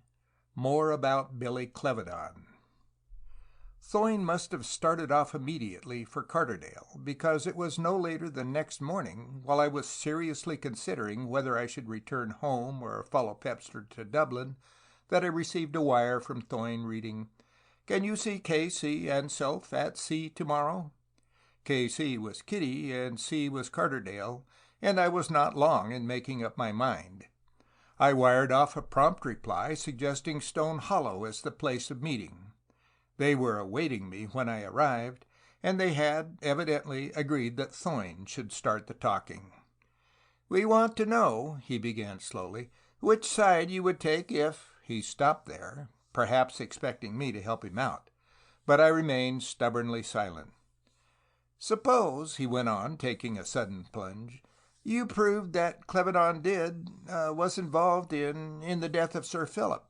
Would you take your proof to the police?" "I will make no promises either way," I replied. "You sent for me, and I am here. Why did you invite me to come, and what have I to do with it, anyway?" You need say nothing unless you wish, and in any case I am not a detective, but a writer of books." "Then why need you tell the police?" Kitty interposed softly. "Tell them what?" I demanded, turning suddenly upon her. She paled a little and shrank back. "I did not say I should tell the police," I went on. "Indeed, I decline to discuss the point. I retain absolute freedom, and if you prefer to say goodbye, well, the decision rests with you." "The fact is," Thoyne blurted out, "the thing is so much a nightmare to us that we must settle it, one way or the other. It would be better almost to know the worst than to rest in continual doubt." "But why come to me?" "Because we think you can help us. I am not a detective. I take no fees. I go my own way. I make no promises." "We accept your conditions," Thoyne said, with a glance at Kitty, who nodded an affirmative. The story they told me was certainly interesting, and what they omitted at the first telling I managed to elicit by subsequent questioning. Sir Philip Clevedon, it seemed, had given Kitty to understand that her brother was in some danger, though he had been judiciously vague, depending more on hints, suggestions, and innuendo than on definite statements. He was easily able to startle an impressionable girl, where a man or older woman might have been able to extract the truth from him by a process of cross-examination. Only one thing stood out clear, that Billy was in some kind of a mess from which it would cost far more money than she possessed to extricate him, and that Sir Philip would find the cash if she consented to marry him, which she did. Sir Philip's action could only be justified by the old adage that all's fair in love and war. Undoubtedly he was very much in love with her, which may be urged as his justification. "I have wealth and a title, and I am not an old man," he said to her, "and you have youth and beauty. It is not an unequal bargain." That was true enough. Marriages far less appropriate occur every day. But nothing would have induced Miss Kitty Clevedon to consent, except the thought that by her sacrifice she was saving her brother from some disaster, the details of which she did not understand.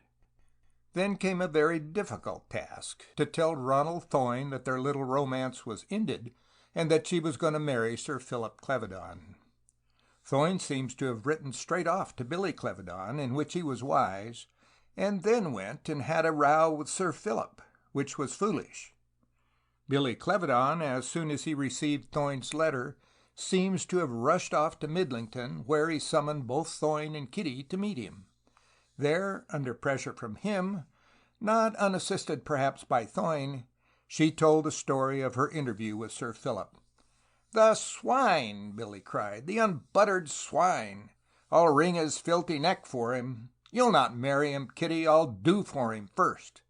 He was very angry and swore mightily, but they paid little heed to his wrath. It was characteristic of him to be a trifle over-emphatic in his expressions. "I asked him to lend me some money, it is true," he said, "but it wasn't as much as he told you, and it didn't matter in that way. I was in a hole, but that was nothing new, and there was no disgrace attached to it. But I'll settle it. You leave it to me. Kiss Ronnie Thoyne and make it up with him." Billy took 2 or 3 turns up and down the room, spitting out the words as he went. "It's blackmail," he continued. "But of course it's nonsense. He can't make her if... Does she want to marry him?" "She does not," Thoyne told him promptly. "No, I should think not. He's twice her age and more. But I see his game. He must be an infernal cad. I didn't suspect him of that. He is cold and selfish, but I did not think he was that sort of reptile. I knew nothing of this, Thoyne. You believe that, don't you? I'm a mixture like most men, but I am not that sort." He resumed his restless pacing to and fro. "I had no idea of it, none at all," he repeated. He did not tell them what the trouble was, nor why he had wanted the money. "I would have lent," Thoyne was beginning, but Billy airily dismissed the suggestion. "I'm all right for a bit, and I'll make the blasted baronet shell out somehow," he said. "Don't you worry. But I'm busy now, an engagement I must meet. I'll see you later on. Meanwhile, you cut clear of the swine." "Aren't you coming to Carterdale?" Kitty asked him. "Presently," he told them, "but not tonight. Thoyne, you take her home." Thoyne did, and left her at Hapforth House early in the evening. The next day, the fatal 23rd, passed without any word from Billy. We know what happened on that day: Thoyne's quarrel with the baronet and Kitty's visit to White Towers in the evening. But the latter did not return directly to Hapforth House. She ran her little two-seater into Midlington, some 12 miles distant, and called at the hotel at which she had met her brother on the previous day. But he was not there. He had paid his bill, packed his bag, and departed. She returned to Carterdale, but her car broke down on the way, and she pushed it to the side of the road and tried a short-cut to Hapforth House, missing her way in the fog and landing in my study. The next day came the tragic story of Sir Philip's death, and though both she and Thoyne affected to believe that Billy could have had nothing to do with it, they were nevertheless terribly anxious and alarmed, the more as the days went on and nothing was heard of or from him. "And now let me reduce it to definite dates," I said. "You will check me if I am wrong. You left your brother at the King's Head in Midlington on the afternoon of February 22nd. He left the hotel on the morning of February 23rd. Sir Philip Clevedon died on the night of the 23rd. They nodded a joint affirmative. In other words, and to put it in its most brutal form, he left Midlington and came secretly to Carterdale, having first obtained some poison, secured an entrance to White Towers, poisoned Sir Philip's whiskey, disappeared—" "But I don't believe—" Kitty began. "No," I said, "of course you don't. But that summary of possibilities represents your fears." "Why doesn't he show up?" Thoyne interposed. "Yes," I agreed, "that is precisely the question we have to answer. Could he have got into White Towers without being seen? You and he lived there as children, and I have been told that you were veritable little imps of mischief. All sorts of things would be possible in connection with a big and ancient mansion like White Towers." Kitty looked woefully distressed and turned with white-faced, pathetic pleading to Thoyne. "I should tell everything, Kitty dear," he said.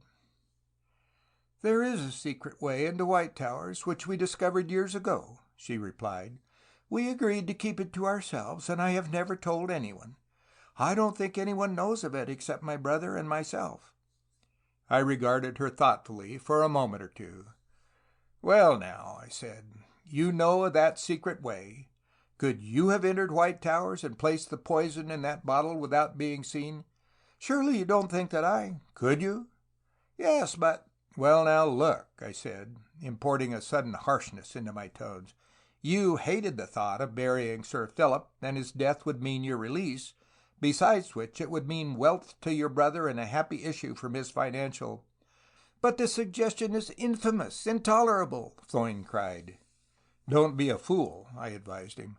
"I am not accusing Miss Clevedon. I am summarizing the case against her brother. The first essential is to establish a motive, and there you have one, twice over. Sir Philip's death would release his sister from a hateful marriage, and he would succeed to the dead man's title and money. I am being purposely brutal because I want to put it at its worst. He comes to Midlington, a few miles from Carterdale, on the day before the tragedy. He leaves Midlington for some unknown destination, which may, however, have been Carterdale, a few hours before the murder. He knows a secret way into White Towers, and he has a dual motive for assassinating Sir Philip. You have summed all this up in your own minds, haven't you? It has been a dark shadow in your thoughts ever since that tragic day. Isn't that so?" There was a long silence. "Yes," Thoyne said at length, "you are perfectly right. You have described exactly what, as I said before, has been a ceaseless nightmare to us. And you have omitted the main difficulty. Why doesn't he come to Carterdale?" "But now," I went on, "let us take the other side. There is no evidence of any sort that Clevedon ever had any prussic acid in his possession, or is there?" "We know of none," Thoyne assented eagerly. "And you?" I asked, turning to Kitty. "No," she said, shaking her head. "I never heard of any." "And then there is the possibility that when he left Midlington he never came to Carterdale at all. That is where our investigation begins. Where did he go when he left Midlington? Let us return to your interview in the King's Head. At what time did it take place?" "In the afternoon," Thoyne responded. "It would have been 3 o'clock when we left the King's Head." "And did he give you no indication of the nature of his engagement?" "Nothing at all." "Did he say when he was coming to Carderdale?" "No, I don't think he mentioned it. At all events, nothing definite." "Well, now, let me put it like this. Suppose that, after the meeting at Midlington, there had been no tragedy. Would your brother's prolonged absence have worried you?" "Oh, no," Kitty replied. "One never knew what Billy was going to do, and frequently he wasn't sure himself. He would just do it." "Did you know," I asked, "that your brother was going on a long leave? It is rather a wonder that Thoyne's letter ever reached him, but evidently it did. The fact that he obtained leave before the receipt of the letter suggests some contemplated purpose. The visit to Midlington was only a break in the journey." "Yes," Thoyne said, "we have thought all that out. But why hasn't he come back when... It is unbelievable that he should have seen nothing. No account of the..." "Unlikely, but not impossible," I observed. "He may have met with an accident, for example." "We should have heard of it," Thoyne said, shaking his head. "Well, anyway," I returned as cheerfully as I could, "suppose we afford him the right of every Briton under the law of being regarded as innocent until he is proved guilty. Is he, by the way, interested, do you know, in any lady?" "About 100, I should think," Thoyne returned. "Yes, I dare say he would be. At his age one is. But I mean any special lady." But they could give me no help in that. End of chapter 17.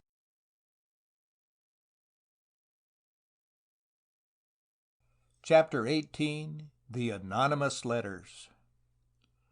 The first thing I had to settle was as regards the entrance to White Towers of which Kitty Clevedon had spoken. We had to pick up Billy Clevedon's tracks after he left Midlington, and if he really had gone to White Towers, it would probably be by that route. At all events, there was absolutely no evidence he had been seen at any of the usual entrances. Kitty agreed to guide us, and told us to meet her the following morning at the main gates to White Towers, and she advised us also to put on some old clothes, as we should have to creep part way on hands and knees. We were prompt to time, and Kitty took us through the park to some very rough ground at the rear of the house, though not far away from it, and there she showed us a narrow cleft in a mass of rock, and told us that it was the entrance. It was partly choked by a jumble of fallen boulders, overgrown with the rough vegetation of the moor, probably rank enough at some periods of the year, but lying now for the most part dry and dead.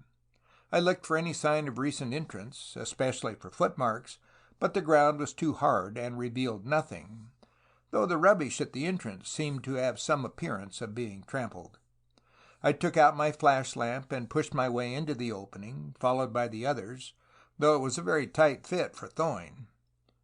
A wall of rock confronted us at about 4 feet, but Kitty bade us turn to the left, and there I saw an opening, low down, which seemed to lead to a passage that descended somewhere into a mass of pitch darkness.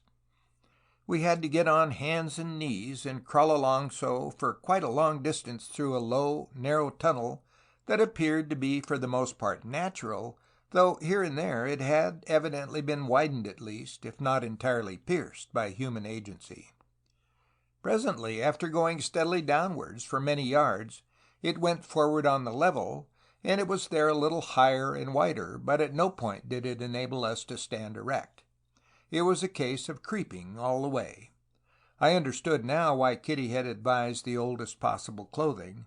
It meant ruin to the knees of one's trousers. And then the tunnel ended abruptly against a wall of solid rock, but Kitty cried out that there was an iron ring close to my right hand, and that I must take hold of it and pull hard. I obeyed. There was a grinding and groaning as of rusty machinery, and then the rock in front swung back, and we found ourselves in an open chamber with walls and floor of natural rock, but a roof of worked stone formed of square flags, all save one supported by pillars of rusty iron. There were 9 stone flags, each 6 feet by 4, and 8 pillars, and the dimensions of the cellar or cave were thus 18 feet by 12. The height would probably be about 8 feet. We could at least stand upright. I took my flash lamp and carefully examined every corner, not, as it turned out, quite unremuneratively. I dropped my hat, and then stooped to pick it up again, and with it something I had noticed lying there. My find was a hairpin, still fresh and bright and with no sign of rust about it. If Kitty Clevedon had passed that way, I should have supposed that she had dropped it. Ladies shed things of that sort as they go. But she had assured us that she had not been near the spot, in which case a knowledge of the existence of the passage, supposed to be confined to Kitty and her brother, was shared by someone else, and that a woman. "Which is the way out?" I asked, saying nothing of the hairpin, which at a favorable opportunity I thrust into my waistcoat pocket. Kitty pointed to the one unsupported flagstone, and told us that it worked on a swivel and could be pushed up if one could reach it, whereupon Thoyne swarmed up the nearest pillar and tried to move the stone, but failed, though whether because the axle was rusty or because there was some fastening on the other side, we could not say. Thoyne selected another pillar and once more gave the stone a push, but with no more success than before. From his position, clinging monkey-like to the pillar, he could exert very little leverage. He slid down again and suggested that I should mount his shoulders so as to be right under the stone, a maneuver which was promptly attempted with satisfactory results.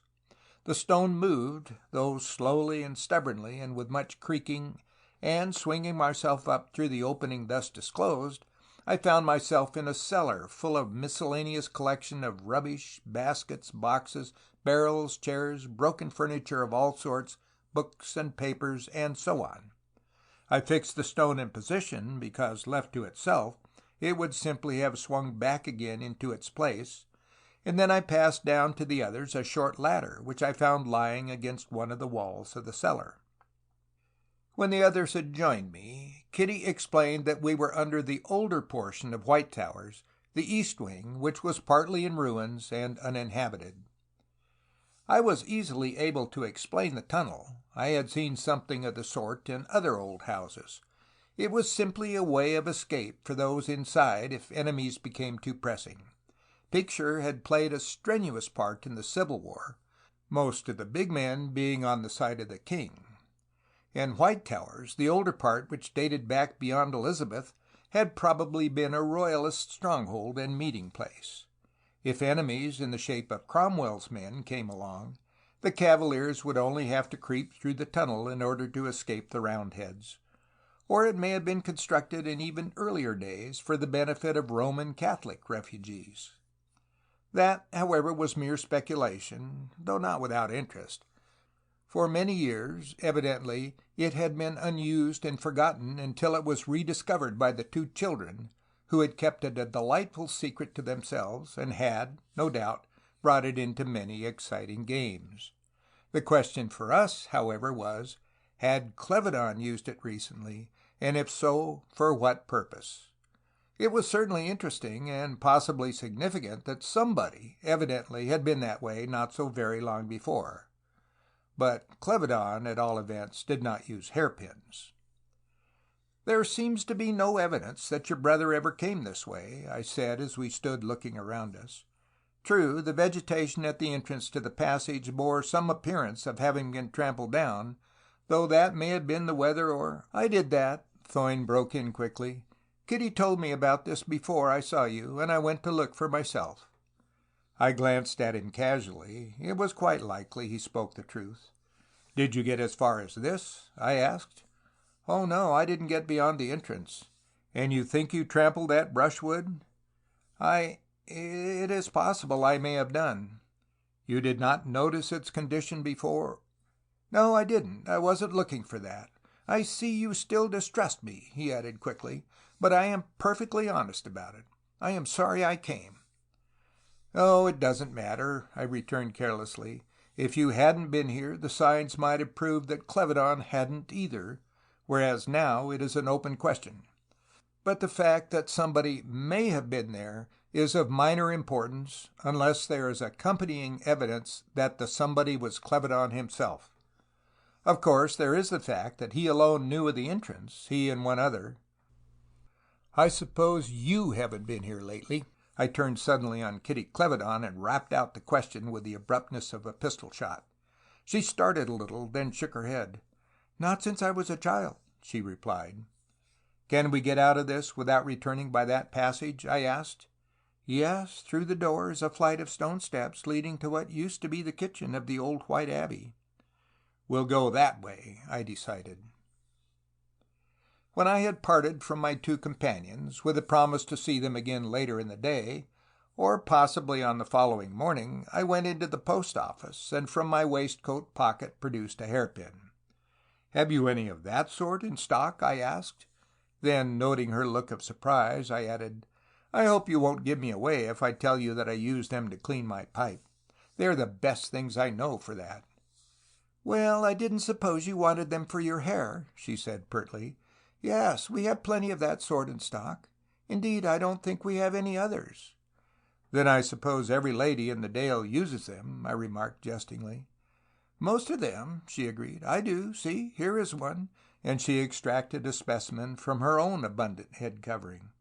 "A few may get some others when they go into Midlington, but most come here for them. Lady Clevedon had 3 boxes only a week ago." "Lady Clevedon," I echoed. "Then they must be an aristocratic brand. Does her ladyship do her own shopping?" "Oh, they are good enough. No, Lady Clevedon didn't come for them. Miss Kitty fetched them. She said they were for Lady Clevedon, but she took some for herself, too, so I suppose she wears them." Evidently the hairpin was not going to be of much use to me, at all events as a means of identification. There would be too many of them about the Dale for that. When I reached Stone Hollow again, I found Detective Pepster awaiting me, looking, for him, a little disconsolate. "Well," was my greeting, "how has fate treated you?" "No luck, none at all," Pepster said gloomily. "I am just back from Dublin with no news. Clevedon went to Dublin on February the 20th, but there all trace of him ended. I could learn nothing." "I have been more fortunate than you," I returned smilingly. "I can carry him a bit further than that. He was in Midlington on February 22nd, and he left there on the morning of the 23rd. "Do you know that?" "Yes, for certain." "Did he go to Carterdale, to White Towers?" "I can't say for that." "And where is he now?" "Nobody knows." "And his sister?" "Is as ignorant as you or I." "She is bluffing?" "No." "She really doesn't know where he is?" "She really doesn't." "But anyway, we must find him." "I'm busy at that now." "Any traces?" "None." "It is a weird development. Did he do it? Is he keeping out of the way because—" "It is impossible to say. We know that he came to Midlington, but that he came to Carterdale or ever had any prussic acid in his possession— Yes, you're right. We must bring him a little nearer than Midlington. But if he didn't do it, or for that matter, if he did, he is a fool for keeping out of the way."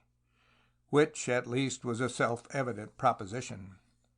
"And now that we have disposed of Billy Clevedon for the time being," Pepster went on, "tell me what you think of this."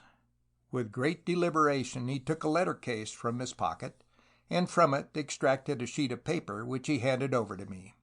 It was lined paper, torn evidently from a notebook, and on it was printed in capitals, "You are on the wrong trail altogether. If you want to know who killed Clevedon, keep your eye on Thoyne."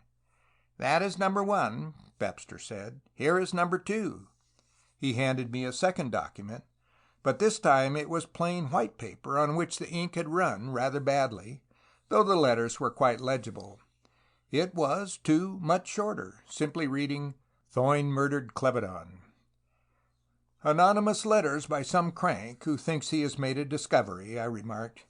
"Yes," Pepster agreed, "but here is number 3. The third communication was written in red ink on a buff-colored slip of paper such as government offices use, and it read, "You are missing your life's chance. Arrest Thoyne and I will produce the evidence. Trust me." "Were they addressed to you personally?" "Yes, and to my private address." "Apparently somebody who knows you." "Looks like it." "Come by post?" "Yes." "Postmark?" "To Carterdale, the 3rd Midlington." Now, is the writer merely a crank, or has he something up his sleeve? If you do nothing, he'll probably write again, and may be more explicit. Well, of course, Thoyne is very deep in this thing, but there is nothing definite connecting him with the murder, is there? But I merely shook my head vaguely at that. In this curious case, one never knew what a day might bring forth. The changes and developments were as rapid as a cinema show. End of chapter 18.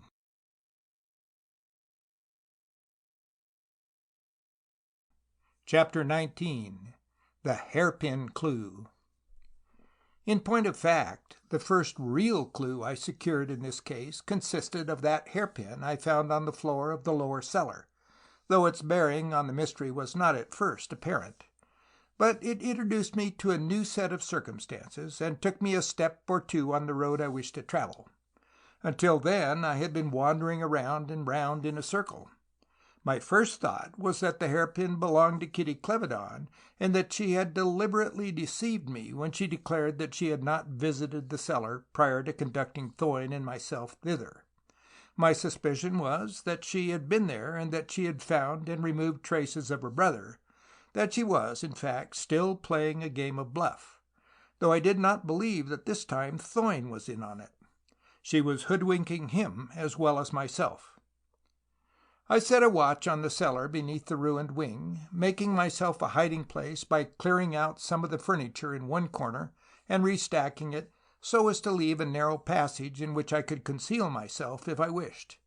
And I set little traps of a very simple description, sufficient to show me on my next visit that somebody had been there in my absence, and had penetrated to the lower chamber by way of the swinging flagstone. But I was more than astonished when, during one of my periods behind my little rampart, I discovered that the visitor was not Kitty Clevedon at all, but Nora Lepley. In all my imaginings my thoughts had never once turned to her. She came in without faltering or hesitation, as one who knew her way intimately, and swung open the trapdoor, which she propped up by means of a board. Then, taking the short ladder, which I have already mentioned, and which I knew by means of my little arrangement had been used during my absence, she let it down, and by it descended into the lower cellar. As soon as her head disappeared, I crept to the opening on hands and knees, and saw her lift out a rough block of stone which concealed a small opening not unlike a natural cupboard. Then she took a small flash lamp from the pocket of her big apron, and sent a beam of light into the hollow place, but situated as I was, I could not see whether she put anything in or took something out.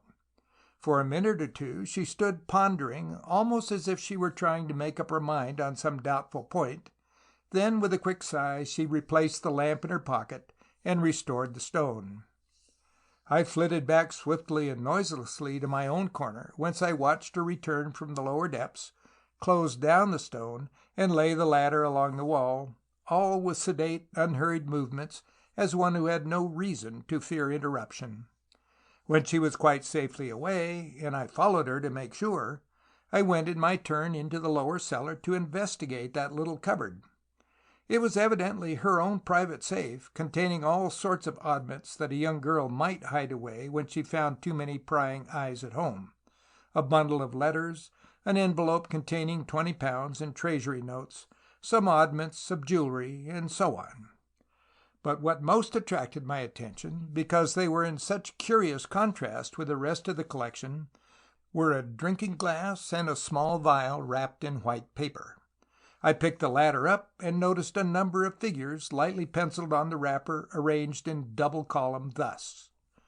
Reader's note: the first column reads from top to bottom 9.37, 11.21, 12.18, 1.34. The right-hand column reads from top to bottom 3.17, 4.28, 5.19, 6.37.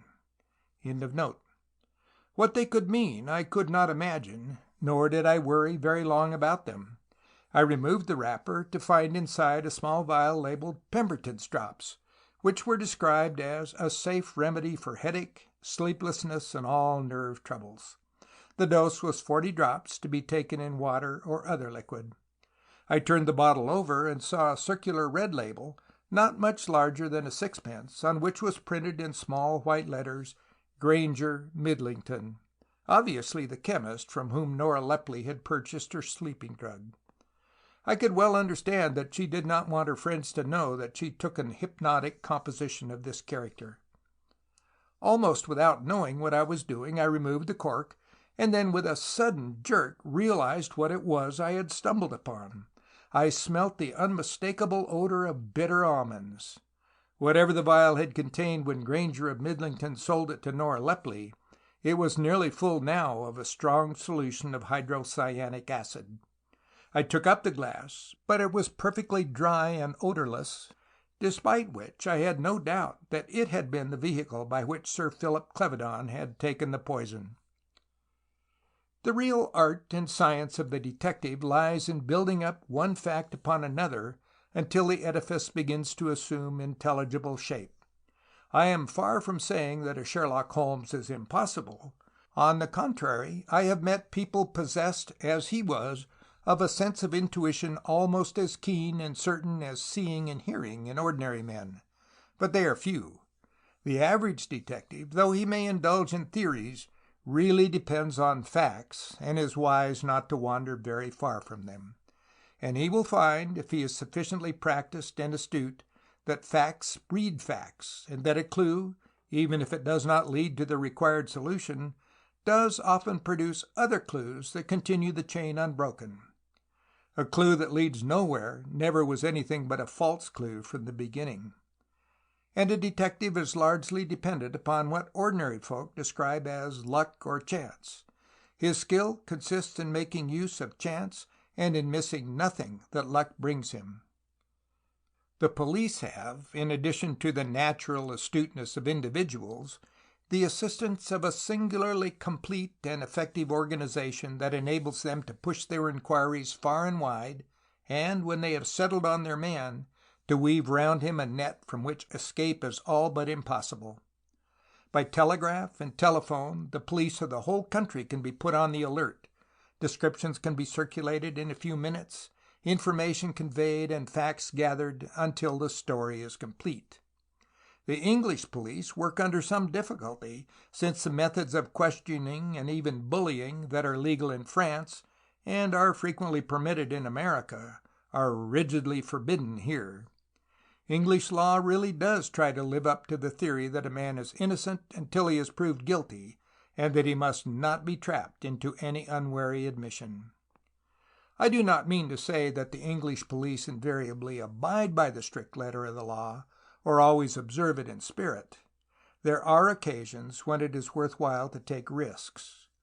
But, generally speaking, the law as it is and as it is administered aids the criminal and hampers the police, despite which, however, the latter are wonderfully successful. Still, I can hear someone saying many crimes go unpunished, many criminals remain undiscovered. True, but one has to remember that many criminals are known against whom there is no clear proof. The conviction of a wrongdoer is a matter of evidence, not of belief. I am acquainted with two persons, one a man very well known in business circles, the other a lady of great charm and important position, who, I am quite sure, are murderers. The police are equally aware of the fact, but so skillfully have the criminals covered every trace that anything like proof would be wholly impossible.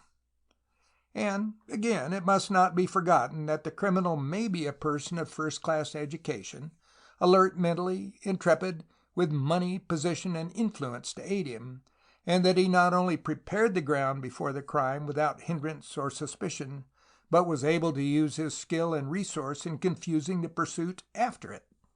A burglar, jewel thief, or the like, may be a person of the Bill Sikes variety, but he is quite as likely to be a university man with a profession and income and a wide circle of friends. When brains are pitted against brains, it is a straight fight, and the best brains win, quite irrespective of right or morality. The pursuit's most valuable and useful asset lies in the fact that most criminals, sooner or later, make mistakes, and crime, as a rule, leaves no margin for error. The alert detective misses nothing of that sort, and loses no opportunity his opponent may concede to him.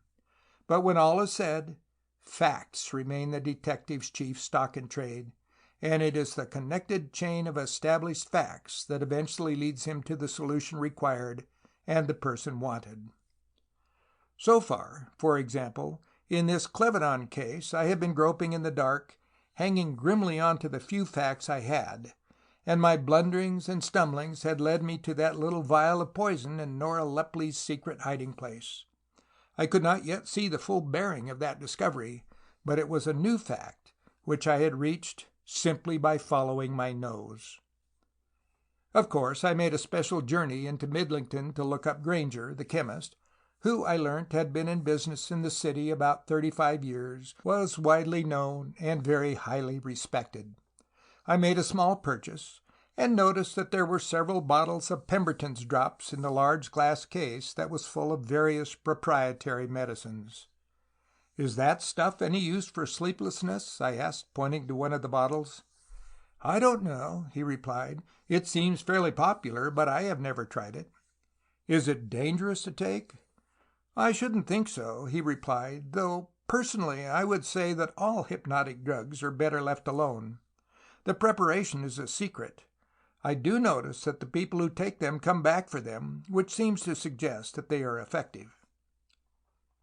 I went straight to Peekboro and interviewed Mr. Pepster. "I've something I want you to do," I said to him. "Good. Is it important?" "I think so. I fancy things are beginning to move." "I'm glad to hear it," he retorted grimly. "As for me, I'm absolutely fed up. The case is getting on my nerves. But what is it?"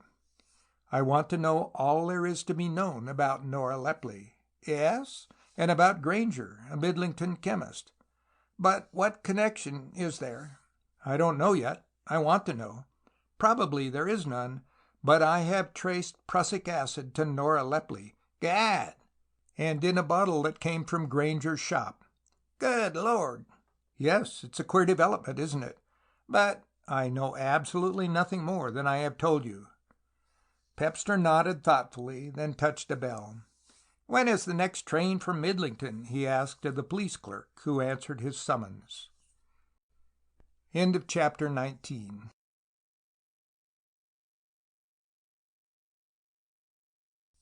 Chapter 20. Still more about Billy Clevedon. And now I come to a very pretty and pleasant little adventure which has its own place in the sequence of events.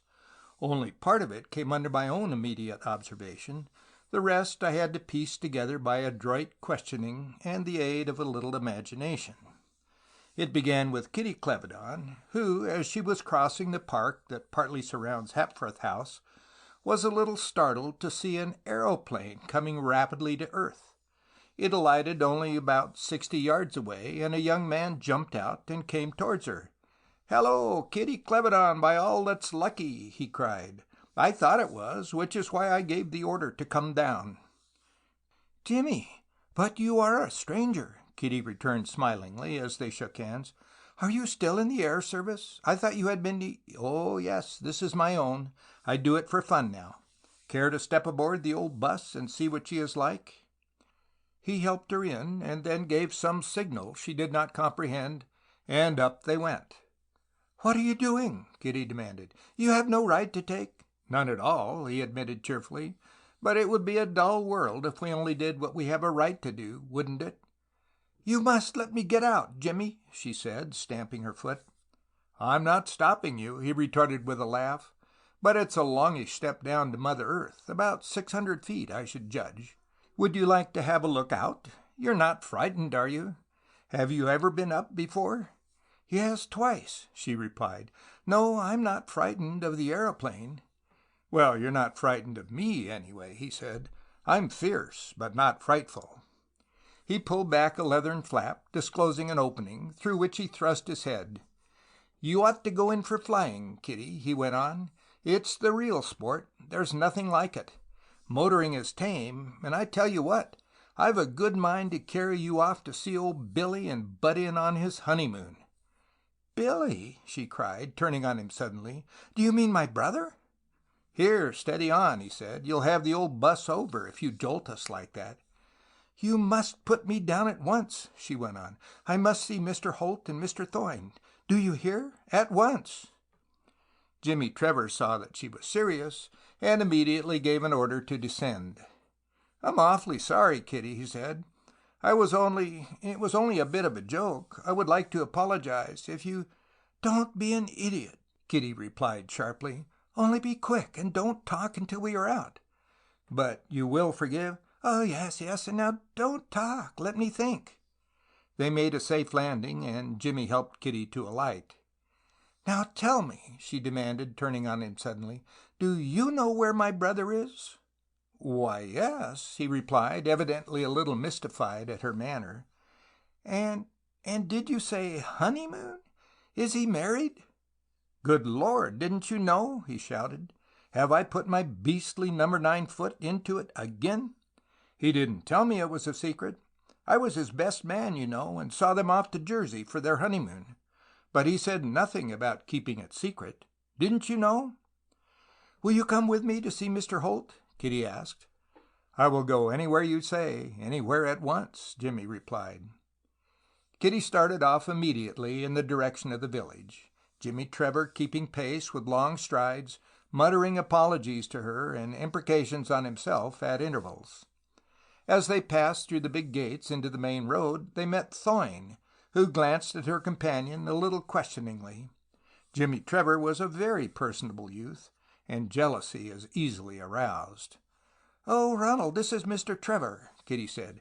He knows where Billy is. The devil he does, Thoyne cried. And where is he? He is, she began to laugh a little hysterically, then pulled herself up, on his honeymoon. His honeymoon? Thoyne stood stock still in the middle of the road and gazed first at Kitty and then at Jimmy Trevor, who grinned appreciatively. It seems to be news, the latter said dryly. Didn't you know? Am I making the first announcement?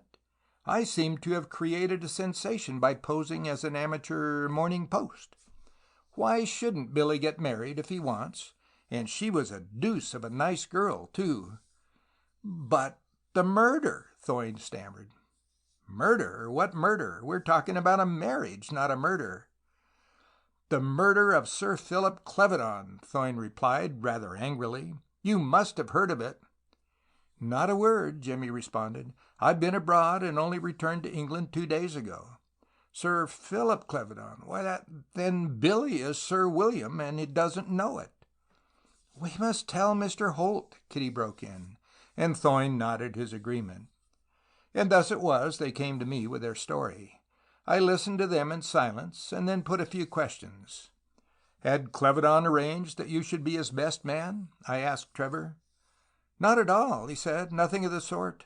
I met him quite by accident on Midlington Station, and... What date was that? It was February 23rd. Are you sure of that? Yes, it was February 23rd, right enough, because that was the day I had to be in London. It had all been fixed up with the lawyer chaps, Finns and Tregarty, who did all my uncle's business. I went down from Blanchester to a train that stops 5 minutes at Midlington. Beastly hole it is, too. Looking out, I saw Billy on the platform. We were at school together, you know, and then in France, good pals. He pulled me out of a damn mess once. A good story, that, which I'll tell you some day. He's one of the very best, is Billy. I shouted out to him, Billy, Billy, and he came up. Good egg, Jimmy, he said. I was getting a bit fed up with my own company. There was a vacant corner seat, and he took it, and we traveled to London together. What time would that be? I interrupted. Let's see, it was the 11:23 at Midlington and 4:07 in London. We put up at the Terminus Hotel, both of us, had dinner there, and went to see Jimson's Joyride at the Lyric. Then we trotted around to 1 or 2 places we know of, and got back to the Terminus at 1 a.m., and so to bed, as what's-his-name would say. If we could make absolutely sure of the date, I began. The date is right enough, Jimmy Trevor replied. You don't come into a little wad of £15,000 every day, and that date is in red letters in my almanac. But ask the lawyers. They'll have it down, or try the Terminus Hotel. Our names will be in the register." "Well," I returned, "you went to see Jimson's Joyride, then to bed. Next morning—" "I've got to go to Jersey," Billy said to me, "to get married. The young lady is there, waiting for me. Suppose you come with me and be best man." I had 4 weeks or so empty and plenty of money, so I said right ho. The lawyers had come down with some coin, and didn't want me for a bit until they'd straightened things some more. And then Billy got a telegram. "Lost my luggage. Bring some clothes. Elsie." So off he went to a large shop and interviewed the manageress. "I want some clothes for a young lady," he said. "All sorts of clothes. Night dresses, stockings, whatever young ladies usually wear, plenty of them, and some frocks. And you see that young lady over there with the red hair?" The manageress cast her optics around. "Yes, I see her," she said, "but you'd better not let her hear you describe her hair as red." Old Billy was a bit put out. "Sorry," he said, "but she is about the build. What'll fit her will fit the other." It was all easily arranged. Anything is easy to arrange, you know, when you have the money to pay for it, and Billy seemed to have plenty. He came out of the shop carrying a brand new suitcase containing about 80 pounds worth of female garments. When he told me about it, I said he was a silly juggins, that what the telegram had meant was that he was to go to her flat and tell her maid to pack another box, which is what she told him when we got to Jersey. "We'll do both," Billy said, and we went to the flat and got another lot of feminine mysteries. So we got to Jersey, and I saw him tied up, and then went on to St. Malo.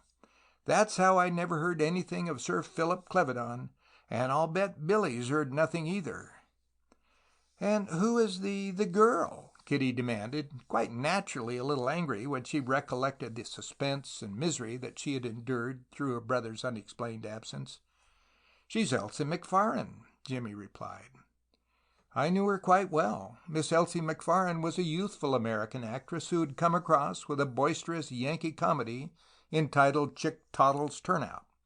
The play itself had been a failure, but Elsie had been a success, and had remained here to earn one of the big salaries the British theatre-loving public willingly pays to those who take its fancy. She was not only pretty, but clever, and invitations to return to America, invitations heavily larded with dollars, were cabled to her at short intervals. But she stayed here, proof against all temptations. "And now," I added briskly, "the next thing is to wire Sir William Clevedon to return immediately. He must come back. His presence here will dispel a lot of suspicion, and the story of his romance will counteract some ugly rumors. We will meet them in London." When I told Pepster the story, I thought he would never stop laughing. "This case," he said, "is the absolute limit." "You'll come with us to London?" "I wouldn't miss it for a fortune." We duly met the honeymoon couple at Paddington. "Where the hell have you been?" Thoyne demanded harshly. "Where?" Billy echoed. "On my honeymoon. There is Mrs. Billy Clevedon and—" "No," I interrupted suavely. "Lady Clevedon." He swung around facing me. "Who the hell are you, and what the devil do you mean by that?" he asked. "Sir Philip Clevedon is dead," I replied quietly. He stood glaring at me for a moment or two, as if he thought I was mad. Then, reading confirmation in the faces around him, he turned to his wife. "Do you hear that, Elsie?" he shouted. "Sir Philip is dead, and I am Sir William, and you are my lady. And yes, by gad, I've got pots of money. By Jove, yes. Poor old Philip.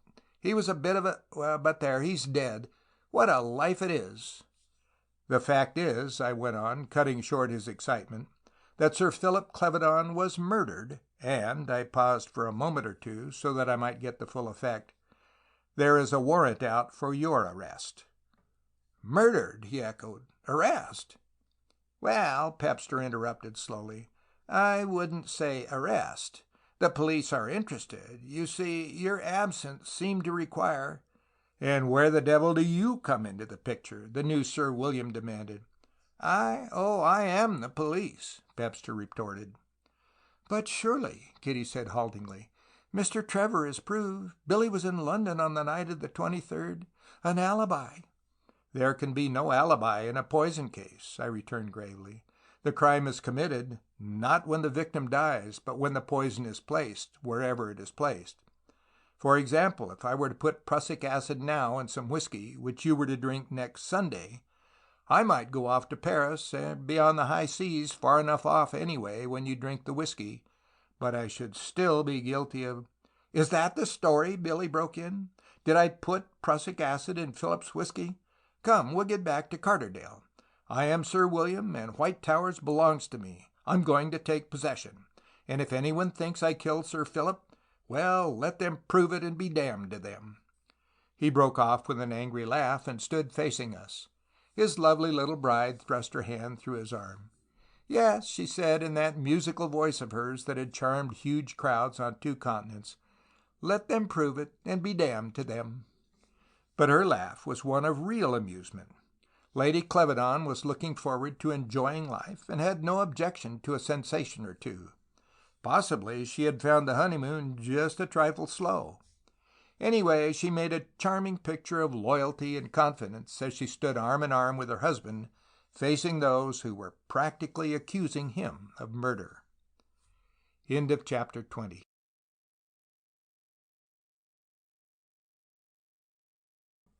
Chapter 21. Why Tulmin Blackmailed Clevedon. Sir William and Lady Clevedon settled down in Carterdale, and very quickly made themselves popular with their neighbors. Billy himself was of a buoyant and friendly disposition, and even if he had been far less genial, Lady Clevedon would have pulled him through. I never met a sunnier person than she was, and if she had designedly set out to dissipate any possible suspicion that may have gathered around her husband, she could not have gone a better way about it. But if she had any such intent, she did not show it. They both acted as if they took it calmly for granted that any idea of Billy's participation in the tragedy was futile nonsense. Nor did they hesitate to discuss it, and apparently accepted my interposition as a matter of course. No doubt Thoyne and Kitty had explained to them my part in the story. As they became more and more immersed in their plans for refurnishing White Towers, and in various social activities, the mystery dropped more and more into the background. That was all the better for me. The necessity of consulting other folk, and especially of explaining, or of concealing, because it more frequently amounts to that, is always something of a nuisance when one is engaged in delicate investigations. But I had a little passage with Lady Clevedon the elder that was not entirely without entertainment. I was passing the big gates of Hapforth House just as she emerged. I fancy she had seen me from the windows of the lodge, and had come out with the intention of intercepting me. She stood with both hands on her stick, surveying me with a dry smile. "So, Mr. Detective, you haven't yet discovered who killed Philip Clevedon," she said. "I don't know that I haven't," I returned. "But knowledge isn't proof, and there are libel laws to be watched." "That's an easy way of getting out of it," she cried mockingly. "A detective ought—" "But I am not a detective," I interrupted. "No, you are not. That's true enough," she agreed grimly, as she turned abruptly and began walking towards Hapforth House. When I reached Stone Hollow again, I found waiting for me a little weazened man with indeterminate features and a general air of dilapidation, though his eyes under shaggy gray brows were bright and piercing. "Hello, Stillman!" I cried. "You at last, is it? I have been expecting you for some time, but I suppose it wasn't an easy job. Have you got it?" Stillman sat for a few minutes gazing into the fire. I knew his habit well, and I did not attempt to hurry him. He was a very methodical person, with a way of arranging his thoughts and choosing his words that was sometimes a little irritating to those wanting to hear what he had to say. I, knowing him well, merely waited until he was ready. "You told me to find out," he began, and then paused, glancing at me as if in inquiry. "Why Tulmin was blackmailing Sir Philip Clevedon," I replied promptly. "Tulmin had some hold over Clevedon. What was it?" "Precisely." I had discovered Stillman some years before, and had made much use of him. What his past was, I did not know. though I suspected that it would not bear too detailed investigation. He was certainly an expert burglar, as I had more than once put to the test. He could copy a signature with the fidelity of a camera. He could empty a man's pocket with the dexterity of a professional. He knew every possible trick with the cards. He seemed, in short, to be an expert in every form of roguery, and yet, as far as I knew, he had never engaged the attention of the police. If he had been a rogue, he had covered his tracks with singular skill. But he may only have been, like myself, a student of roguery. I was an expert pickpocket, an accomplished burglar, could open a safe by listening, and would guarantee to copy any man's signature so as to deceive even himself. And more than once during my investigations I had found my accomplishments extremely useful.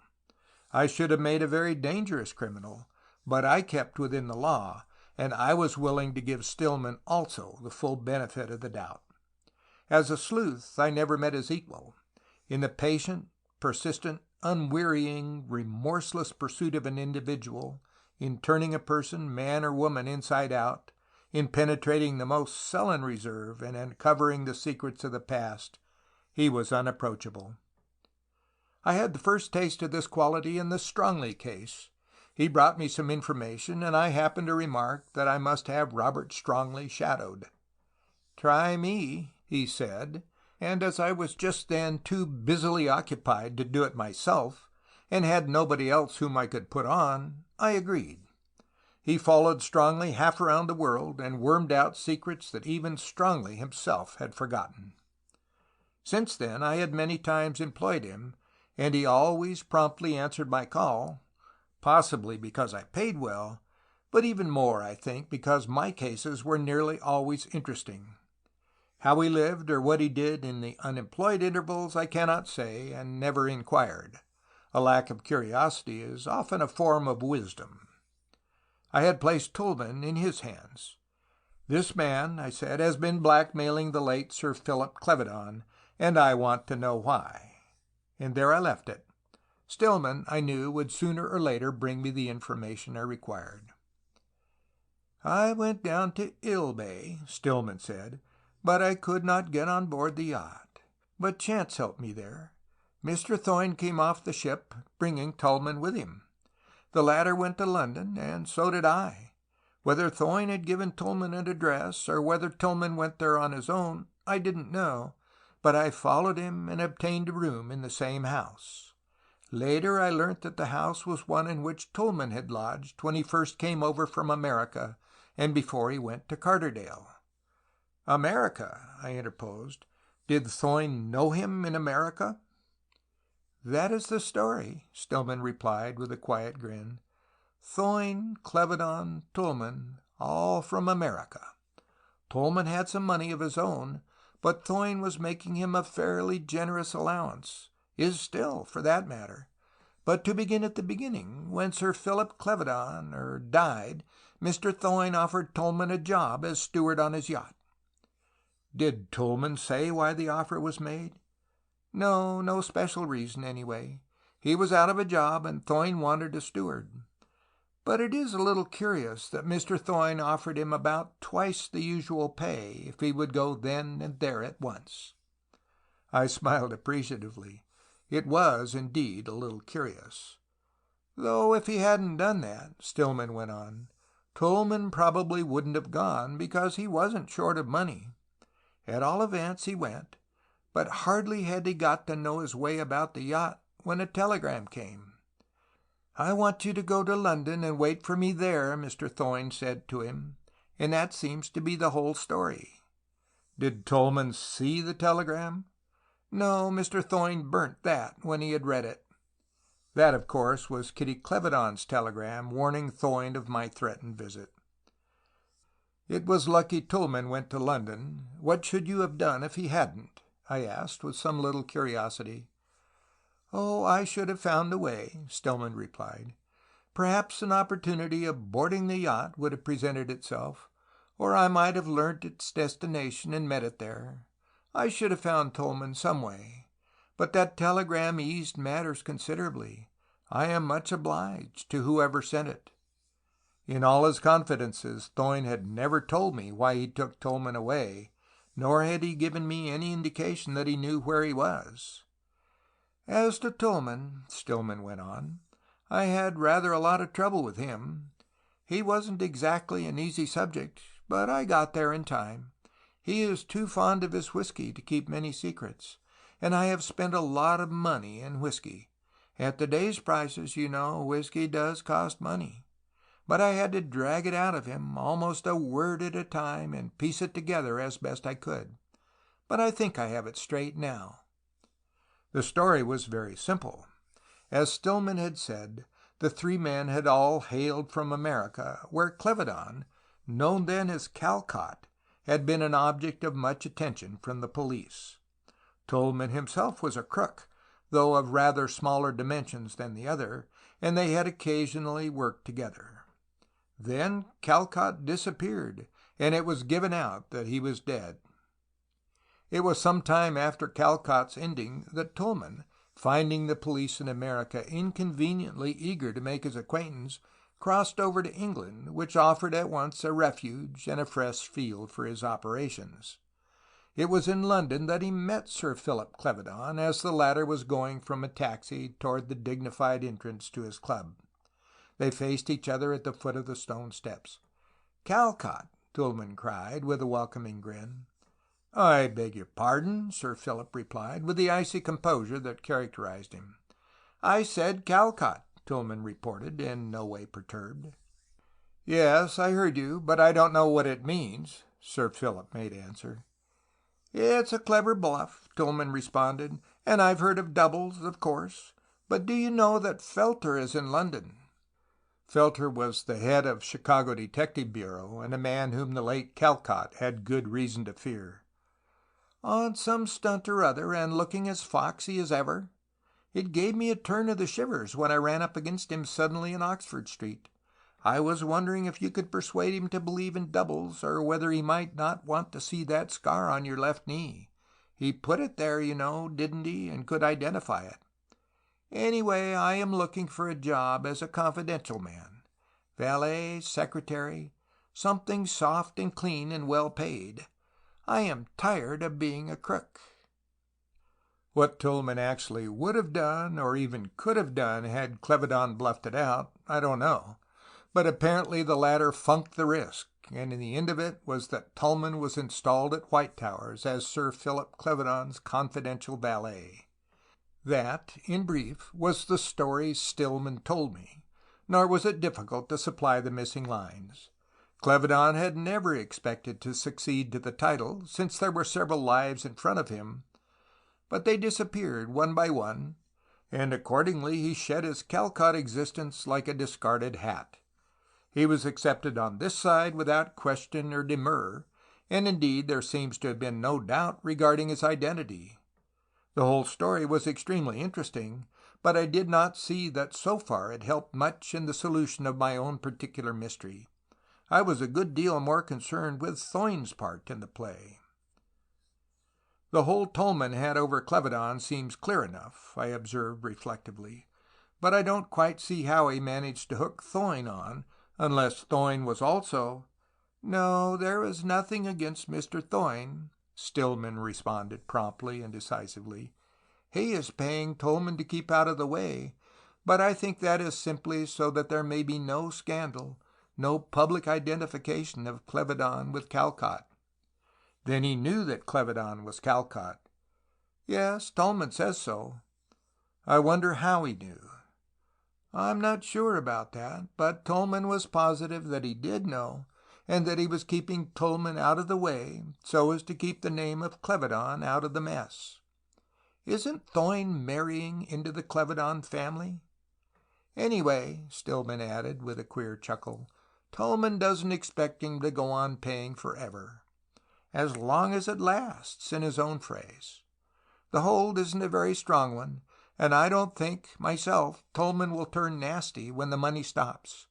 His own record isn't so clean that he need court publicity." "I am not quite clear about it yet," I remarked. "You said there was no special reason assigned for Thoyne's action in making Tulmin his steward at double pay, But now, oh yes, I was not quite clear. Mr. Thoyne did not give Tulmin any reason when he offered him the job. It was afterwards that he explained what he had in mind, to make sure that nothing got out regarding Calcott. Indeed, I am not quite sure that he actually explained in so many words, but he knew about Calcott. Tulmin is sure of that, and perhaps Tulmin jumped to the conclusion that that was his motive. Yes, I dare say it would puzzle Tulmin to know why Thoyne should appear so friendly. I made up my mind, at all events, that I would interview Tulmin myself. Not that I had any specific aim in view, but it would at least be useful to learn all I could regarding Clevedon's past. Stillman's story had opened new possibilities. If Tulmin could recognize Clevedon as Calcott, others might have done so. It might easily be that one would have to go back into those dead years to solve the mystery of the Clevedon tragedy, and among those possibilities was Thoyne. He may have known Clevedon in America, and have good reason, quite apart from their rivalry for Kitty Clevedon's affections, to desire his death. At all events, I determined I would have an interview with Ronald Thoyne before many hours were out. I felt that I had a legitimate grievance against him. He had known more about Tulmin and Clevedon than he had ever told me, and though he had invited me to investigate the mystery, he had given me only a half-confidence. I could at least teach him a lesson on that, I thought rather grimly.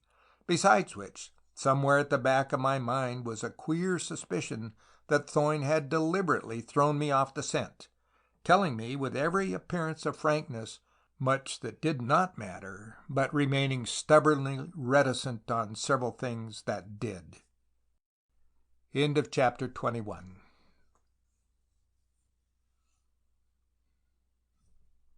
Chapter 22. More Anonymous Letters. I sent Stillman back to keep an eye on Tulmin until I could myself interview him, and then set myself to arrange a meeting with Thoyne. He was staying at White Towers, and I had no difficulty in finding him. "Hello!" he cried. "You look very serious, Holt. What is the matter? Have you made a fresh discovery?" "Yes," I said, "I have." "Well, cheer up. I can't say you look pleased about it." "Thoyne," I responded, looking him straight in the face, "did you ever hear the name of Calcott?" He sent me a quick glance that was partly, I think, surprise, but was not entirely devoid of wrath. The name had evidently no very pleasant sound in his ears. "You see," I went on, interpreting his half-instinctive movements in my own way, "you have given me quite a lot of unnecessary trouble. Had you been frank with me—" "I was frank on everything that mattered," he said sullenly. "You thought the fact that Clevedon had been an American crook, known as Calcott, whom you had met in Chicago—" "That's a lie, anyway." "You needn't get excited about it," I rejoined equably. "Excited the devil!" he cried. "I'm not excited. I'm as calm as you are." "Then perhaps you would like to tell me the whole story." "What story?" "The story of Calcott, the crook, and what you knew about him in Chicago." "I did not know him in Chicago." He sat himself down and ran his fingers 2 or 3 times through his thick hair. "You are rather a marvel," he said, with a smile that was just a little rueful. "How you get these things sorted out amazes me. First one and then another, you get them all straightened and leave no loose ends. No, I never knew Calcott, though I'd heard of him. But I had known Tulmin in Chicago. I caught him looting my baggage. It was in the car outside my house, and he was just moving off with a bag. I caught him and thrashed him and let him go. I recognized him when I met him here, and he knew me also. I didn't interfere. He seemed to be living an honest life, as far as I could gather, and I didn't want to rob the poor devil of his chance. It was he who told me about Calcott. You see, after they quarreled—" "Quarreled," I repeated. "But I must have the whole story now. There is more in this than I thought. If there was a quarrel—" "Yes, what of it?" Thoyne spoke a little impatiently, as if he were tired of the whole subject and merely wanted to bury it. "Well, a quarrel is sometimes a motive for murder." "I always thought Tulmin did it," he responded quietly. "But I'll tell you all I know, and then perhaps you can leave me alone. Damn Clevedon and damn Tulmin. Why should I be worried about their affairs in this fashion? I didn't ask to be mixed up with it, did I? Of course, I did it to help Kitty, and would do it all again, and more, for her. And all through the internal foolery of this secret marriage. Why couldn't Clevedon tell his sister he was going to be married? The whole thing's been a nightmare to me, and I'm dead sick of it. I didn't murder Clevedon, and I don't know who did, unless it was Tulmin. If you would find the assassin and tie him up, I might get some peace." "But it was you who took Tulmin away and hid him," I replied. "Yes, I know it was. What of it?" "But if you thought he was the murderer—" "Of course I thought he was the murderer. You don't think I should have involved an innocent man, do you? Yes, I persuaded Tulmin to go away in order to keep suspicion off Billy Clevedon.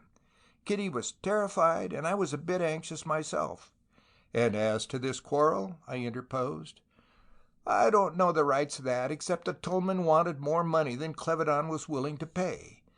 Kitty had told me, you know, that Clevedon had wanted her to marry him, and that she intended to consent. We were not formally engaged then, though it was all but fixed up between us. But the word lay with her, of course, and I was trying to be as philosophical as I could over my dismissal, when one night Tulmin came to me with a queer mixed yarn, of which at first I could make nothing. 'What have you come to me for?' I said. 'I've come to sell you a secret,' he replied. My first idea was to give the swine a good sound kicking and pack him off. 'I could tell you something about Sir Philip that'll make Miss Kitty impossible,' he added, and at that I waited. I dare say you'll blame me, but I don't pretend to be any better than anybody else, and besides, he'd stolen her from me. So I listened. He told me he knew something against Clevedon, who had been paying him to keep silence. Now he wanted to go back to America, Tulmin did, I mean, and had asked Clevedon for a lump sum, and Clevedon had threatened to shoot him. That is the best thing I ever heard about Clevedon. Tulmin is a little rat for whom shooting is a lot too good. But Clevedon had stolen my woman, and I didn't mean to lose any chance that came. I said he could have the money if I found the secret worth it. He wanted it in advance, but I told him he'd have it my way or no way. And then he told me what Clevedon had been across the water. At first I took him to mean that Clevedon was an impostor and had no right to the title and estates, but it seems I was wrong there. I went off to Clevedon next day, and we had a right royal rumpus about it. That was the interview described at the inquest. I didn't mention Tulmin's name. The little rat had made that a condition. 'You can't deny it,' I said to Clevedon. 'I come from Chicago, you know. I recognized you months ago.' He seemed impressed, and it was rather a good lie. 'But I didn't interfere,' I went on, 'until you tried to steal my woman, and we Americans are always ready to fight for our women.' That housekeeper woman didn't hear all that, apparently. Then Clevedon denied the whole story, and we began to get angry." "I see," I interposed.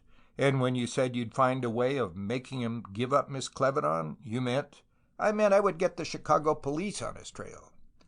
"Did you know that Clevedon gave Tulmin a check for £500 the day before the murder?" "No, did he? Well, evidently Tulmin didn't think it was enough." "What day was it that Tulmin came to see you?" "It was that same morning, February 23rd. Clevedon gave Tulmin £500, which was less than Tulmin wanted, so Tulmin double-crossed Clevedon and came to you." "That seems like it." "It opens all sorts of fresh avenues," I remarked. "Don't say that," Thoyne murmured with a groan. "I was hoping it would end the case. I never want to be mixed up in another murder mystery. It is the very deuce." "Suppose Clevedon, having quarreled with Tulmin, and knowing you also had penetrated his secret—" "Do you mean it was suicide?" Thoyne cried, his whole face lighting up. "If you could prove that, I would give you a check for £10,000. It would settle such a lot, wouldn't it? Suicide, yes. I think, after all, it must be suicide." He gazed eagerly at my unresponsive face, then shrugged his shoulders a little angrily. "Yes," I replied slowly. "But then, what of the hatpin?" His face fell at that. Clevedon certainly didn't stab himself with a hatpin, I added. But you may as well finish the story, I went on, and tell me why you spirited Tulmin away. Oh, that's quite simple, he replied. Kitty was worried about her brother, whose absence puzzled her as it did the rest of us. So I offered Tulmin a job, and he jumped at it. Did you tell him? Of course not. I'm not a fool.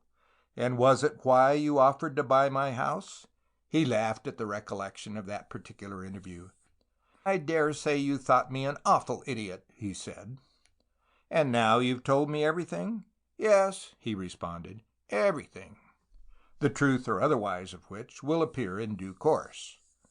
On my way out, old Lady Clevedon met me, grimmer and more caustic than ever. Any discoveries, Mr. Detective? She cried. But I suppose I need not ask. Have you seen the Midlington Courier today? It has an interesting article on the Clevedon case. I forget how many weeks gone and nothing done. It wants to know if the police— But I have nothing to do with the police, I interrupted smilingly. Pepster, whom I found awaiting me at Stone Hollow, began on the newspaper article as soon as we met. What do you think of that? He cried, waving the cutting as if it had been a flag. Have you read it? Unfortunately, we cannot congratulate the police, who seem to have been waiting, like the famous Macabre, for something to turn up. What do you think of it? Oh, newspaper writers are very fond of dragging Mr. Macabre in, I replied. He is overworked. Damn Macabre. Yes, I rejoined with a quiet laugh. I should feel like that if I belonged to the police. Well, you're in the case anyway, Pepster said tartly. And that reminds me, I have some news for you. At least I think I have. But with you, one never knows. Quite likely you have it all entered up already. Did you ever hear of Mary Grainger? No. Who is she? Thank God I've got a novelty at last. She's daughter to Grainger, the Midlington chemist. Did you know he had a daughter? No. Does she live at home? She doesn't live anywhere. She's dead. Yes? Did you know that? I shook my head to express a negative. Then it really is one to me, he said with an air of great satisfaction. Yes, I agreed. It is one to you, if it means anything. I take it there is more behind. The decease of a young lady I never met is hardly a matter for excitement in itself. Yes, there is more behind, he said slowly, nodding his head. There is, for instance, Nora Lepley behind. She and Mary Grainger both attended the high school in Midlington and have been for years inseparable friends. Nora frequently spent weeks at a time with the Graingers at Midlington and apparently had the run of the shop. She goes frequently to see the old man even now. She was there one day last week. Now suppose— Well, Nora Lepley could have got the prussic acid that way. It certainly is one to you, I agreed slowly and thoughtfully. I have something else, Pepster went on, taking out his wallet. More anonymous letters? I queried. Yes, 2. He handed them across to me. One was a fragment of blue paper on which was printed in red ink, "Thoyne is still at liberty. Why?" The other was a picture postcard, a view of Midlington Parish Church, and the message, in pencil, ran, "Why are you protecting Thoyne? Has he paid you?" It wasn't said open like that, Pepster explained. It came in an envelope. It's a popular card, printed by the hundreds and sold by every stationer in Midlington. Somebody seems to have a rare grudge against Thoyne. Does he know anything of these? I haven't told him. Nor of the others? No. It might be a good idea, just to see how he took it. If there is anything in 'em, it might put him on his guard. I did not press the matter further just then, though I could not help wondering what story there was behind this queer series. Put a personal in the Courier, I suggested, inviting the writer of communications to the Peakboro Police to send his address confidentially. I did. No result? A personal reply which ran, "Take him first, and then I will. You know, he said in one of the other letters that if we would arrest Thoyne, he would supply the evidence." "No, you can't do that," I agreed. "And now," I added, "if you'll sit still and not interrupt, I'll tell you a long story." and I proceeded to recount the past history of Sir Philip Clevedon and Tulmin, and Thoyne's connection with it. Pepster heard me to the end in silence. "This case," he said when I had finished, "is the very devil. I'm half inclined to think Tulmin did it, after all. At any rate, there are 3 of them in it, Tulmin, Thoyne, and Nora Lepley. But which is which? Or are they all 3 in it?" It was a possibility that had occurred to me more than once. End of chapter 22.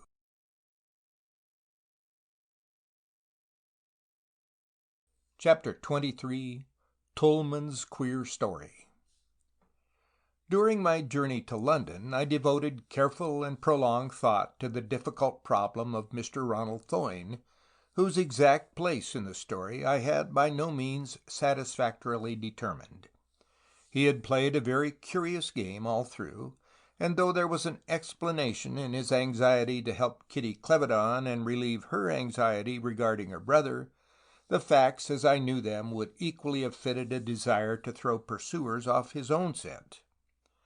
I did not attach undue importance to the series of anonymous letters received by Pepster, and yet, in the light of Thoyne's queer and frequently mysterious actions, I did not feel inclined entirely to ignore them.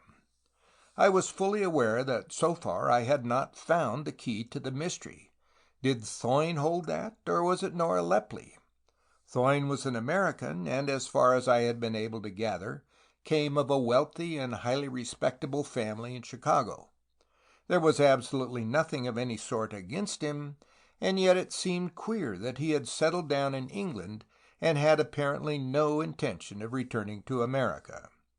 Even Kitty Clevedon was not sufficient to account for that.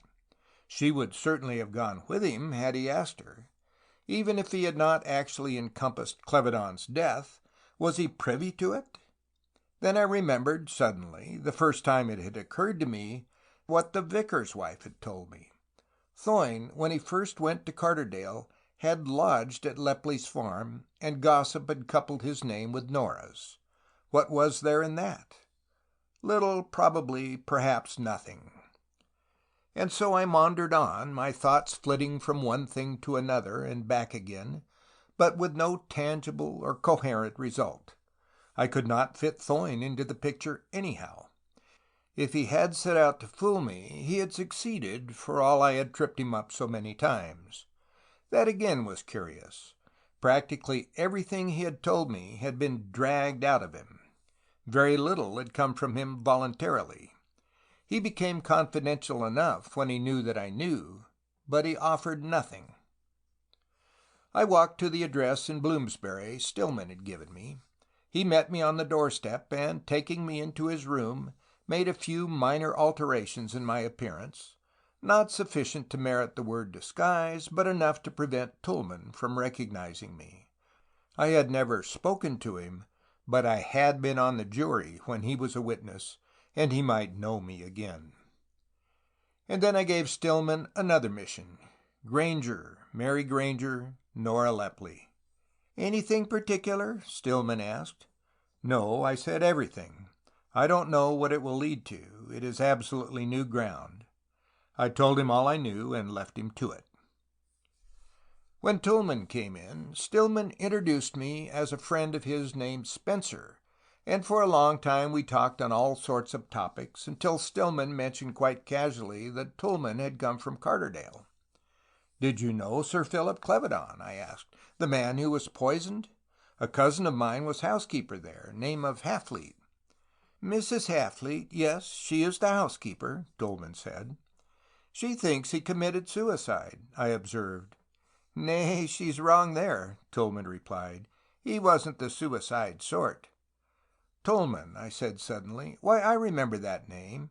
You were his secretary, weren't you, or something of the sort?" "Yes, that's right, something of the sort," Tulmin responded, with a grin. I was a little taken aback at his almost good-humored frankness. His was certainly not the attitude of a man who stood in fear of pursuit. "But surely," I said, "it's you the police are looking for."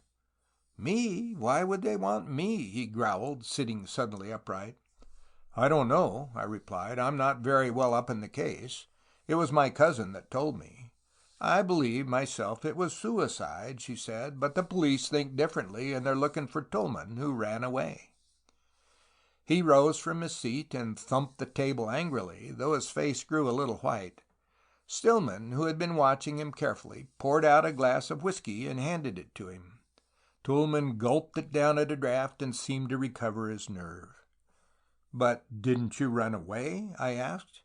"No, I didn't. Damn you, who said I ran away?" "But you disappeared." "Mr. Thoyne knew where I was." "Who is Mr. Thoyne?" I asked. "My cousin said nothing about him. Is he suspected also?" "Why," he responded with a queer laugh, "you might guess again and get farther off." "Do you mean he did it?" I asked.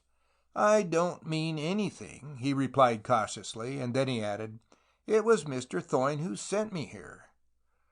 "But why did he do that?" I demanded. "So that the police would think things?" "If you didn't do it, you were a fool to quit," Stillman said. "Yes, I was a fool, that's plain enough," Tulmin muttered with an unpleasant sort of laugh. "Thoyne's had me for a fool." He reached out his hand for some more whiskey, which Stillman supplied.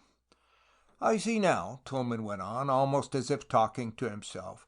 "That was why Thoyne offered me a job, and was so anxious to get me away. Yes, and then he almost pushed me off that blasted yacht of his, and told me to come to London and wait for him. I see his game. He wanted me out of the way so they'd think... But I didn't do it, though I know who did." I did not allow so much as an eyelid to quiver. If Tulmin stopped talking now, I might never get him again. "It was Thoyne himself, the swine," he went on. "I saw him give Clevedon the dope that killed him in a white packet.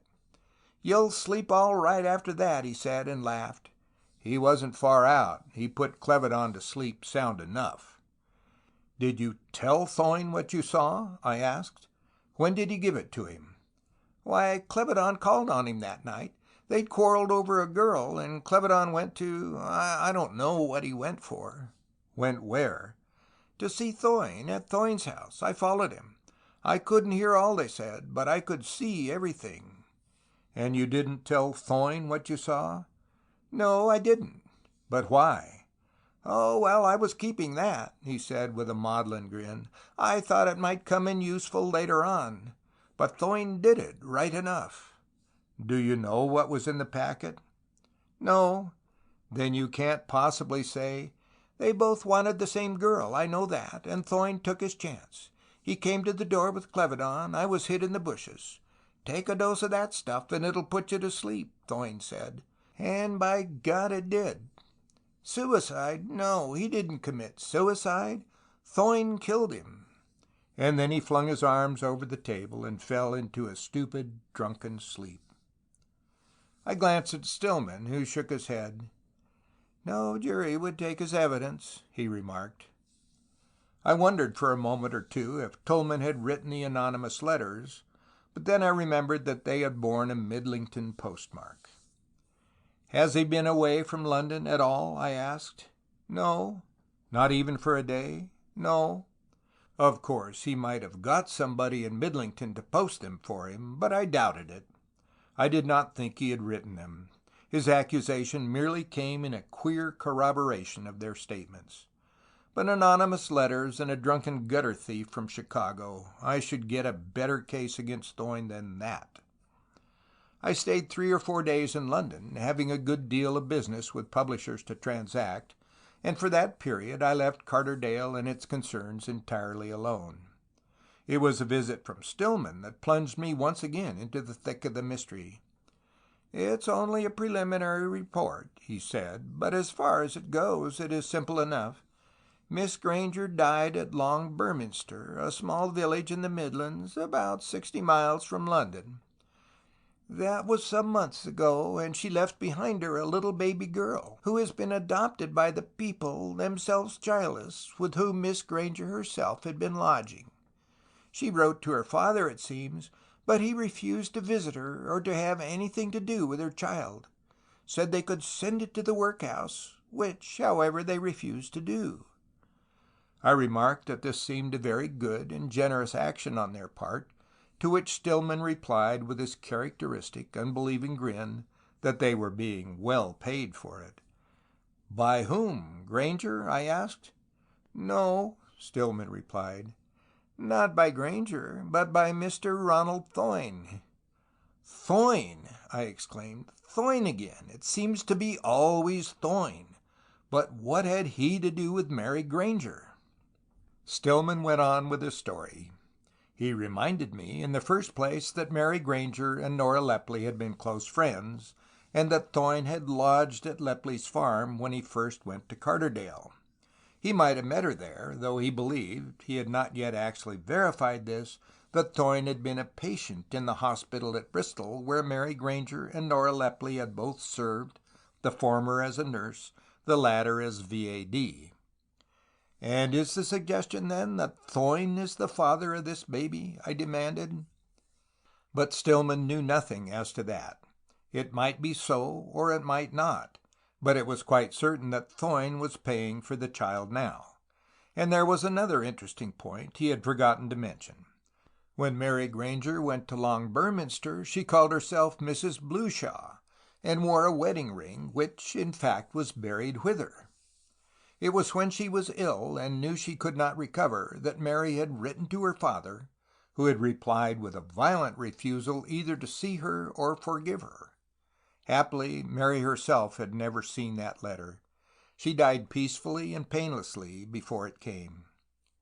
Mrs. Greentree had shown it to Ronald Thoyne, who bade her sit down and write a letter from his dictation in which she informed the Midlington chemist that his daughter was dead, and asked what wishes he had to express regarding the child. The old man replied in person, but had proved a rather grim, forbidding, and unpleasant visitor. He had refused to attend the funeral, or to pay for it, and would not even see the little girl. Whereupon Thoyne had come to the rescue, settling all the bills and arranging that Mrs. Greentree should take charge of the child for the ridiculously generous payment of £2 a week. I whistled when I heard that, and Stillman nodded his head. "It seems a lot, doesn't it?" he murmured. "If she wasn't his daughter, I mean." The first lesson I learnt when I began my studies in crime and criminology, because crime is not merely the commission of an unlawful deed, but is itself a complicated psychological problem, was to distrust the obvious. Crime itself is subnormal, supernormal, extranormal, anything but normal, and the obvious is always likely to be untrue because there are always people interested in arranging it. For my part, I never believe what I see or hear until I have also proved it, and accordingly, though it would seem to one's ordinary intelligence a certainty that Ronald Thoyne was the father of Mary Grainger's baby, possibly Mary Grainger's husband, possibly not, but certainly in some intimate relationship with the dead girl and the living child, I did not take anything for granted. I had yet to learn the other side of the story. Not that I had any reason to suppose that Thoyne was better than his fellows, or that such an entanglement was impossible to him. He certainly had never occurred to me as a saint. The story seemed fairly clear, though. Of course I lacked many details. Thoyne had met Mary Grainger either at the hospital in Bristol or while he was lodging at Lepley's farm, and then, after an interval regarding which we had no information, the girl was found to be living at his expense, and when she died he paid for the maintenance of her child. Added to all of this was the other ascertained fact that Nora Lepley, in whose possession I had discovered the vial of prussic acid, was Mary Grainger's dearest and most intimate friend. But then, what had all that to do with the death of Sir Philip Clevedon? Was there any connection at all between the two stories? Certainly I could discern none of even the most shadowy character, and yet I somehow felt that Thoyne was the pivot on which the whole business swung, though so far the key which would open the door of the mystery remained out of reach. It was interesting, too, to recollect that Thoyne's serious courtship of Kitty Clevedon had not begun until Mary Grainger was safely out of the way. Interesting, but whether or not it had any significance, I could not say. I told Stillman to continue his inquiries, and myself returned to Carderdale. End of chapter 23.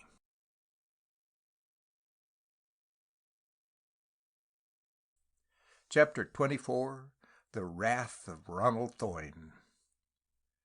"I want you to come with me to Midlington," I said to Pepster, whom I met soon after I reached home. "I am going to try a long shot, and I would like you to be there." "A long shot at what?" he demanded. "Well," I replied, "I don't quite know. I can't quite reckon it up yet, but it seems worth trying anyway." Pepster nodded and waited for me to continue. "Those anonymous letters," I went on. "We are going to see their writer." "Oh, and who may that be?"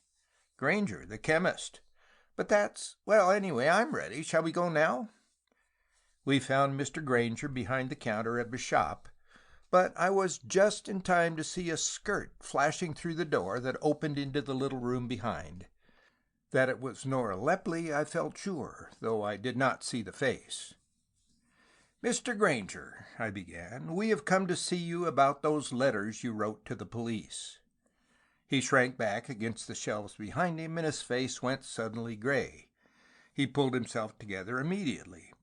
"I know nothing of any letters," he said, moistening his lips. "I don't understand." "Oh, yes," I responded cheerfully.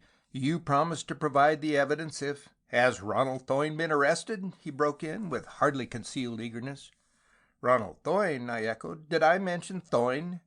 No, he said. "You were referring to Sir Philip Clevedon. Yes." "I don't think I even mentioned Clevedon," I replied.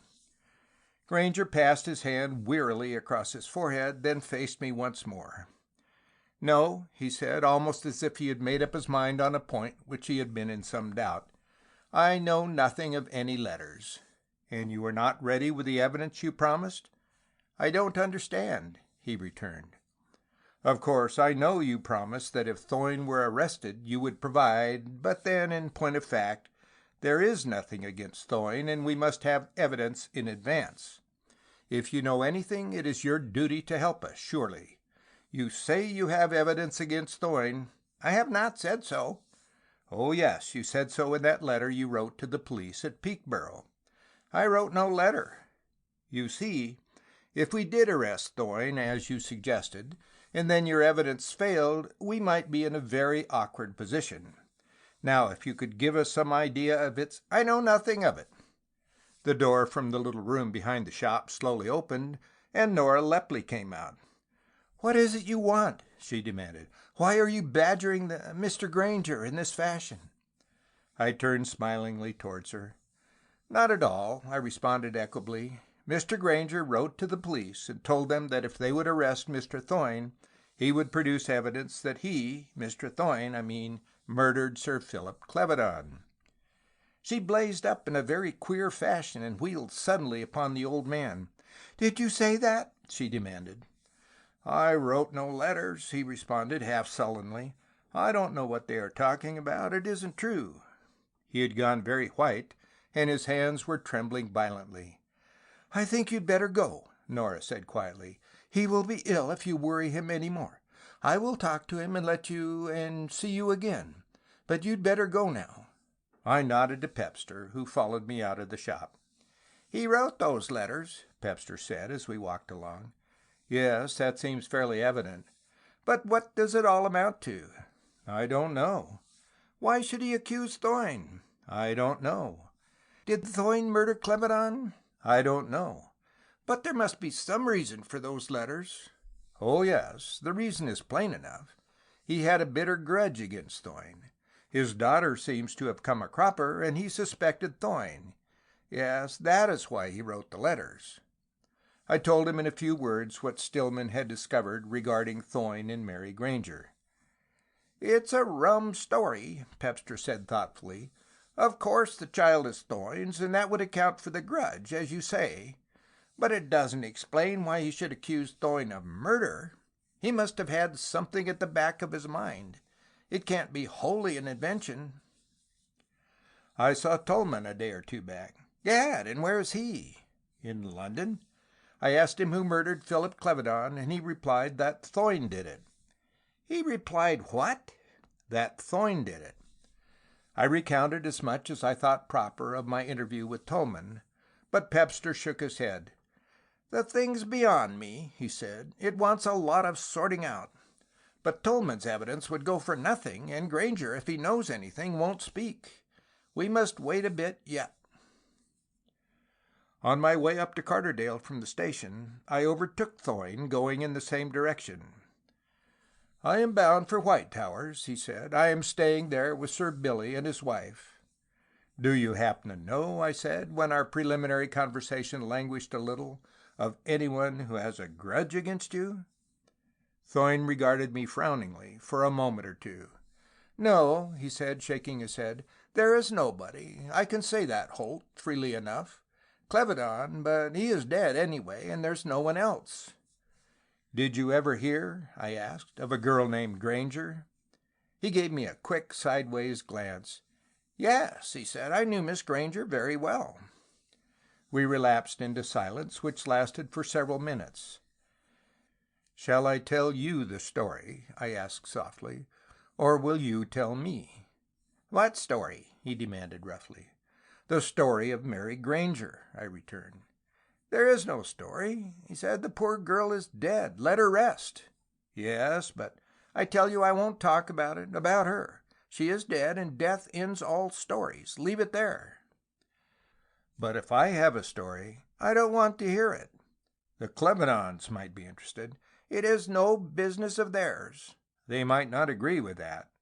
"I tell you it has nothing to do with them. The girl's dead." "But there is more in it than that. Her father isn't dead." "Well, what of her father?" "He says you murdered Philip Clevedon." He stood speechless for a moment or two, and then turned away with a short laugh.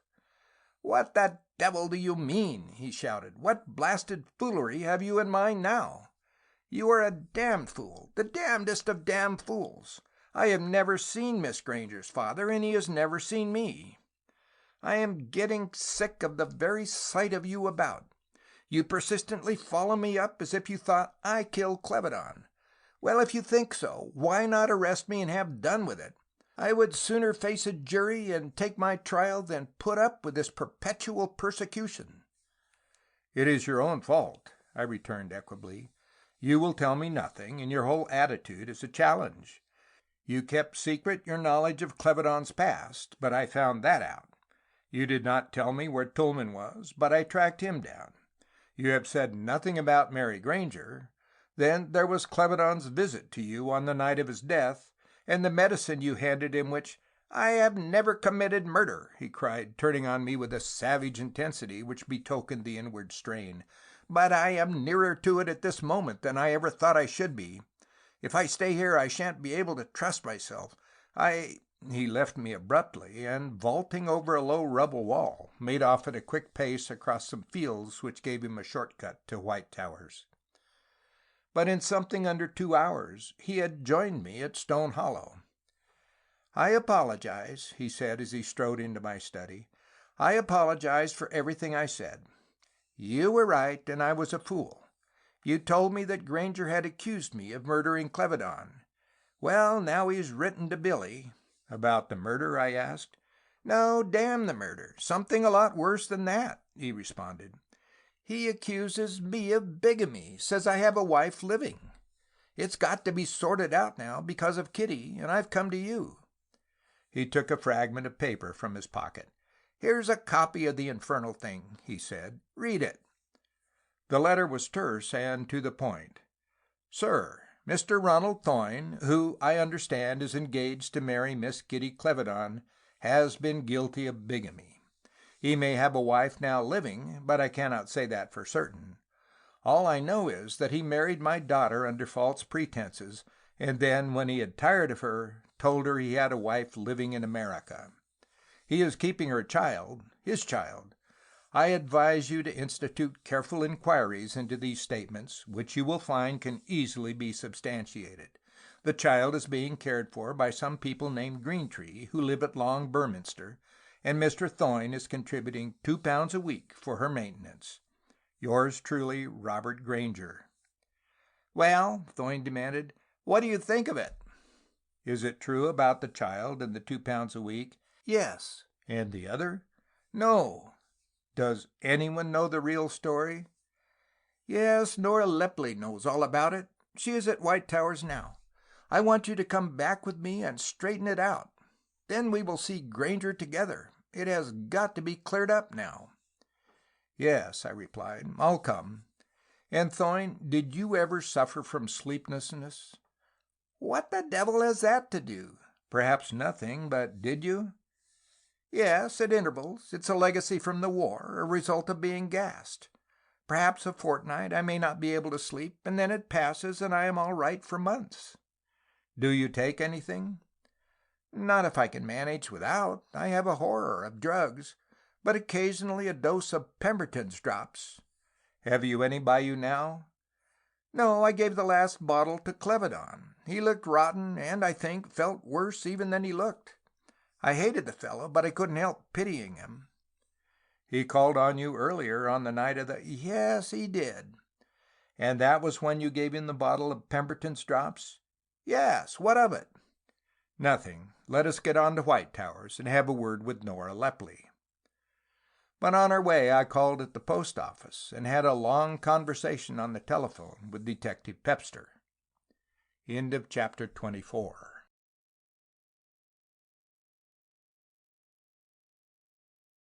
Chapter 25. The Story of Mary Grainger. At White Towers we found the family party assembled, apparently awaiting our coming, though old Lady Clevedon, grim, forbidding, and unbelieving, flung up her hands as I approached. "And what may you be doing here, Mr. Detective?" she said. "This is a family council, and strangers... Besides, what have you to do with this? It is the other mystery you are engaged on, and you might as well not have been, for all the good it has done." "It is all right," Billy Clevedon interposed, a little brusquely. "Holt is here at my suggestion." "If we might all sit down," I began. "Do you know who killed Sir Philip Clevedon?" the old lady demanded. "Yes," I said, "I do know who killed Sir Philip Clevedon, and before this evening is out I shall probably tell you." "Has this other business anything to do with it?" the old lady asked. "Everything to do with it," I replied. "But now let us straighten this out first. I will tell you what I know as fact, and Thoyne can supply any embroidery that may be necessary. In the first place, Miss Grainger, that is Robert Grainger's daughter, and Thoyne were in the hospital at Bristol at the same time. They left within a few days of each other, Thoyne first and the girl a day or two later. That is fact. Then comes a long interval. When next Mary Grainger is seen, she is living in Long Berminster with her baby girl. Whether Thoyne was actually keeping her then, I don't know, but after her death he paid her debt to her landlady and all the funeral expenses, and since then he has paid £2 a week for the child. "Not much if she is his daughter," the old lady interposed bitingly. "But a good deal if she isn't," I retorted. "You mean you think she is?" "I don't mean anything except what I have told you. I deal only in facts." "But why should he keep a baby girl if she isn't his daughter?" "If that is a conundrum—" "It isn't." "Then, if it is a suspicion—" "It isn't. I merely asked a question." "Good. Then Thoyne himself will, sooner or later, supply the answer. But I have not finished my record yet. Just before she died, Mary Grainger wrote to her father, telling him that she had secretly married an American soldier who was in hospital at Bristol, only to find later that he had already a wife." "Ronald Thoyne is an American," old Lady Clevedon muttered. "I have heard so," I rejoined, "but that is a story. Those are the ascertained facts. It is Thoyne's turn now." "But before he says anything," Kitty Clevedon interposed suddenly, "I want to tell all of you that I don't believe a word of it." "The detective man said they were facts," the old lady remarked dryly. "Perhaps," Kitty retorted, flushing hotly. "I don't remember that there was any perhaps about it," the old Lady Clevedon replied. "The story, as far as Holt has told it, is perfectly true," Thoyne said slowly. But now there is one other person who knows the whole truth, and I want you to ask her." "Her? Who?" Lady Clevedon demanded. "Nora Lepley." "Nora Lepley, but—" "She was a V.A.D. in the hospital where Miss Grainger was a nurse," I interposed. "Yes, she may know. If we could send for her—" "She's in the house now," the younger Lady Clevedon chimed in, speaking for the first time. "I will ring for her." Nora came, and I handed her a chair. For a moment she hesitated, then sat down with a glance around the semicircle of perhaps not very friendly faces. I sat back and watched the girl closely. "Now then, Mr. Detective, ask her what you want to know," old Lady Clevedon rasped. "Ah, yes, it's your job. You've got to fill in your interval, you know." I glanced at Thoyne, who nodded affirmatively, and then I turned to Nora Lepley. "You served as a V.A.D. in a hospital in Bristol," I said. "Mary Grainger was there as a nurse. Then Mr. Thoyne came in as a patient. You remember all of that?" "Yes. What of it?" "You were there when Mary left, and—" "No, I wasn't. I had come home. I turned up ill, and they sent me home." "Then you were not at Bristol when Miss Grainger ran away with Mr. Thoyne and—" "Ran away!" she cried. "With Mr. Thoyne?" She sat straight up in her chair and laughed in my face. "Mary didn't run away," she went on. "She was married. I was there as her bridesmaid. I met them in London specially for it, and Mr. Thoyne was there too as best man. She married an American named Blueshaw. He was a patient in the hospital, like Mr. Thoyne.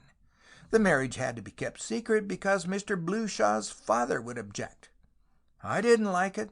Neither did Mr. Thoyne. He told me so. But it was Mary's business, not ours, and she had agreed. They took a flat in London." "Oh, I know what you mean. When she died, Mr. Thoyne was paying for her, and he has kept her baby since. But that was because he had introduced Blueshaw to her, and Blueshaw had let her down. He thought he was in some sort of way responsible. I didn't see it myself, but he did. Blueshaw went off to America, and she followed him, only to find out that he had a wife there already. When she discovered that, she came back to England. She wouldn't touch the money Blueshaw offered her, and tried to earn her living.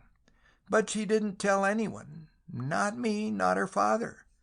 Mr. Thoyne found her just as she was almost at her last gasp, and he looked after her. Her father would have nothing to do with her, nor with her baby. Mr. Thoyne found her, quite accidentally, and he told me about her. I went down to Long Berminster to see her. That is the whole story." "Thoyne comes well out of it, anyway," I said cheerfully.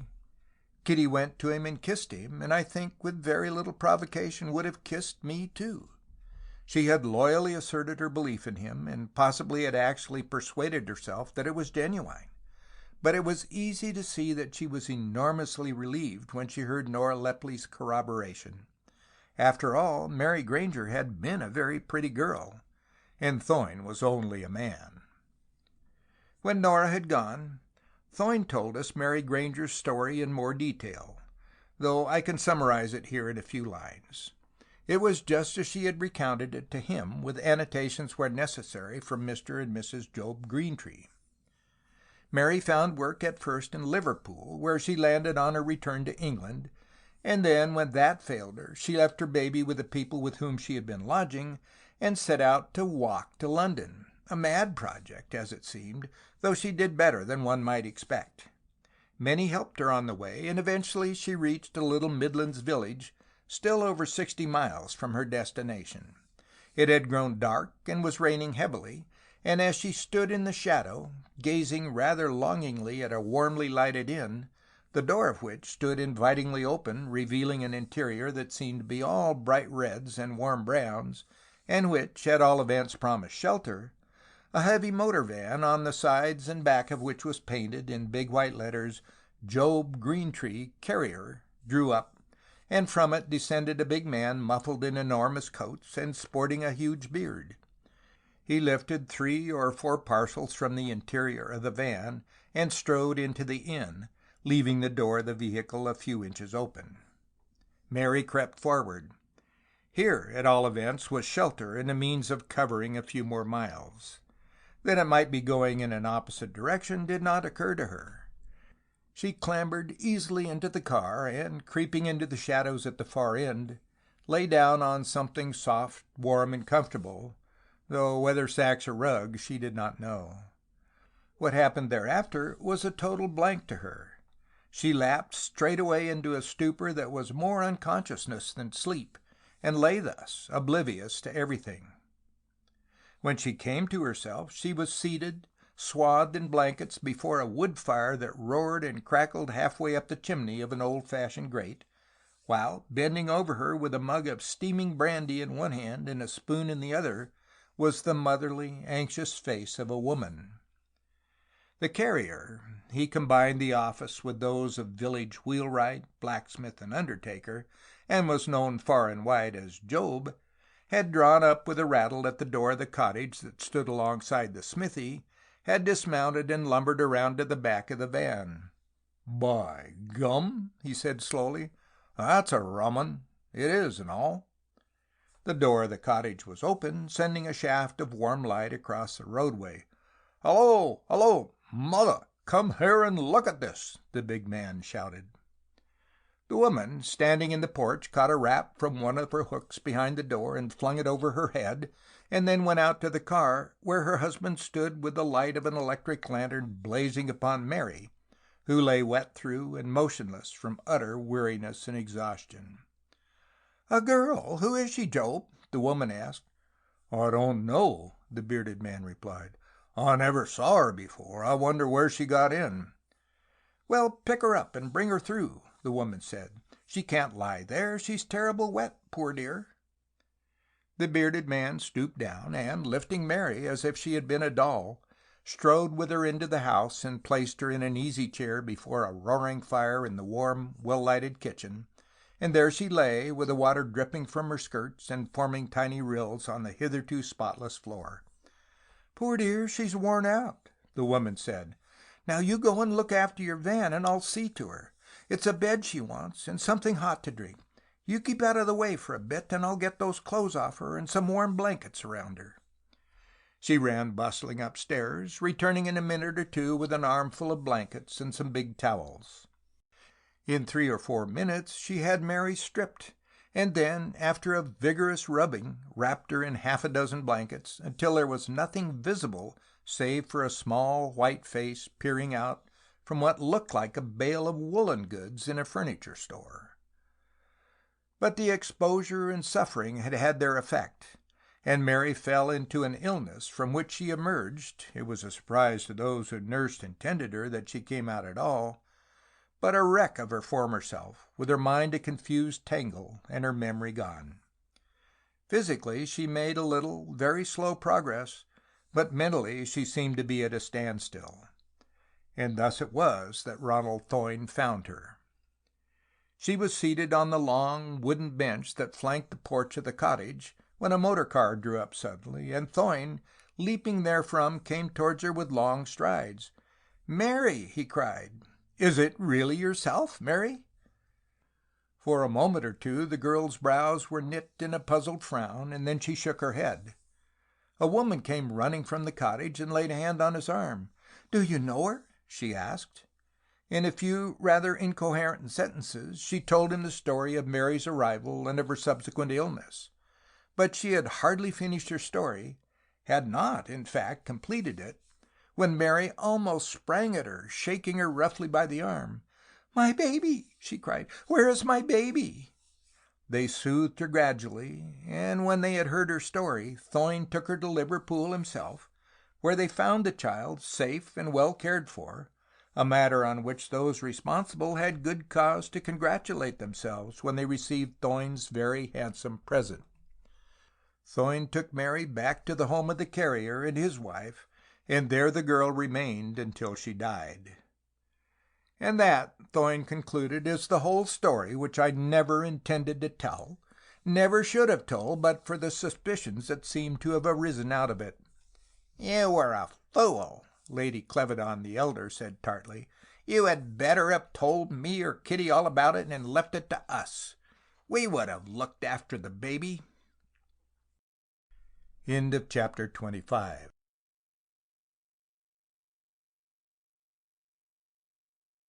Chapter 26. Nora Lepley's Explanation. "And now," Lady Clevedon said, "who was it that killed Sir Philip? You promised to tell us, you know." "I will," I responded, "but I am not yet quite ready." "No, but dinner is," the younger Lady Clevedon interrupted. "Suppose we have that first. And after that," I added, "I should like to see Nora Lepley again, but alone this time." "That is easily arranged," was the reply. "She is staying in the house tonight. But dinner first. Are you really going, though, to tell us?" "I have every hope of it," I responded, and there I left it, though during dinner I was subjected to a sort of oblique catechism, chiefly by the two ladies, which I parried as best I could. Not that they addressed many questions directly to me, but their conversation, ostensibly between themselves, really amounted to that.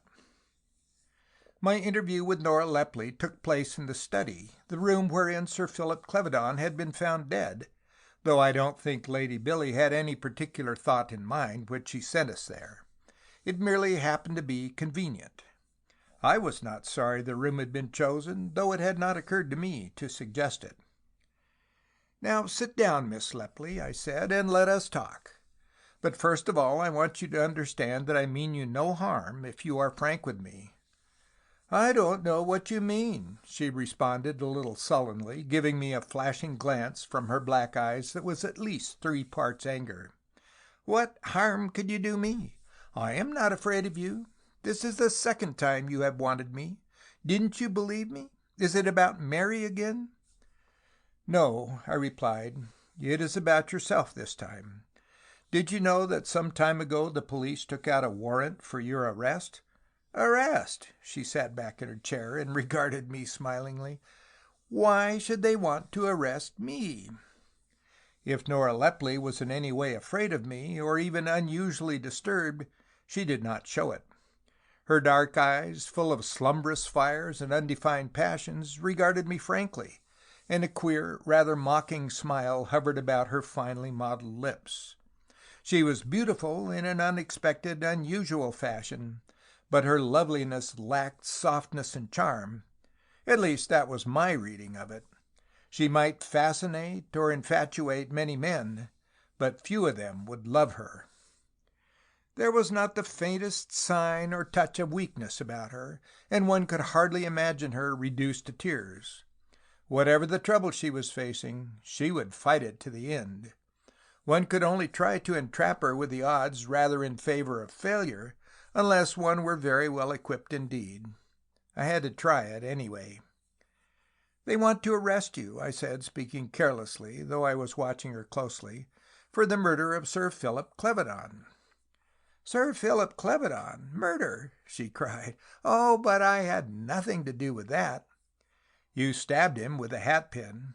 "But he was dead before. I don't know anything about it. I don't know what you mean." "How did you know he was dead when you stabbed him?" I asked. But I didn't stab him. I know nothing about it. I never saw the hatpin. I never had one like it." "Sometimes," I went on remorselessly, "the police do not tell all they know. Sir Philip Clevedon was murdered with a hatpin, just so, but we mustn't say that. Let us suppose he died of poison, and that will throw the real murderer off her guard. Or suppose he had taken poison and was still living when you stabbed him. If a doctor had been promptly brought, he might have been saved. Or he may have been dying and you merely finished him. How you would stand then, legally I am not quite sure. An interesting query would arise over which the lawyers would waste many words. Did he die from poison or from the hatpin? Either would have been sufficient, but which was first, hatpin or poison? You see, Miss Lepley, the case is not simple. If the police arrest you, it may not be easy for you to wriggle out."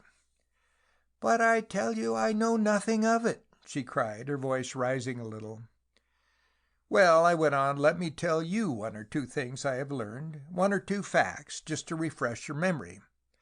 In France, you know, the reconstruction of a crime is part of their criminal procedure.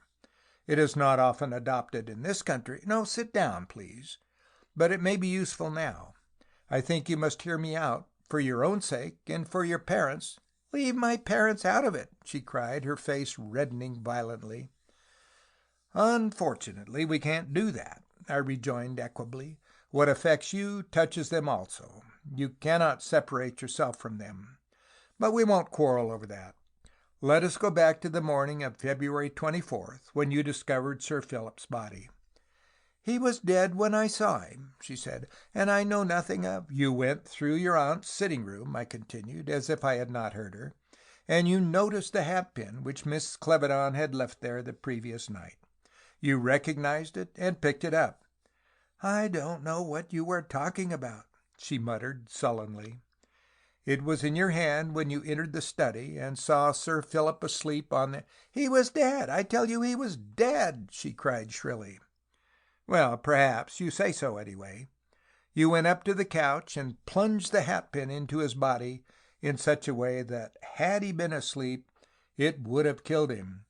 He was dead, she repeated. Before you stabbed him with the hatpin? I inquired softly. I didn't. I know nothing of the hatpin. I don't know what you mean. The words came out a little incoherently. Even her finely balanced nerves were becoming a little jangled. For the moment I thought she was on the verge of collapse, but she pulled herself together again and sat facing me, rigidly alert. Then you looked around you. On a little table by Sir Philip's side was a small bottle. Your first thought was that Sir Philip had poisoned himself. I knew he had, she interrupted. You mean it was suicide? Of course it was suicide. Then why did you stab him? I did not. And more important still, I slowed down very perceptibly here. Why did you carry away the bottle and hide it in a small opening in the rock wall of the passage beneath the ruined wing? Her face whitened a little, but she did not lose her self-control and sat resolutely facing me. You wanted the world to believe that Sir Philip Clevedon had been stabbed to death. Why? She faced me unflinchingly, determined, as I could see, not to utter a word. Why did you want the world to believe that Sir Philip Clevedon had been stabbed to death? She did not move so much as an eyelid. Was it in order that suspicion might be cast on Miss Kitty, who had been wearing that hatpin? She rose from her seat and passed her left hand with a gesture of utter weariness across her forehead. "Send for your policeman," she said, "and let me be arrested. You have no right to torture me. I would sooner go to prison. I would rather be hanged than listen to you any longer." I stood up, too, and going towards her, laid a hand on her arm. "I have not willingly tortured you," I said gently, "but I had to learn the truth." "I have denied everything," she replied. "I admit nothing." "You have denied everything and admitted everything," I said. "What do you mean by that?" she demanded. "Tell me," I said softly, "what made you think Ronald Thoyne had killed Clevedon? You were quite wrong, you know." "Wrong?" "Yes, he had nothing to do with it." "Nothing?" "Nothing at all, in the way you mean. But I know what I am saying. Nothing at all." "Is that?" "It is the absolute truth." There came an interruption in the form of a low knocking at the door, followed by the entry of Detective Pepster. "Well?" I asked. "Yes," he said grimly. "Both well and bad. I was too late." He handed me a document he had been carrying in his hand. "Grainger's confession," he said. "Grainger!" Nora Lepley cried, springing forward as if with intent to seize the paper. "What do you mean by that? And where is Mr. Grainger?" "Dead," Pepster returned laconically. "A dose of the medicine he gave Clevedon. Dead in his own office, and with this paper left on the table." "Sit down," I said, turning to Nora Lepley, "and listen. This will interest you."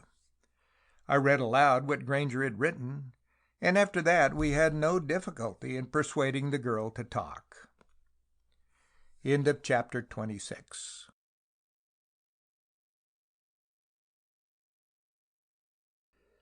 Chapter 27. Who Killed Philip Clevedon? It has fallen to my lot to outline the solution of a good many mysteries, but never did I have a more appreciative or attentive or admiring audience than on this particular occasion. To them I was a wonder worker who had straightened out what looked like a hopeless tangle. I made no attempt to undeceive them. It wasn't worth while, and it would have taken too long.